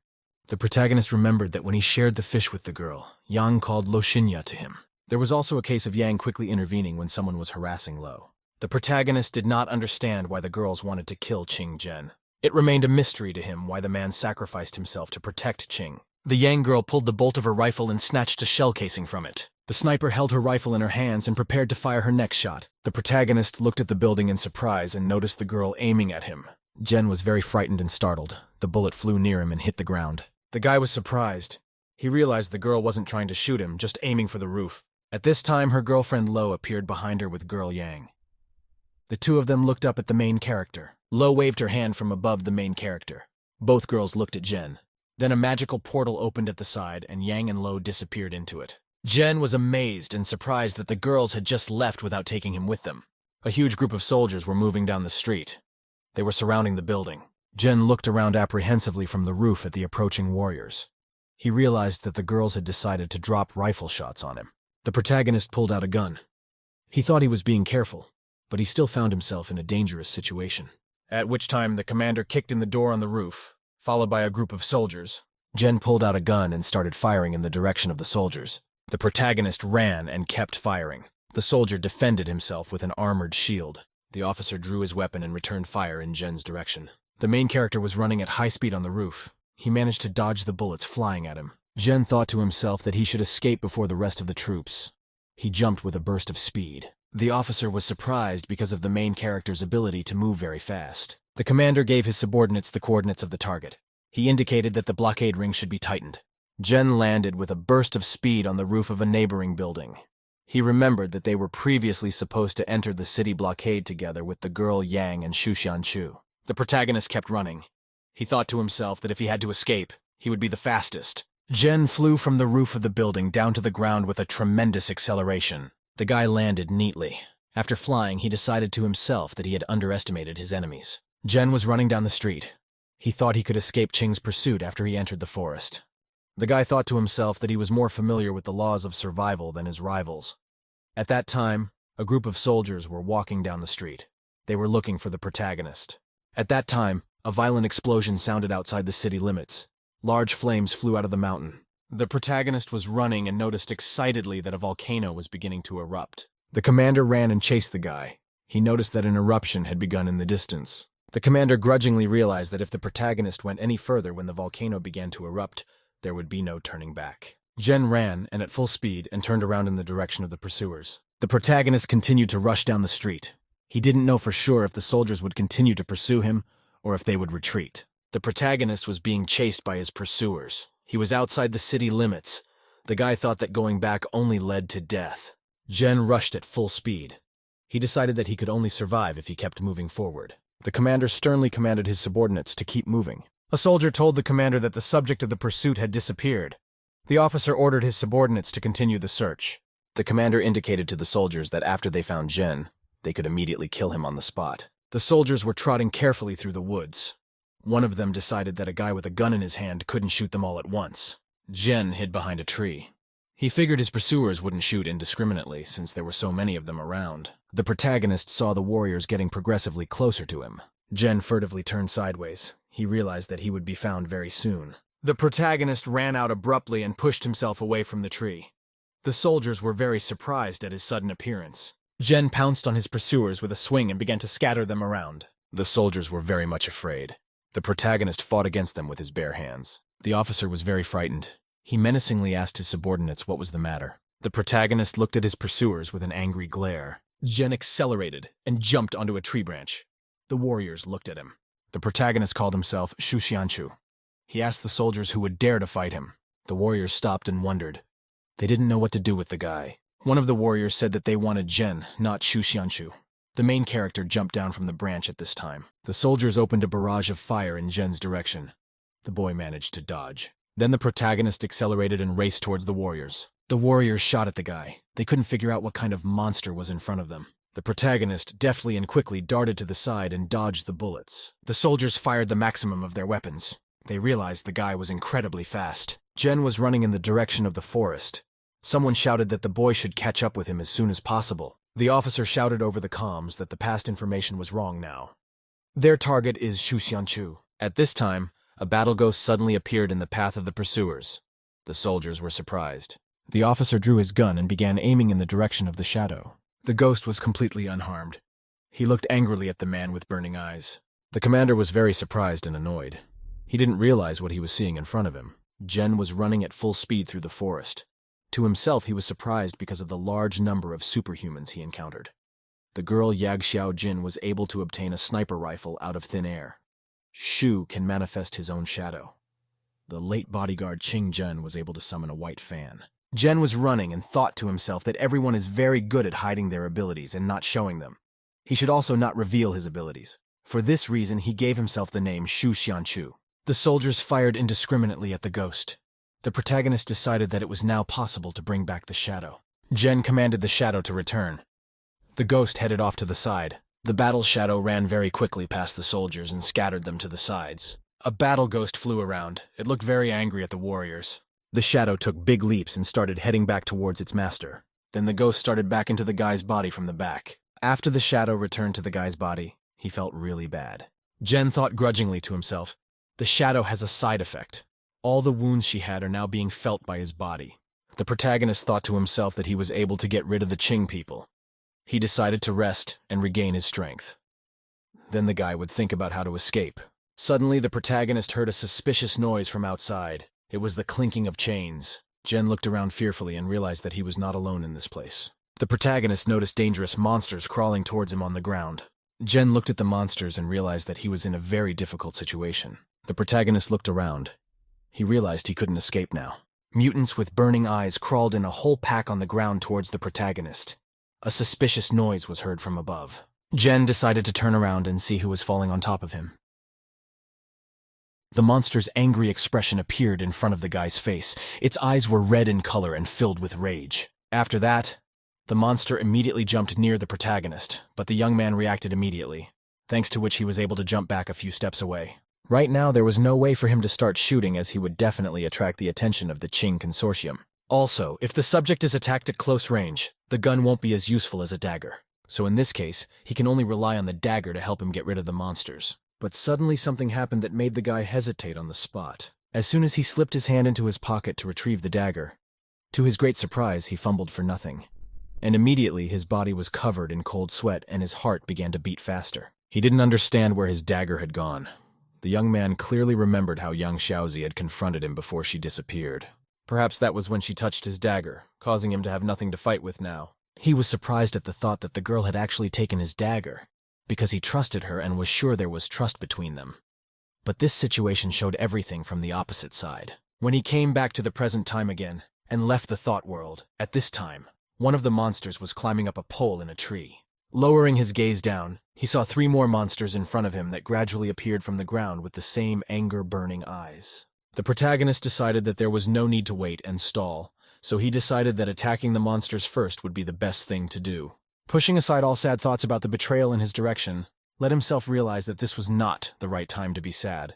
After which he loudly wished all monsters to disappear from this world and was already ready to attack. But suddenly his attention was caught by some sharp movement behind his back. As he looked a little to the side to see what was going on, he saw one of the monsters behind him suddenly land behind him. The protagonist realized that the opponent was about to attack him and then there would be less chance of getting out. Making a sharp turn around himself, he struck the monster with his fist, which at least confused it a little. But then an unpleasant sensation of pain ran through his body, which came immediately after the first blow. As he continued to watch his hand touch the monster's body, he couldn't understand what had happened to him. It was written on his face that he had not expected such an event and was in shock. He immediately started screaming loudly as he couldn't bitch about such an acute sensation. Pulling himself together, the boy calmed down. Even though he had a nasty punch in the arm, he managed to knock the monster off his feet. Their skin was so thick that it was impossible to wound unarmed with bare hands. At this time, one of the monsters grabbed the guy's spirit and started gnawing at the shoulder area. The protagonist felt a sharp pain run through his entire body once again. He knew that if he kept dragging on like this, they would eat him, so he urgently needed to find a way to get a weapon. Blood rushed from his left chest as he was wounded again. The guy couldn't recover from the pain. Before he could move away from the previous blow, he felt the monster begin to bite his leg. After that, the monster hit him sharply, causing the guy to quickly fly off to the side. He fell to the ground, hitting his head hard, causing the young man to cough up blood. His inner image was almost eaten away, affecting his condition and his level of health and strength. While he was lying on the ground and could not find the strength to get up, a monster suddenly appeared in front of him that was about to jump on him with all its weight. The monster still managed to do the intended thing and landed on the guy in a sharp motion. He stepped his foot in the area of the main character's solar plexus. He realized that he couldn't use his power at all. But at the same time, he realized that he couldn't disappear from this world so quickly either.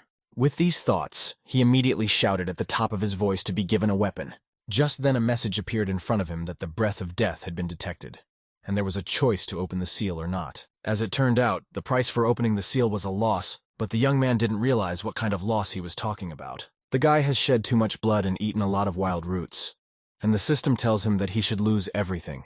This kind of treatment he considered unfair to himself. The gold, the money, the gun on his body, Yan Liu Yuan, Sister Xiaoyu, even the clothes on his body, all of this was given to him with very great difficulty. From the monster's impact, the boy landed across the road into the dark forest. He asked the palace why he even needed his clothes, and received nothing but silence, after which the young man asked for a little bargaining.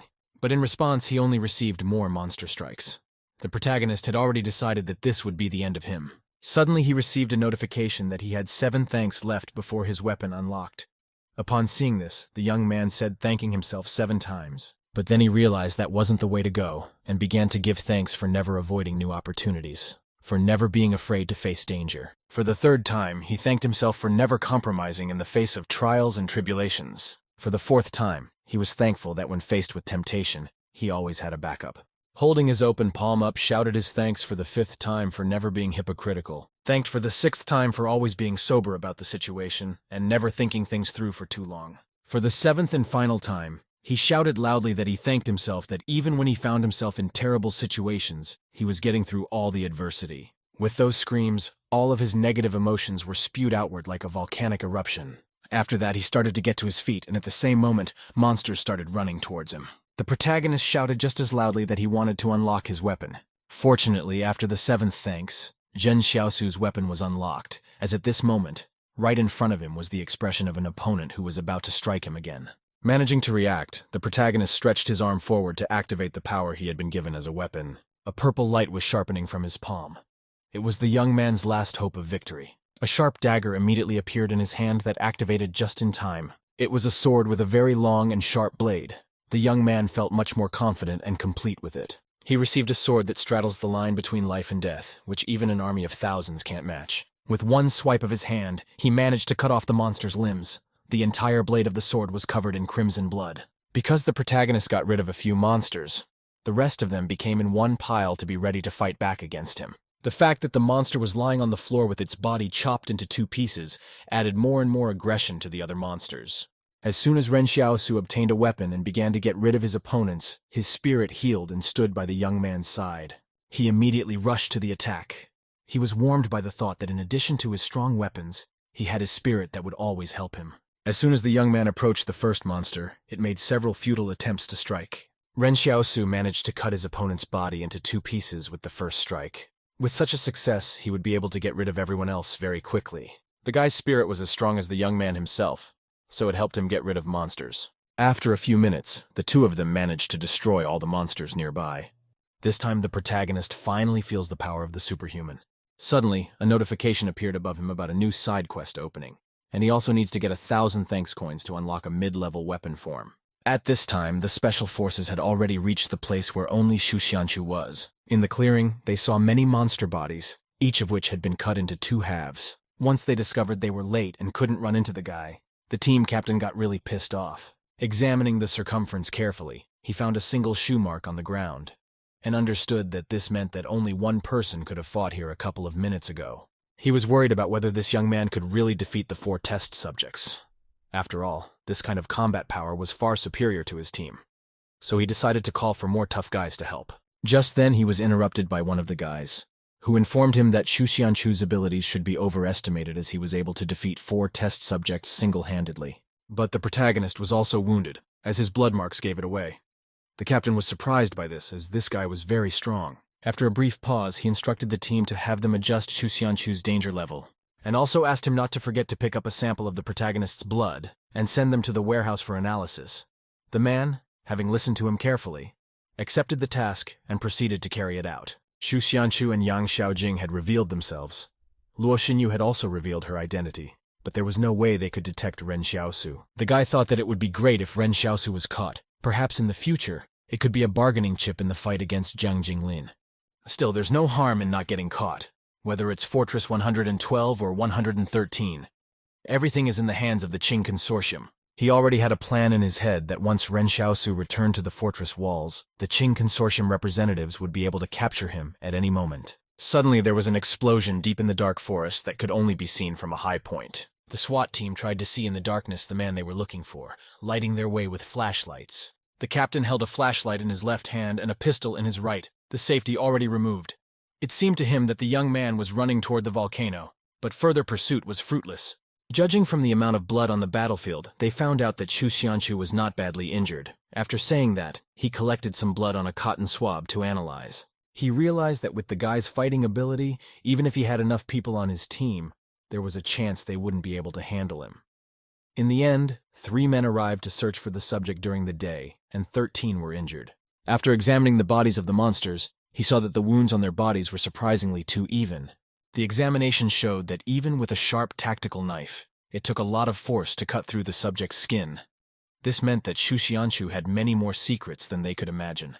Turning back around, the captain saw something that sent him into shock. In front of him, he saw a guy running who seemed to be very scared of something. His team immediately raised their forward-pointing weapons, as this behavior was very strange, because before this guy was running away from them, and now he was doing the opposite. The young man shouted to the team if they were sure they should be aiming at him, for first they should take a look at what was behind his back. As it turned out, he was being chased by a huge crowd of test subjects, and their numbers only seemed to be increasing. The boys were struck with fear all over their bodies. It looked like the young man had stirred up a den of test subjects, causing them all to be in great danger. The young man stopped in front of the military men and argued that they urgently needed to escape, and if they continued to stand there, they would definitely not survive. The captain and his crew were puzzled, for they had been trying to find this guy for so long, and here he was in front of them. After which they raised their cannons, pointed them at Ren Xiaosu, and opened fire. The protagonist immediately turned around the shadow standing next to him and covered his back. He was madly angry that in this situation, these people still had the will to fight against him. With his decision made, he turned around to face the military as a plan for the next course of action emerged in his mind. With a sly smile, he shouted that, in that case, he would let the monsters loose to play with these people for a bit. After which, he grasped the shadow's neck with his hands and leaped high above the entire military team. He landed in the middle of the crowd of guys, thereby slightly injuring some of them, and once again pushed himself off the ground and jumped further away. The captain was very angry with the guy. He realized that if they left such a large number of test subjects unattended, their rear would suffer, as well as the city behind them. Realizing the situation once more, he noticed that this Shuxianchu would use such sneaky tactics to evade the chase. The protagonist uses test subjects to restrain them. Thus he wants to get rid of both the military and the test subjects, thus destroying 2 birds with 1 stone. But the information said that the maximum number of test subjects in this city was 100, but to my surprise, there were more. The captain speculated that it could be because the source of the blaze was deliberately spreading false information. When he realized that this situation could very well be real, he took a radio to alert the military towards the city to build a defensive line. To all personnel present, he ordered them to open fire immediately, holding their defenses in place to buy time for the city. As the protagonist watched the actions of the military for a bit, the thought occurred to him that perhaps this was the difference between consortium fighters and private forces. He was very surprised by the fact that the soldiers were willing to sacrifice their lives in safety, all to buy time for the comrades behind them. Thinking back to the main man above this military, he couldn't understand how he could lead such an army, as they were complete opposites. The soldiers, without sparing their lives, confidently lined up in front of the huge crowd of monsters that were several times stronger than them. But despite this, they were not going to retreat. At that moment, most of the subjects burst out of their seats at the guys. It was clear from the look on their faces that their only desire was to destroy the military. The captain instantly started firing at the monsters, shot after shot, blow after blow, but all was useless. The bullets had no effect. Here, he alerted the entire team that they needed to slowly retreat to the outskirts of the city, as the defense line was already in place. For the captain, this situation was very difficult morally, because he's sacrificing both his life and the lives of the military. Taking a heavy exhale for reassurance, he asked the military to hold formation for now, and look for a moment to retreat as they went. Reinforcements were already on their way to them. In order to slow the monsters down somehow, the guys started firing their assault rifles at them. Even though they couldn't be completely destroyed, but still, it threw them off a bit. The monsters crouched in a row on the ground, where bullets fell one by one near them. The military never stopped surrendering. They kept insisting on their victory. The rumble of gunfire never ceased for a second. The protagonist was watching all the action at this time. He was glad that these Qing guys were in the way. Otherwise, he himself wouldn't have been able to handle all these test subjects. But now, looking at that bald officer's reaction, the young man decided that he too had not expected that there could be so many monsters in the mountains. But such a phenomenon he considered quite normal. Besides, there was not much entertainment for a young man in these deep forests. When his attention was attracted by a loud rumble, which was not like gunshots, it was something more powerful. As it turned out, it was another volcanic eruption, causing the terrifying thunder to boom all around the forest. But suddenly, from the depths of the volcano, a huge hand of some other monster that was probably of enormous size showed up. The young man had never expected that there was any creature hiding in this volcano all this time. But what surprised him more was the idea that anyone could survive in the lava at all. The captain of the entire military team was also watching the volcano erupt. Next to him stood one of the military men, who could not believe his eyes, for there was some devilish thing going on in front of him. The captain sadly exhaled. He notified his subordinate that unfortunately such things did exist and they would have to temporarily retreat. Hence, this was a mission failure. He asked the military man to call his brother if the creature got out, or if a large number of test subjects were forced southward by the volcano. Barrier 113 would be in danger.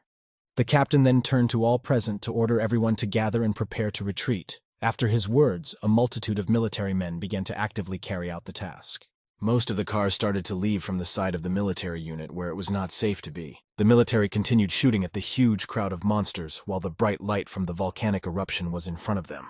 This is when the team captain realized that if they didn't start saving themselves, they might never come out of the woods again. So he turned to the military shouting for them to evacuate immediately. Most of the military ran back, following the officer's orders. The officer in turn stayed with one guy so that someone could hold the monsters back a bit. The subjects wouldn't stop trying to advance. But luckily the bullets stopped them a bit, allowing the military to have a few seconds to escape. At this time, the commander-in-chief of the military base, surrounded by military personnel with weapons as guards, stepped out of the car. Out of the thick and dark forest, the military men who had gone with the officer on the mission came running toward him. The guy held a small black remote control in his hand. It was clear by the look in his eyes that he had some sort of plan in his head that he was following.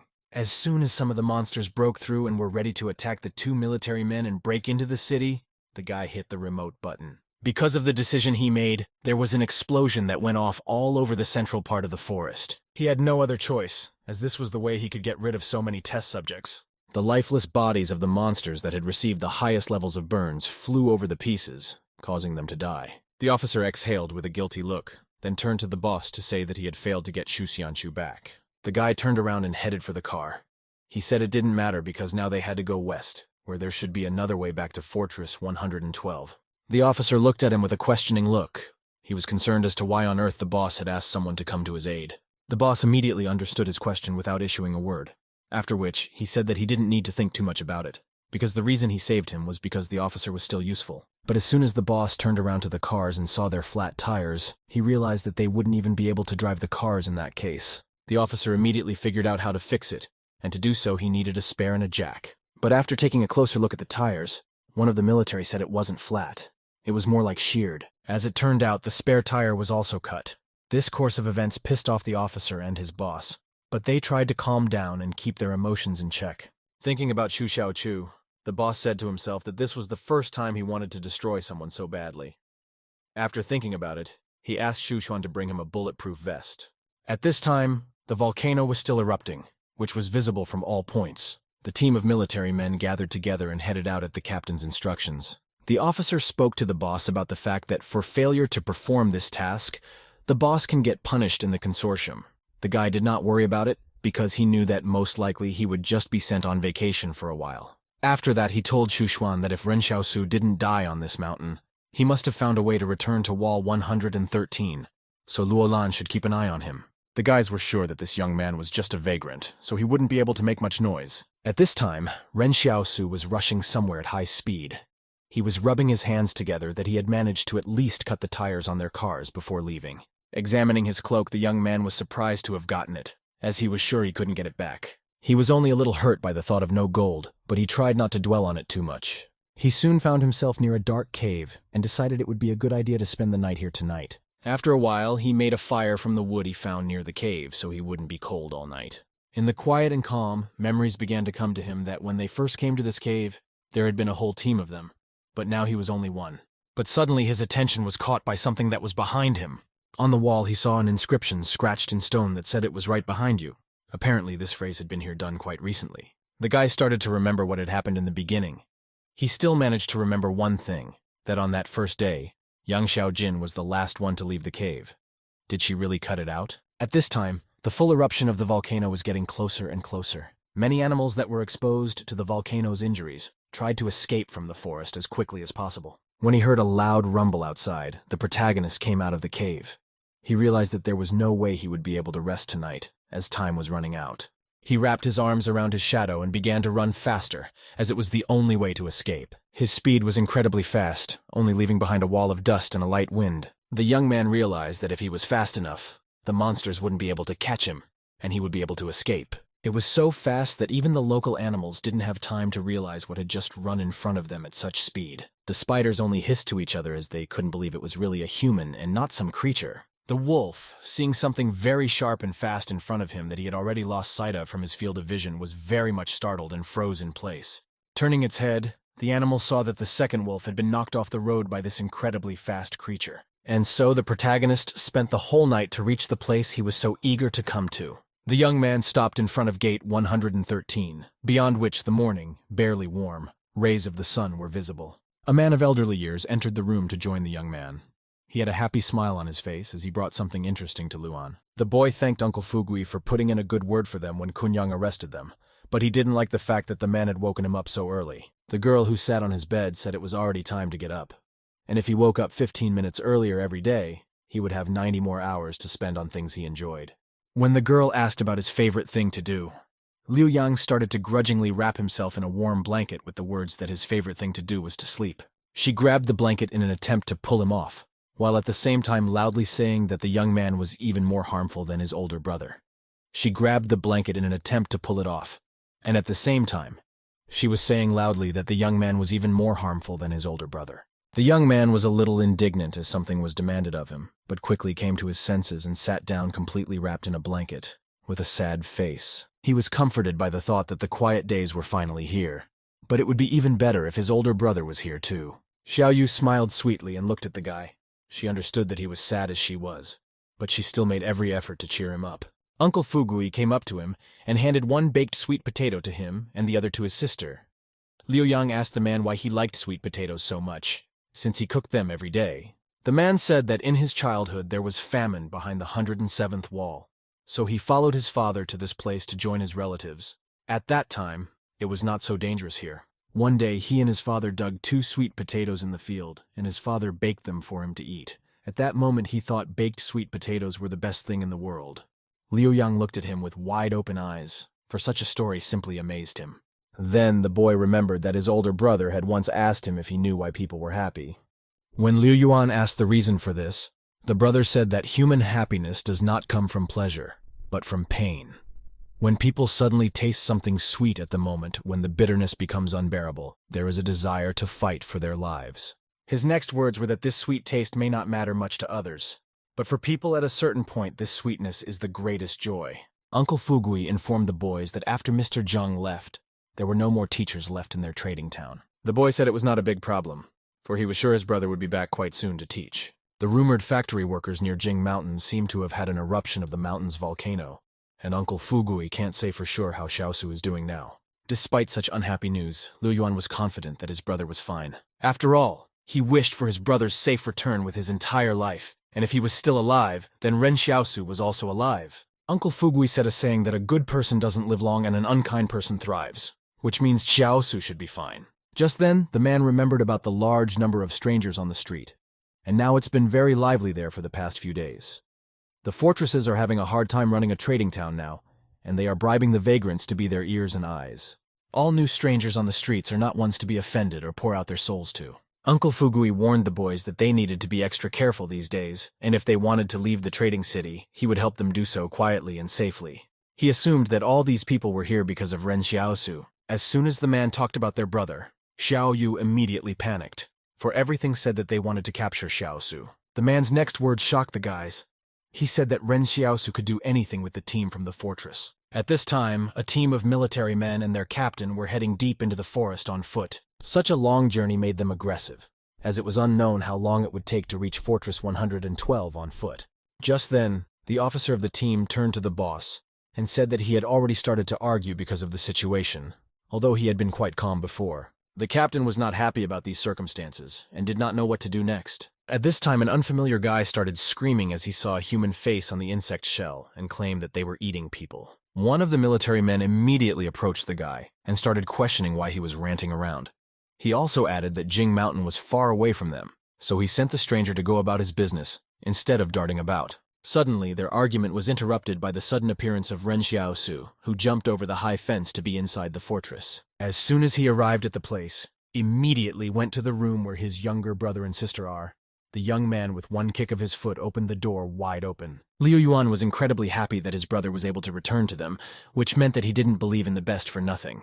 Without further ado, he told his relatives to pack their things as quickly as possible. After that, the protagonist pointed the gun at Wang Fugui not to do anything unnecessary, and said that he would stay in this house until they left and immediately apologized for it, but it would be safer this way. Wang Fugui, with his hands raised worriedly, said that there were many people outside watching this courtyard. He might be able to get in and out easily. But what about Liu Yuan? Ren Xiaosu twirled his gun in his hand, and a confident smile appeared on his face, after which he said that no one would stop him from doing what he had planned. Wang Fugui asked if the thought that as long as Mr. Zhang was around, the Qing family would not be able to do anything to the young man was true. The protagonist turned his back to the man and said that he was not leaving with his family because of the Qing consortium, but because of the monsters that were about to come out of Mount Jing. Hearing the information about the monsters, Wang Fugui anxiously asked which monsters he was talking about. On the streets of the town there is active talk of an insect infestation, the number of which is terrible, but insects are only a small part of the danger. The man immediately ran up to the guy, grabbed his leg, and in desperation began to ask him what he had encountered on Mount Jing, then began to ask him to wait for him, because Wang Fugui needed to come back and get his son. The man's words really surprised Ren Xiaosu. After all, Fugu's entire family business is here, but he still wants to leave with him. Wang Fugui was sure that he would be able to escape if he followed the young man. When asked why he thought so, the man said that only Ren Xiaosu knew best what was going on in Mount Jing. The protagonist thought about his words, because if he were to run out into the street right now, shouting that there were monsters coming from Mount Jing, half of the people in the trading city would look at him as a fool. But Wang Fugui was able to believe him, unlike the others. To put it in perspective, old Wang is not very capable and not ruthless enough, but he is more tactful. His ability to survive in these troubled times probably based on his ability to always quickly make the best choice in the face of danger. But here came the question. Was it possible to escape with Wang Fugui? Although he was essentially a profit-oriented businessman, he was not a bad person by nature. Suddenly, Wang started shouting loudly, proving that he didn't just want to follow the young man, saying that he had money and medicine, and he could communicate with people better than any of them. The young man thought some more, and after a short pause, he smiled and sent Fugui to fetch his son. The man was incredibly excited. He asked to wait for him. Suddenly, the young man was approached by Liu Yuan, saying that some time ago, robbers had broken in and he had to shoot them. This brought Wang Kunyan here. Ren Xiaosu began to ask in a panic what happened next and asked many questions. Liu Yuan only confirmed his words, then handed his brother the coin Zhang had given him before he left, explaining that Mr. Zhang had revealed himself to protect Liu Yuan and sister Xiao Yu. As a result, he left with them. The protagonist took the coin from his brother's hand. He was a bit annoyed since he felt like Zhang had revealed his identity. But the boy replied that he didn't reveal himself, but only mentioned Fortress 178. Also, the man said that Ren Xiaosu could go to the Saibei to find him if things got really bad. But he warned that going there for nothing was not a good idea.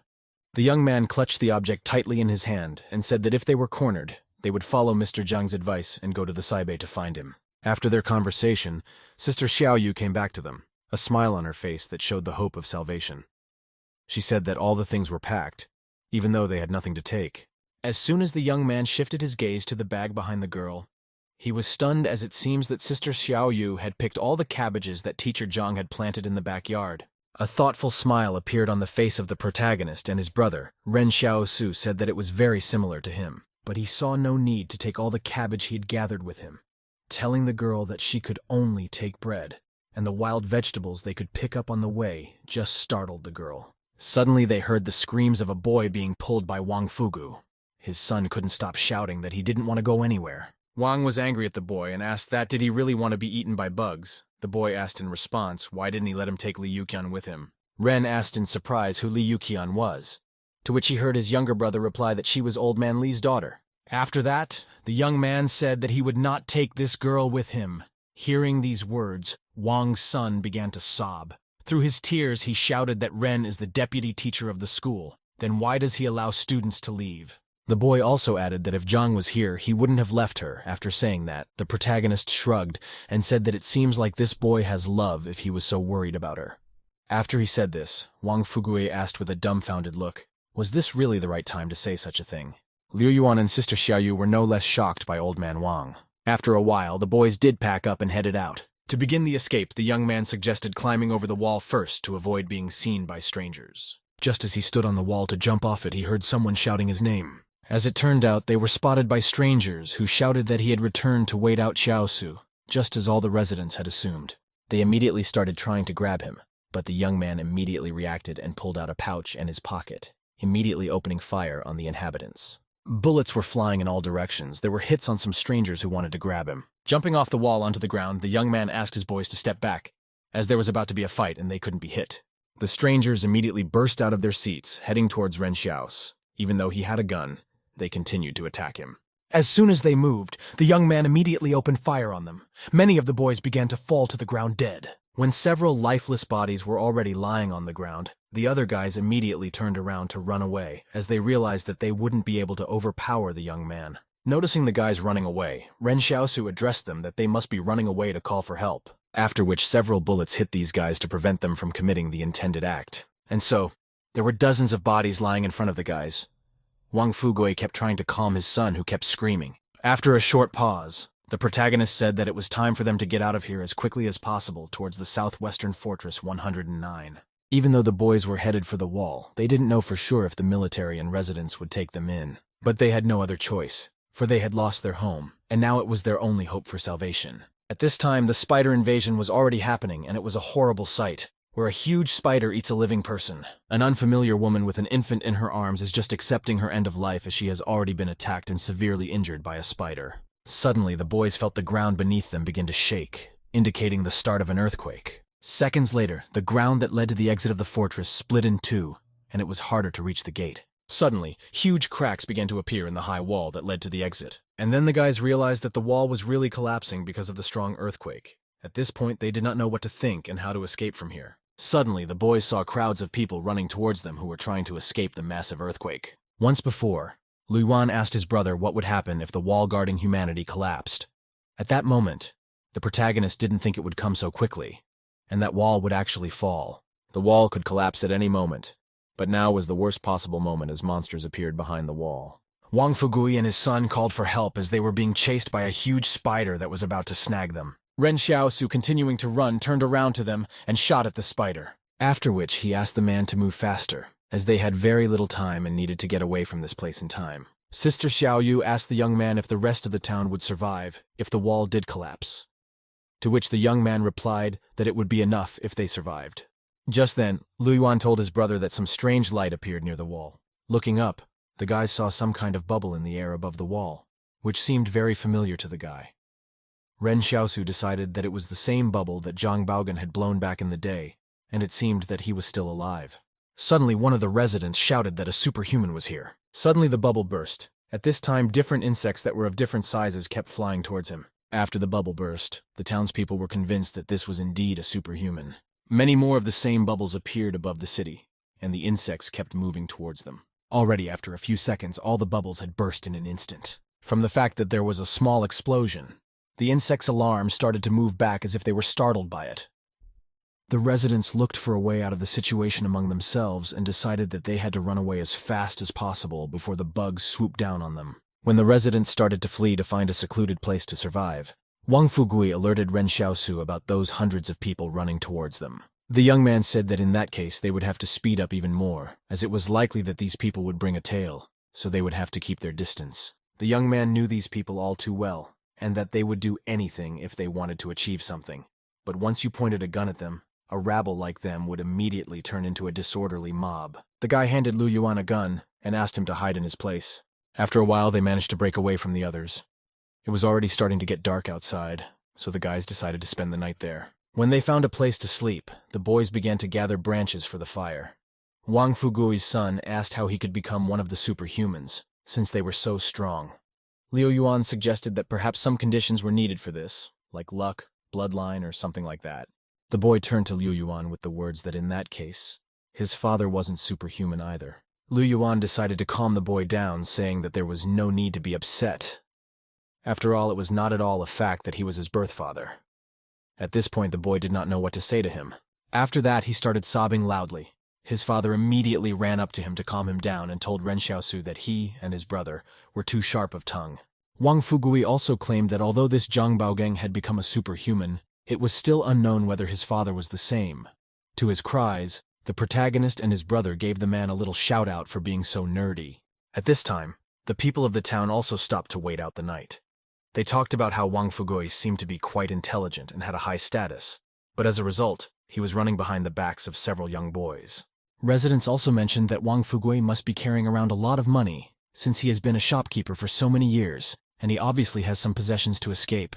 One of the guys said that it was better to forget about this fact, because Ren Xiaosu and Yan Liu Yuan both carry weapons. The resident said, despite having guns, they have nothing to fear as their team numbers are very high. When the guy asked which of the two of them would go first into battle, they immediately hesitated, avoiding a direct look with him, since they were brave only in words. But suddenly their conversation and peace was broken by a strange howl that seemed to come from deep within the forest. Apparently it was the howl of a wolf. People immediately began to worry about what they should do in such a case. Without thinking for long, they immediately rushed to flee. A lot of people were only now convinced that the danger was really present and needed to go with Zhen Xiaosu. At this time, the protagonist and his crew were chatting by a warm fire. On the fire was a cauldron in which the boys were cooking dinner. The younger brother of the young man said that the dish smelled very good. Ren Xiaosu said he found some wild cilantro on the side of the road, which he would add later, and the smell would be even more appetizing. Suddenly, Wang Fugui's son started saying that he doesn't eat cilantro because it smells like bugs and makes him sick. Ren Xiaosu smiled sweetly and asked the boy for saying so, probably because he had never eaten bugs. The boy confirmed his words. He also added that he couldn't even understand how this cilantro could even be eaten. Just as Wang Fugui saw that a huge crowd of city dwellers were once again heading towards them, he asked in panic why they kept chasing them. The protagonist replied that they weren't running after them, but to save their lives, which meant that they needed to get out too since danger was looming. Although the young man realized that it sounded cruel, but they need to stay away from these people. After all, they are helping to avoid danger. They have no other choice. But suddenly they were attracted to a strange sound that was clearly not far away from them. It sounded like the sound of cars, but no one understood where cars came from in this place. Those military vehicles that were traveling along the forest must have broken out of the fortress to escape from this unsafe place like everyone else. But Xu Xianchu had said earlier that the Qing Consortium's combat team in the fortress numbered 4,500 people. So why did they only put forward with such a small number of people? At this time, there was a guy in one of the military vehicles who was clearly a level above ordinary people. He was resentful for all the barracks being built on this crack, but he was lucky as he was sleeping peacefully at that moment. He turned to the driver of the car to find out the remaining amount of fuel, because in his plans still had to reach the fortress of 109, to which he heard the answer that they still about 220 kilometers to the fortress, and the fuel is clearly not enough. However, they have the option of asking the guy in the SUV behind them to pull up so the military can transfer fuel from his vehicle to this one, As soon as the guy heard this idea, he immediately decided that not all was lost yet, and soon they would be near the right fortress. But then, the joyful smile disappeared from his face as he realized that the cars were full of wounded, and the trucks were overcrowded. The driver turned to the man saying that he and Chief Ching Zhen had been very kind to them unlike the other bigwigs in the consortium, so they didn't mind suffering a little bit at all. The man asked to stop talking as if he was a good person, because in fact he is not. After these words, he reminded the proverb that good people do not live long. Zhen Xiaosu in turn watched the military vehicles passing by with crowds of people beside them. The young man turned to his team and reported that the top of the fortress was running in the same direction, which meant that there must be a lot of people behind them to divert the attention of the beasts. So now they could calm down a bit and not worry about it. The protagonist promised the boys that even if they were attacked by any number of wild animals, he could take care of it. In response to his words, Wang Fugui didn't say anything, but despite the silence, there was an air of uneasiness from him. After gathering all of their belongings, the boys headed out. Along with them were also many of the rest of the town's residents. Suddenly, the guy heard Wang Fugui's voice saying that he wasn't sure if it was appropriate to ask such a question right now, but he should know this information. He wondered where the other people who had traveled with the young man to Mount Jing had gone. The lad replied that when they left, there were 21 men in number. Now he thought there were about 4 left alive. Old man Wang pondered over the words he just said. After all, out of these 4 people, Xiaosu is one of them. After this thought, he speculated, is it possible that this guy is one of a superhuman? But regarding what exactly is happening on Mount Jing, the protagonist could not tell the guys. He only said that there are a lot of mutated monsters there. The old man put his hand on the guy's shoulder with the words that anyway, they were only able to get out of there thanks to him, and if he hadn't gotten them out in time, the guys probably wouldn't have been able to get out. The man didn't even know how to thank him for such a rescue. A sly smile appeared on the boy's face, as if a cunning thought had arisen in his mind. He said that for every drop of goodness received, a whole stream of gratitude should return. The old man said that everyone should be polite to each other. It was deep night outside, and all that lit the way were the bright stars and the month in the sky. The boys continued walking without stopping as they were running out of time. But then they were forced to slow down by the horrible sight of what had become of the road. There was a man sitting on the floor with a gun pointed at his forehead. The men with guns were ordering him to give them all the food, but the guy was afraid of them, but kept saying that he had to eat too. Looking up, the man told his 2 subordinates to go and look for some food from the rest of the guys. 3 lads stood before them, and the one in front said that they themselves were from the fortress, and how these armed robbers, whom they called vagabonds, dared to touch them. To his attempts to justify himself, the man named Wang Yihong said that since they were still from the fortress, he was still the director of the Sand and Grace factory. After saying these words, Wang Yiheng pulled the trigger and opened fire at the innocent people. When several people fell to the ground dead, he added that Fortress 113 had already disappeared, and now everything was starting anew in Fortress 109. He believed that whoever had a gun in his possession was the boss, and he was not the type to destroy innocent people indiscriminately, so he gave the advice to behave, and then he would let them live. Wang Yiheng pointed his finger at the 2 guys and ordered them to go and search these guys and bring back anything of value they find there. The boys were a little perplexed. They didn't want to obey this insolent stranger, but their lives were more precious to them. They approached the first couple where the man was hugging his woman tightly, trying to protect her. The guys started demanding everything they had with them. Without waiting for any action, they started stealing all the precious jewelry off the girl. The first thing they did was brazenly remove her wedding ring, after which they ripped the beads off her neck. While the guys were stealing everything from the residents, Wang Yihei warned that if they still had their head on their shoulders, the best thing they would do was to be quiet and then stay alive. Wang Fugui asked Ren Xiaosu in a panic if these guys would take all their belongings, but the young man claimed with a menacing look that no one would dare to take anything away from them. As soon as the sturdy guys heard someone's voice, they saw Ren Xiaosu behind them, whose presence annoyed them greatly. They began to whisper amongst themselves and decide whether to leave them or not. In the end, they decided to forget about him, and the guys that were with him, for they knew that Xiaosu was notorious for being a ruthless man in the trading city. As the guys turned around to get away from Xiaosu, they suddenly heard his voice asking them to stop. The protagonist pointed to the hand of one of the guys, which was wearing 4 wristwatches. The guys exchanged a glance with an awkward smile as they realized that it turns out that it wasn't them Xiaosu, but him wanting to rob them. The young man asked with a smile what they were waiting for. Did they really want him to take the watch himself? The guys immediately gave him the watch. When the protagonist let them go uninjured, the boys bowed to him in farewell. Afterward, the young man handed out watches to everyone so they could each keep track of time later. Wang Fugui's son looked at the new watch with great admiration. He didn't realize whether they were definitely of the same generation as him. He was being watched by Liu Yuan at this moment. You could tell from his face that he thought this boy was a nerd. The main character headed forward, followed by the rest of the guys. First of all, he wanted to find a place to rest, and already in the morning to go on the road. After a while, the boys came across a huge rock that they needed to get around in order to head further. But as soon as they got close to it, they heard someone's voice. It seemed someone was hiding behind that rock. Looking in, Ren Xiaosu found a team of people. They were all dressed in their school uniforms except for one girl who looked older than the rest. From their appearance and clothing, the young man realized that they were hiding students from some school. The deep and heavy night continued. During this time, thousands of people are trying to save their lives by escaping from the monsters as far away as possible. But unfortunately, not everyone succeeds. And so the boys found another resting place where they built a fire to warm up a bit. In complete silence, Ren Xiaosu was deep in his thoughts as his attention was once again drawn to his new acquaintances. As he looked at the boys, the thought that they were really all students of the fortress's second high school once again passed through his mind. Teacher Zhang mentioned earlier that there are dozens of schools in the fortress. Large fortresses have elementary schools, middle schools, high schools, and even universities. Teacher Zhang also mentioned that the disciples of the fortress could study in clean classrooms. There were also many teachers who could teach them the basics.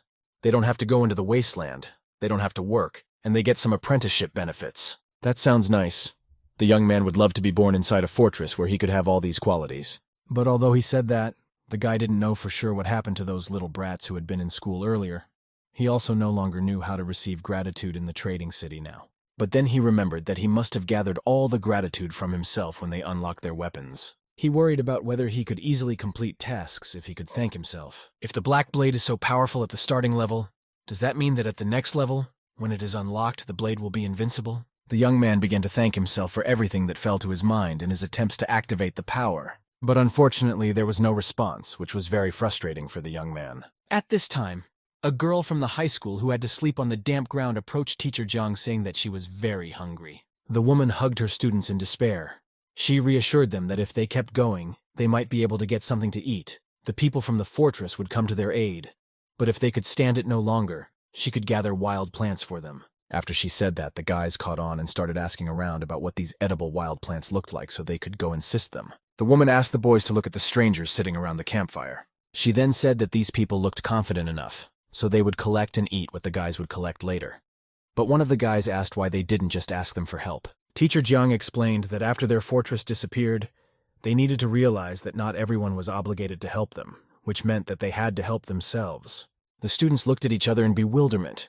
Such a thought from the teacher seemed to alarm them. Unexpectedly, Sister Xiaoyu asked Xiaosu to take a look at that team of disciples, as there were many beautiful girls, and they all looked just his age. She asked to be told which one the young man liked best, for at such a time as this, if well fed, she was sure to follow him. But the guy obviously didn't care about that right now. He asked Sister Xiaoyu not to worry about it, because they had to deal with Fortress 109 first. Sister Xiaoyu didn't insist, but warned him that if he changed his mind, he should just say so. In the cauldron that stood on the fire, water was already boiling to cook the food there. Ren Xiaosu went in search of wild edible plants. It wasn't long before he picked the first bundle of plants. Teacher Jiang pointed at the plants that the young man was tearing up, and asked the boys to go and find the exact same ones. The guys started looking for the right plant as Xiaosu suddenly came across them, who was a bit surprised when he saw the guys. Pretty soon the students brought the rest of the kids' plants and said there were quite a few of them in that spot. At this time, Xiaosu approached Wang Fugui with the same bundle of plants and warned him that such plants should never be eaten. The year before last he had eaten it, after which the young man had diarrhea for 3 days. The disciples heard what Xiaosu was saying and were also alerted about the non-edible wild plants. Luckily, no one had managed to eat them yet. When they heard such sad news, the guy threw all the plants he found on the floor out of anger. This gesture was also noticed by Ren Xiaosu. Here he realized that these people were taking an example from him. After that, the young man continued the plant story louder and pointed to a small bundle at Wang Fugui's feet. This kind of plant was called purse plant. It is also called shepherd's purse. He said that this plant was edible. It can be slightly bitter when eaten raw due to the plant alkaloids, but that's nothing compared to the desire to survive. The man smiled slightly and told the young man that he was clearly underestimating him, as his family often made dumplings with this herb, so he knew they were edible. After this conversation, Teacher Jiang took 2 guys with her and said that they should definitely find this herb. But suddenly the girl tripped over a rock she hadn't noticed on the ground and fell. She fell too hard and seemed to have some, maybe not significant, but injuries. The guys immediately ran over to her and started helping her up. The teacher kept repeating that she was fine and barely hurt. One of the students started to say that all this way Teacher Jiang had been helping them find water and food. He added that the girl didn't have to do so much for them since they weren't in school now. The girl smiled with the words that she was their teacher, so she should take them to the fortress safely. Xiaosu didn't stop paying attention to the guys. There was regret in his eyes, but he couldn't do anything about it. The boys struggled to start eating the wild plants, which tasted awful. Even though the plants were very bitter, they continued to eat them to fill their bellies somehow. The girls started hugging the teacher in tears to get some support. They all incredibly wanted to go home and miss their parents, about whom they knew nothing in this situation. Liu Yuan turned to his brother, saying that it seems that these disciples are all crying. Xiaosu in turn held himself, and realized that in this case, it was everyone for themselves. So he said that there was no need to get involved. At this time, a great crowd of the inhabitants of the fortress were running forward. Suddenly they saw the light from the fire, and began to run towards the place, for they were sure that there was someone alive there. One of the guys kept saying that, as promised, he had led the boys to the rest of the people who could help them. The men thanked the guy profusely, shaking his hand firmly, for he had first helped them get away from the crazy bugs, and now brought them here so they could join the others. He called his new acquaintance the greatest superhuman he had ever seen. The guy in turn replied that this was exactly what he had to do. The boys at this time continued to sit by the fire without uttering a word, but suddenly they turned back as their attention was caught by the appearance of people. Ren Xiaosu's expression was emotionless despite the fact that the people in front of them were still strangers who might very well carry danger. Looking at the guy they were so sincerely thanking for bringing them here, his pajama shirt had an inscription on it that said this man was from the Fortress 113 Psychiatric Hospital. After reading this inscription, the young man's look didn't change in any way. He was still the same emotionless, even when he realized that this guy must have a mental illness. As soon as the other people saw the inscription on the guy's shirt, they immediately realized that he was an escapee from a mental hospital and not one of the people the Qing Consortium had captured some time ago. But despite that, they still considered him a superhuman. But this stranger claimed to be the reincarnation of a great sage equal to heaven, and they don't know if it's true or not. Zhen Xiaosu listened intently to their conversations. If he wasn't superhuman, the main character believed that people would really just think he was an escapee from a hospital for the mentally ill. However, he saved everyone, and those people only half believe what he says. Suddenly, this stranger guy from the hospital felt something unusual behind him. Turning back, a look of shock appeared on his face in an instant. Xiaosu stood in front of him and remained silent. It seemed as if the guy had sensed his presence. A moment later, the guy tore towards the protagonist with a shout for everyone to disperse to the sides. Liu Yuan anxiously asked his brother if he knew him, but to his great surprise, the young man saw the man for the first time. In just a second, the guy was already standing in close proximity in front of Xiaosu, who, like his younger brother, was dumbfounded and a bit scared. The stranger put his hands together and addressed the young man as if he were some sort of master. From his words, the protagonist was puzzled as he does not know this man and he calls him a master. The young man didn't say a word, as the stranger turned to the rest of the men and notified them that he had found the master. So they needed to take care of themselves, while he escorted the master west for the sacred scriptures. People stood in complete shock and bewilderment, for they had never heard of this master. Just then, the complete silence that was filled with bewilderment was interrupted by Wang Fugui's loud laughter. Suddenly, the stranger turned to old man Fugui in the name of Baji and asked what it was that he was laughing at. After saying that, the man didn't know what to say. Seeing Fugui's son standing nearby, he called him Wu Jin and was pleasantly surprised that he was also with them. Hugging the boys from the back, he said cheerfully that they were all gathered here to go west for the scriptures. The boys stood in bewilderment and could not understand what this stranger was carrying. Unexpectedly, Ren Xiaosu put his hand on the stranger's shoulder to tell him an ode to a thing. The boy responded to the gesture with a smile, and asked his master what he could do for him. The young man exhaled heavily, and with a sad face began to explain that he was not his master, and was not going to go to the fuse for the scriptures. The boy in turn did not give up. He again asked the master in which direction they were now heading. The young man replied that they needed to go to the southwestern fortress of the 109. Hearing this, the stranger confidently clenched his hand into a fist with a shout that it was just in the west. The guy then said that Xiaosu might not realize it himself yet, but he was on his way to obtaining the scriptures in the west. The young man repeated several more times that he was not his master, and Wang Fugui was not Yuaji, and he was accompanied by Wang Delong, not some Sha Wujing. To this statement, the stranger said that it didn't matter. After his words, Wang Fugui started to get very worried and asked many questions at once. One of the men who had just arrived at the place addressed the students of the school saying that he had not seen them before, so he asked them to hand over anything of value they had.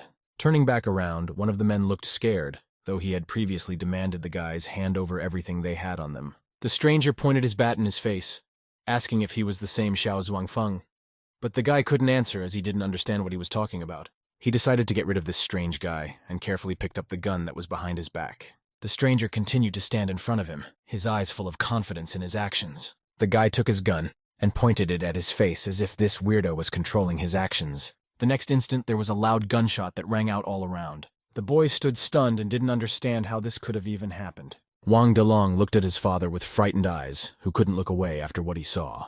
The stranger began twirling his bat in his hands with the words that no bullet could penetrate this golden staff. Suddenly, Liu Yuan's voice was heard, saying that the bullet didn't hit the golden staff and that guy's blood was flowing from his chest. At this moment, the stranger seemed to turn pale in the face.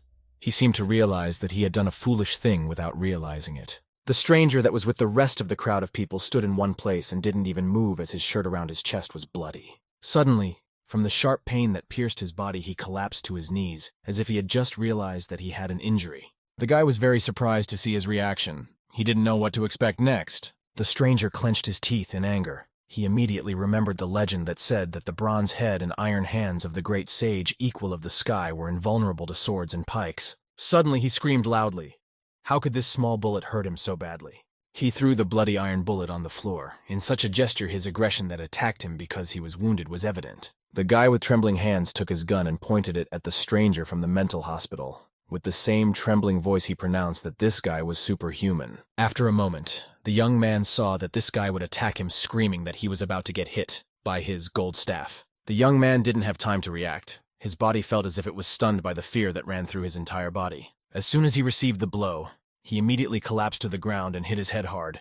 He also dropped his gun, as he didn't have the strength to do anything. But the impact was so strong that after hitting one spot, he was immediately thrown back a few more meters. The stranger stood there and reveled in the fact that he had been able to punish this guy. He called this incident the destruction of demons, the elimination of evil, and the promotion of good. Ren Xiaosu stood there and couldn't believe his eyes. The stranger in turn trying to show the protagonist how good he was.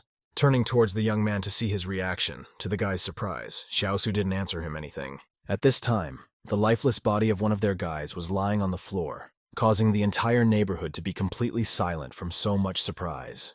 But after a moment, the men looked back and forth between them, smiles on their faces as they were pleased that they were finally rid of this bandit.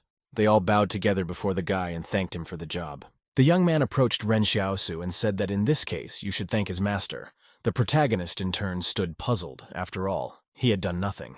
People didn't understand why they had to do it that way either and looked back at each other. But they understood to do as this guy asked and bowed all together, thanking Xiaosu. For this, the guy received 10 coins for the gratitude of the refugees. This surprised the young man very much since usually he can't help but get coins even in the daylight. But here he got so much and without labor. When he realized that this guy was quite useful to him, Xiaosu put his hand on his shoulder as a sign of support and asked if his wound hurt and suggested a good medicine for external wounds. At this time his crew couldn't understand why he was doing this, and they were even more surprised by the fact that they would have to go west for some scriptures. Xiaosu called Bajie to bring his older brother something to eat, but old Wang was puzzled that Xiaosu was calling him by the wrong name. They sat the guy down by the fire and gave him food, the protagonist taking care that he didn't eat very fast as he was hungry, and it could lead to a stomach ache. Chung Wudi thanked the master and Bajie, for which the protagonist received another thanks. Noticing his behavior, Xiaosu was glad that this relationship between master and disciple seemed good. When Chung finished what the guys gave him, he said with an awkward smile that he was still hungry. Even though he was a good fighter, he was eating a lot. The young man asked his new student if he knew what alms was. The boy confirmed his words with a smile. After that, Xiaosu said he would send him to some people to ask them to make some lean rice and went back. The main character pointed his finger at the 3 people who were sitting in a bunch and talking amongst themselves. He said that they had all previously helped Wang Yiheng in robberies. He also noticed that these guys clearly had a lot left now. Chung looked them over carefully, putting together a plan on how to deal with them. Before the protagonist could even blink an eye, Chung bounced from his seat to those guys, his last words being that he understood the task and was already getting started. Looking at this guy, Xiaosu said with a smile that this person was quite funny. Afterward, the protagonist took a baked sweet potato that was on the fire to snack on it. He began to reflect on the fact that lately it seemed more and more likely that everyone's unusual abilities had more or less to do with spiritual will. For example, there is a direct correlation between Shu Xianchu's shadow battle power and his spiritual power. And this Chen Wudi has an even more obvious one, imagining himself to be a great sage equal to heaven. As a result, the golden staff had actually manifested, and was gradually approaching a non-human state in terms of its physical attributes. But what about Zhen Xiaosu's spiritual power? So far, he hadn't found an answer to his question. But suddenly he was distracted from his thoughts by the sound of shoes tapping, which was approaching him specifically. Looking up, he saw the high school teacher in front of him, asking to borrow some fire from him. The girl asked the young man to take some fire and offered to exchange it for dry firewood in return. The guy without further ado simply nodded, his gaze cold and indifferent. The teacher was thanked several times profusely, and began to take the lighted wood from the fire, for which the young man received 3 more thanks. The woman, along with her 2 students, left with a happy smile as they now had fire. The protagonist realized that it was very difficult for people who had no experience of surviving in the wilderness to survive in such conditions. Soon, Cheng Wudi came with the food he had taken from the people and offered it to Xiaos, but he refused as he was not hungry. He told him to keep it for himself, as he had gotten the food himself. After that, the young man said that, in that case he would not be polite and would not insist. At his words, Xiaosu asked what was the point of being polite if everyone was on their own at this time. While the boy was eating the food he had gotten, he remembered his other brother and wanted to give him something. He threw the gun in Wang Fugui's hands for his own protection, which he had taken from the bandits. Fugui thanked the guy sincerely several times. But in response he heard a sudden snort from Cheng Wudi's side. Old Wang looked at him with a surprised look as he was still talking to him a few seconds ago. The guy suddenly fell asleep sitting up, which really surprised Fugui, as he had yet to see someone just pick up and fall asleep like that. Zhen Xiaosu. Although he realized that this guy looked foolish, but the thought of her tricking him was not very pleasant. Looking at the guy, he remembered the saying that fools are lucky. It must be Cheng's gift. Liu Yuan spoke to the elder brother, and said that he would spend the first half of the night so that the young man could rest, as he was also very tired. To this proposal, Xiaosu said that he would be on duty for the first half of the night and Liu Yuan for the second half. Liu Yuan wanted to contradict him as he wanted to do what was best, but his elder brother interrupted him with words to go to bed soon and not waste time. The younger brother was a little upset that the young man didn't want to listen to him. Sighing heavily, he headed towards the rest of the guys to rest with a sad face. The protagonist shifted his gaze to his team who were sleeping on the damp ground. Though he tried to be cool-headed, he felt a little sad for his little brother. Sitting by the fire, he thought about the fact that they were halfway to Fortress 109, and it would be great if they could take advantage of the chaos and infiltrate it. The gold he had hidden in the palace, as well as the many medicines, should be enough to keep them afloat. But he was concerned about what they would do if they couldn't get in. Was it worth settling down in the market town outside of Fortress 109? Soon, Cheng Wudi woke up and saw that his master was still awake. The young man wondered why he woke up so quickly, since he had fallen asleep only a short time ago. Cheng Wudi said that ever since he learned that he was the reincarnation of a great sage equal to heaven, he had been sleeping only 3 or 4 hours a night, and that was enough for him just as well as if he slept all night like everyone else. After his story, Xiaosu inquired about his age, but the young man took his question in terms of thousands of years. He said that since he was the reincarnation of a great sage equal to heaven, he did not know how many reincarnations he had lived in past lives. Xiaosu held back as hard as he could to not send this person off in conversation, which was very difficult for him to do.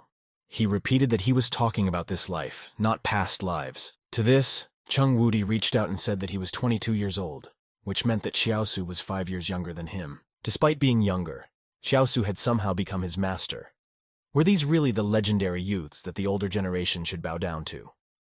He asked if the private troops had taken the young man to the mental hospital. But as it turns out, Cheng was sent there a few years ago because no one believed him when he said he was the reincarnation of a great sage equal to heaven. But recently, for some reason, he was transferred to a new hospital and had tests taken. This story surprised Ren Xiaosu, so he asked the guy if he knew Zhang Baogang. He knew Zhang as the bubble inflator who lay in the next room with him. He also said that there had been another patient before this one, but he had gone to an unknown location and it happened very abruptly. All this said was that Zhang Wudi really came from the mental hospital and was living next to Zhang Baogang. The protagonist thought that the people in the fortress would dissect Zhang, but now it looks like they're just taking some blood. But according to Chen Wudi, there were originally 3 superhumans who were imprisoned together, but due to unknown circumstances, one of them disappeared, and this was still an open question. Xiaosu decided to get to know the young man more, and asked if he had any plans for the future. The young man stood up and happily shouted out that he had plans to accompany the master to the west. Here the guy asked what would happen if he didn't want to go west. At these words, Chen Wudi's face changed drastically. Such information really shook him. He immediately collapsed on the floor and began to say that all these years he had been thinking about this assignment day and night. It was also what kept him awake. He always wanted to find his master and take him to the west to get the scriptures. The guy slowly crawled up to Xiao's with tears and shouted that he absolutely had to go there. After all, he was dedicating his whole life to this. Xiaosu realized that based on the whole situation, it seems like he would still have to go there, especially he could use to know about the West. Teacher Zhang Jing had also mentioned it. The protagonist smiled and asked the guy if he knew where this Western paradise was, but luckily Chen didn't know the location. This was a huge plus for the young man, because he doesn't know if it will lead to the Western paradise or if it will be another place. He told the guy that he was the one who could put on his master. Chen Wudi was very happy that he would still lead the master to the southwest. The next morning, with bright warm rays illuminating the entire dense forest, the boys finally woke up. The rest of the township began to cough violently. This was noticed by the main character. He was incomprehensible to him, such behavior of all people, so this situation seemed very strange to him. Just then, Liu Yuan, who saw that his elder brother had already woken up, approached him. The young man, in turn, was trying to figure out why everyone was acting so strangely. He assumed that the long trip and lack of sleep had triggered it, so they had caught the flu. But still, that didn't seem like a valid explanation. The protagonist addressed his team, saying that they need to hurry up, because a contamination zone has formed here, and if they don't leave quickly, they might get infected too. As soon as Wang Fugui heard about the contamination zone, he was immediately struck with panic and hurried everyone else to leave the place. All the guys went ahead to finally leave the clearing and stay healthy. Suddenly, Chen Wudi called out to the master with the words that it was better to save a human life than to build 7 floors for the monastery. So he argued that they couldn't just leave these people behind. Xiaosu looked at him in surprise. He knew that the Western paradise was ahead and they needed to head there. After that, the protagonist said that he would go further for the scriptures, but he could stay here if he had such a desire. Chen Wudi had expected a slightly different reaction and was sure that the master would support his idea, but it turned out to be different. Though he was sad, he decided that accompanying the master westward for the scriptures was probably the most important thing to do at the moment. He threw one last desperate glance at the people who were curling up from their poor condition and had no energy to move on. He took a deep exhale as if to leave all worries and thoughts about these people behind, and decided to move forward. He ran toward the guys while yelling for them to wait for him. Running over to Xiaos, he said that he had thought it over and decided that the most important thing now was to escort him to the west. The protagonist praised him for finally making up his mind. When the teacher and her students had already decided to leave, one girl offered to stay and help everyone. The teacher, although hesitant about her decision, agreed. But there was no way she was going to be left with the thought that those guys up front were gone and not helping anyone as they worried about their own lives. And then, the woman decided to follow their example. She said in a firm voice that they had to save themselves first, and she might not have taught them exactly what they needed to learn. But in this situation, they should follow her. She confidently walked forward, heading behind Ren Xiaosu's team. The teacher also reminded the boys about the greens they had eaten yesterday and asked them to pick them if they met them on the way. One of the students reminded her that these plants just tasted awful. The woman replied that although it was hard to eat it, they should do it for their own salvation. Ren Xiaosu and his boys went forward, followed by the teacher and his students, leaving dozens of sick people behind. The young man wondered why they had not met any wolves on their way, since they had come quite far. It was reasonable to assume that they, as a group, posed no threat to them.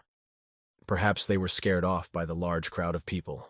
So far, he hasn't been able to unleash his superhuman abilities as it hasn't been required yet, and it remains to be seen what the 109th fortress does to superhumans. Suddenly, Liu Yuan took his hand to pay attention and pointed into the distance where the military vehicles were standing. These machines were similar to the ones used by the Qing Consortium. But are their machines so unreliable? When the guys got a little closer, they found that the machines had broken down not too long ago, and would most likely meet the Qing people if they went forward. Suddenly, a joyful, unfamiliar voice was heard, shouting that the Qing Consortium was ahead and one should ask for their help. Some guys immediately ran forward, shouting that at last they were reunited with the army, and now neither were saved. Liu Yuan didn't know the best way to handle the situation, and turned to his brother. Xiaosu asked him to wait for a while and not go there for now. Ahead of him, he saw some fat guy who was moving too slowly for some reason. However, it was a bit surprising that he didn't leave the wounded soldier to go walking.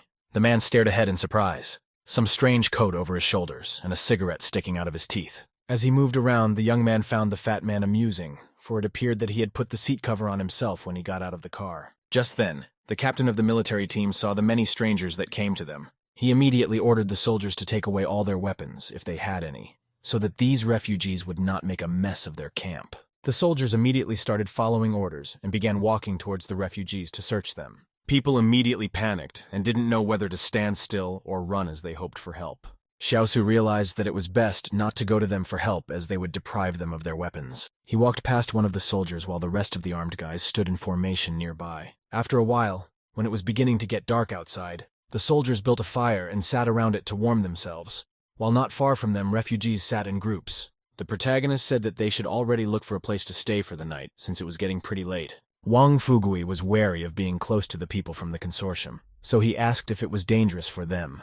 After all, they had gotten rid of a few pursuers when they ran away. At this moment, Xiaosu listened to his words and decided to think about his decision once more. With a glance in the direction of the military's lodge, he said that everything should be fine, and they could stay here with peace of mind. If anything untoward happened, they would simply flee into the wasteland. Soon, they built a fire and sat down to warm themselves. The protagonist told the boys that, as things stood now, it was better for them to follow the main group for the time being, since he wasn't worried about the wolves, who might be waiting for someone to break away from the group. Wang Fugui agreed to his words without resistance, as the young man was in charge of this team. The young man rose from his seat with the words that he would go with the great sage to gather kindling, and sent the others to rest. Not having intentions to harm others, and at the same time, remembering to protect himself from the evil intentions of others, the young man still needed to keep an eye on Chen Wudi. The thought crossed his mind, what if this guy joined them with ulterior motives? He was sure there was nothing wrong with being cautious. There were still a few days ahead of him, and if in that time, he didn't find any ulterior motives in him, then naturally, he would be able to accept the guy openly. Suddenly, Chen asked the master why they hadn't come to the Western Paradise after a full day. After all, he had said back in the morning that this place was ahead. This question made the young man hesitate, as he wasn't prepared for him to notice it. Xiaosu said that the Western Heaven is moving. It was the first thing that came to his mind. But Chen asked in bewilderment, did the master think he was stupid? This is where the protagonist started trying to get out of it and said that such an answer really couldn't fool even a fool. He put his hand on Chen Yu's shoulder and asked if he had any other desire than to accompany him westward for the scriptures. Here the guy thought for a moment, after which he said that he did indeed have another wish. Xiaosu inquired what it was. The guy replied that he was looking for a girl named Zixia. Finally, the protagonist exhaled a sigh of relief that he was able to change the subject. Chen told him that after his reincarnation there were two things he had to accomplish. The first was to escort the master to the west for the scriptures, and the second was to find Zixia. Xiaosu thought about his words and assumed that it was also something from the plot of traveling west. Suddenly, a high school teacher and her students came up to the boys and told them that they didn't need to gather kindling as they would help them in the gathering. Xiaosu realized, the more people put the tailings into the fire, the brighter the flame will be, and this is very good.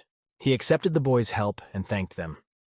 The teacher said that if he had not lent them the fire earlier, they would have been cold and sick. The young man was surprised at this behavior. After all, he didn't see anything global about just sharing fire with them. Who would have thought they would want to thank him for it? While Chen Wudi was standing there listening to the guy's conversation, one of the female students approached him and seemed to want to say something. As immediately a joyful smile appeared on the girl's face, after which she complimented the guy, saying that he was lazily handsome. Chen didn't know how to react. It seems to be the first time he encountered such a thing. He froze in place with a shocked expression on his face, after which he immediately came to his senses and sincerely thanked the girl for the compliment, calling her a parishioner, which the girl did not expect and got very angry at the way he called her. Suddenly, their conversation was interrupted by Xiaosu's voice, who asked to call all the disciples to him as he had found something interesting. Behind the chunks, the young man found plenty of sweet potatoes, which meant they definitely wouldn't be hungry today. It was already completely dark outside. The refugees had split into groups and each sat around their own fire. Chen Wudi ate the baked potatoes with great pleasure while the rest of the potatoes were lying in the fire in the meantime. He ate as fast as if he hadn't eaten absolutely nothing for days. Xiaosu, along with the rest of the guys, threw a surprised look at him as his behavior seemed rather unusual to them. When he opened his eyes, he saw that the guys' gazes were fixed on him. He asked the master for his opinion on what they were missing in their team, but the young man didn't see a problem with them missing anything. Chen Wudi grudgingly said that they were missing a white dragon horse, after which he asked Sister Xiao Yu and Liu Yuan not to look at him with such a sincere look. He said that none of the guys were white dragon horses, and he would not misidentify them. After he said that, the guys exhaled with relief as no one would have to bet some dragon horse. Wang Fugui's son asked his father if this guy meant that they were definitely Baji and Wu Jing, but all he got in response was silence and Fugui's indifferent gaze. After assessing the whole situation, Xiaosu did not expect that Chen Wudi had his own internal logic despite his madness. At this time, the high school teacher was reassuring her boys and assured them that they would arrive at Fortress 109 very soon. She was getting the boys ready for the next trip and was going to take the sweet potatoes they had dug up with them. They might get up the road, but they wouldn't be hungry. One of the students asked if they would really be able to get to Fortress 109 safely.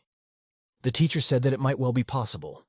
They just needed to follow the young man and then everything would work out. Suddenly, the student began to call out a little worriedly to the teacher to get her attention. The girl immediately started to ask if he had any pain, but the young man pointed back and asked to look over there. It appeared that Xiaosu was looking in their direction as she spoke of him. She immediately got red in the face and asked the guys why they didn't warn her, but all she could hear in response was the guys laughing at her for being embarrassed. At this time, one of the military men approached his boss and asked if he was sure his brother would send someone to help. The man replied that he was a little worried about it himself and couldn't say for sure. His brother was still on Mount Jing when things went wrong, and now he wasn't sure if his brother was still alive. The guy tried to reassure him that Mr. Ching is always sure of what he's doing, so he must be doing fine. But the boss explained to him that this time it wasn't just an emergency, but an earthquake and volcanic eruption, which could lead to anything.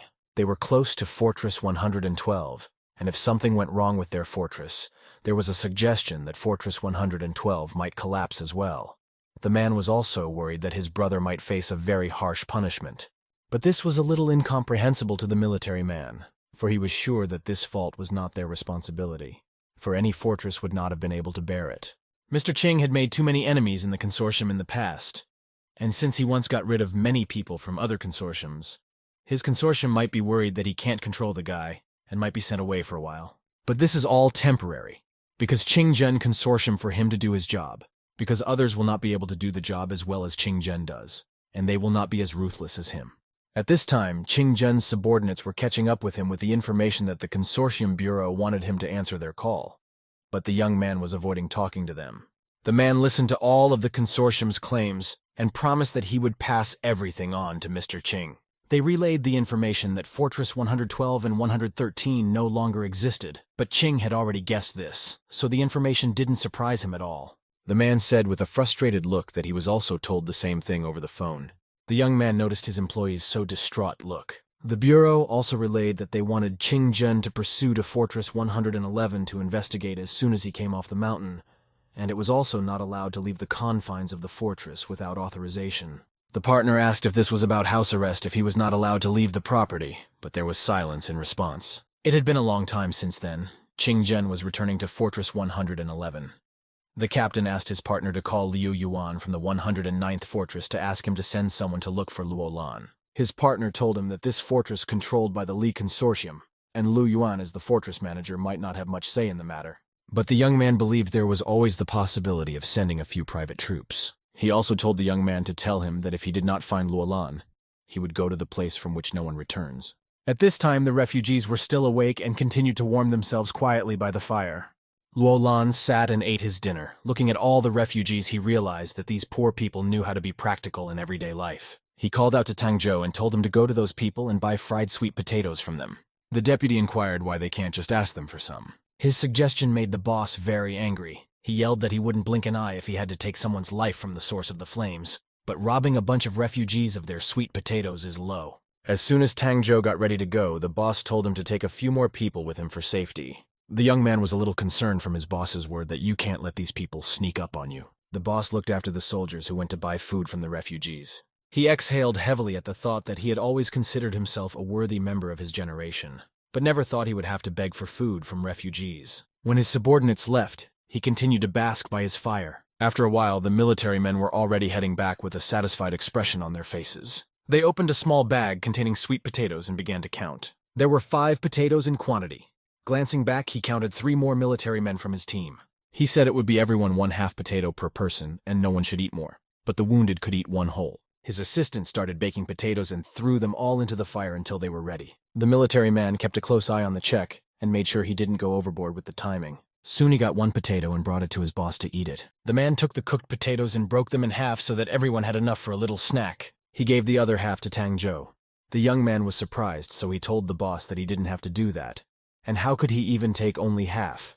The man asked to close this already and take the potatoes while they were hot. The man stood in the circle of all the military men with the message that when they all reached the 109th fortress, he would definitely invite them to enjoy themselves. He patted his chest with his fist as a sign of friendship, then said that all who escaped this disaster would be blessed afterward. The boys loudly supported his words, adding that even in a great disaster, one can find blessing. Suddenly, a loud shout was heard from some person, causing a swarm of birds to scatter out of the forest in different directions. There was a quarrel between the unknown guy and the girl, which caused him to hit the girl hard on the face that she even fell to the ground, unable to stay on her feet. The man accused her of eating the sweet potatoes he dug up, and now pretending to be innocent.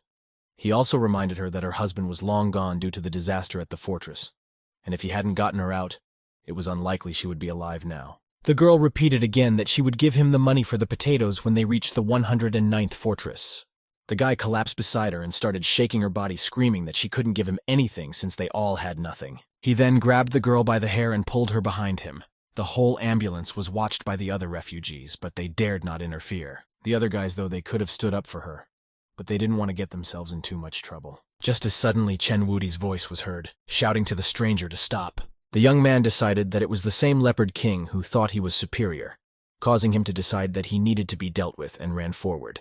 Leaving behind Xiaosu's surprised look, Chen grabbed his golden staff on the way, which was lying on the ground so that he could somehow defend himself. Hearing the boys shout, the stranger turned back with a startled look. Seeing this guy running towards him and swinging a strange glowing weapon, the stranger immediately let go of the girl and rushed away. But he didn't have time to run away to a safe distance. Chen Wudi hit him on the legs with his staff and he stumbled. Even though this guy had just beaten up a girl, she immediately ran up to him and started yelling at Chen and chased him away. The young man was very upset by this attitude in his direction. After all, he wanted to help her, and she is yelling for it. Sad Chen Wudi returned to his guys. No one uttered a word. They only watched the distraught young man. Coming to the command, the young man reluctantly sat down in front of the fire with his hands on his head, as if this situation was keeping him busy. Looking at Chen, Xiaosu was once again convinced that this person is really funny. He just makes up a magic name for anyone he wants to harm. After all, he is a great sage equal to heaven who has to fight demons. The protagonist asked the young man what would happen if in the future he faced hundreds of enemies one after another, and he didn't have enough demon names. After this question, the young man smiled and said that demon names could be repeated, so there was no need to worry about that. Xiaosu immediately called him a fool since this was not the answer he expected to hear. After all, the young man had made a promise not to mistake identities. Chen asked about the master's opinion. What did he think about this woman chasing him away after he knocked out the Leopard King? The protagonist knew that human nature was so complex that some people were better off not being saved, but he didn't want to tell the young man that, as he was perfectly fine without it. Wang Fugui joined their conversation with the words that Chen was still too curious. He advised that the young man would only be able to deal with many of his problems if he treated strangers neutrally. Chen didn't immediately realize what he was talking about, as he had never followed such a principle. Wang replied that there was no need to do anything or get involved if this situation did not affect him in any way. Chen took his words too literally and immediately decided to practice by slapping Fugui on the forehead with a shout that it was none of his business. After saying that, the entire team laughed loudly, and Fugui in turn sat with a stunned look. That same deep night, many of the boys were already asleep while someone alone was on duty by a warm fire. Suddenly, a strange sound was heard not far away, as if someone was yanking chains. This caught Xiaosu's attention. He began to look around as the strange sound clearly spoke of an impending threat. Liu Yuan anxiously asked his brother what that sound was. They all looked at the dark edge of the forest together, and couldn't see what it was. Ren Xiaosu didn't waste any time, immediately told the guys that they urgently needed to run away right now. As it turned out, there were many mutant monsters running from the dark side of the forest. Each of them had a chain on them, which meant that they had escaped.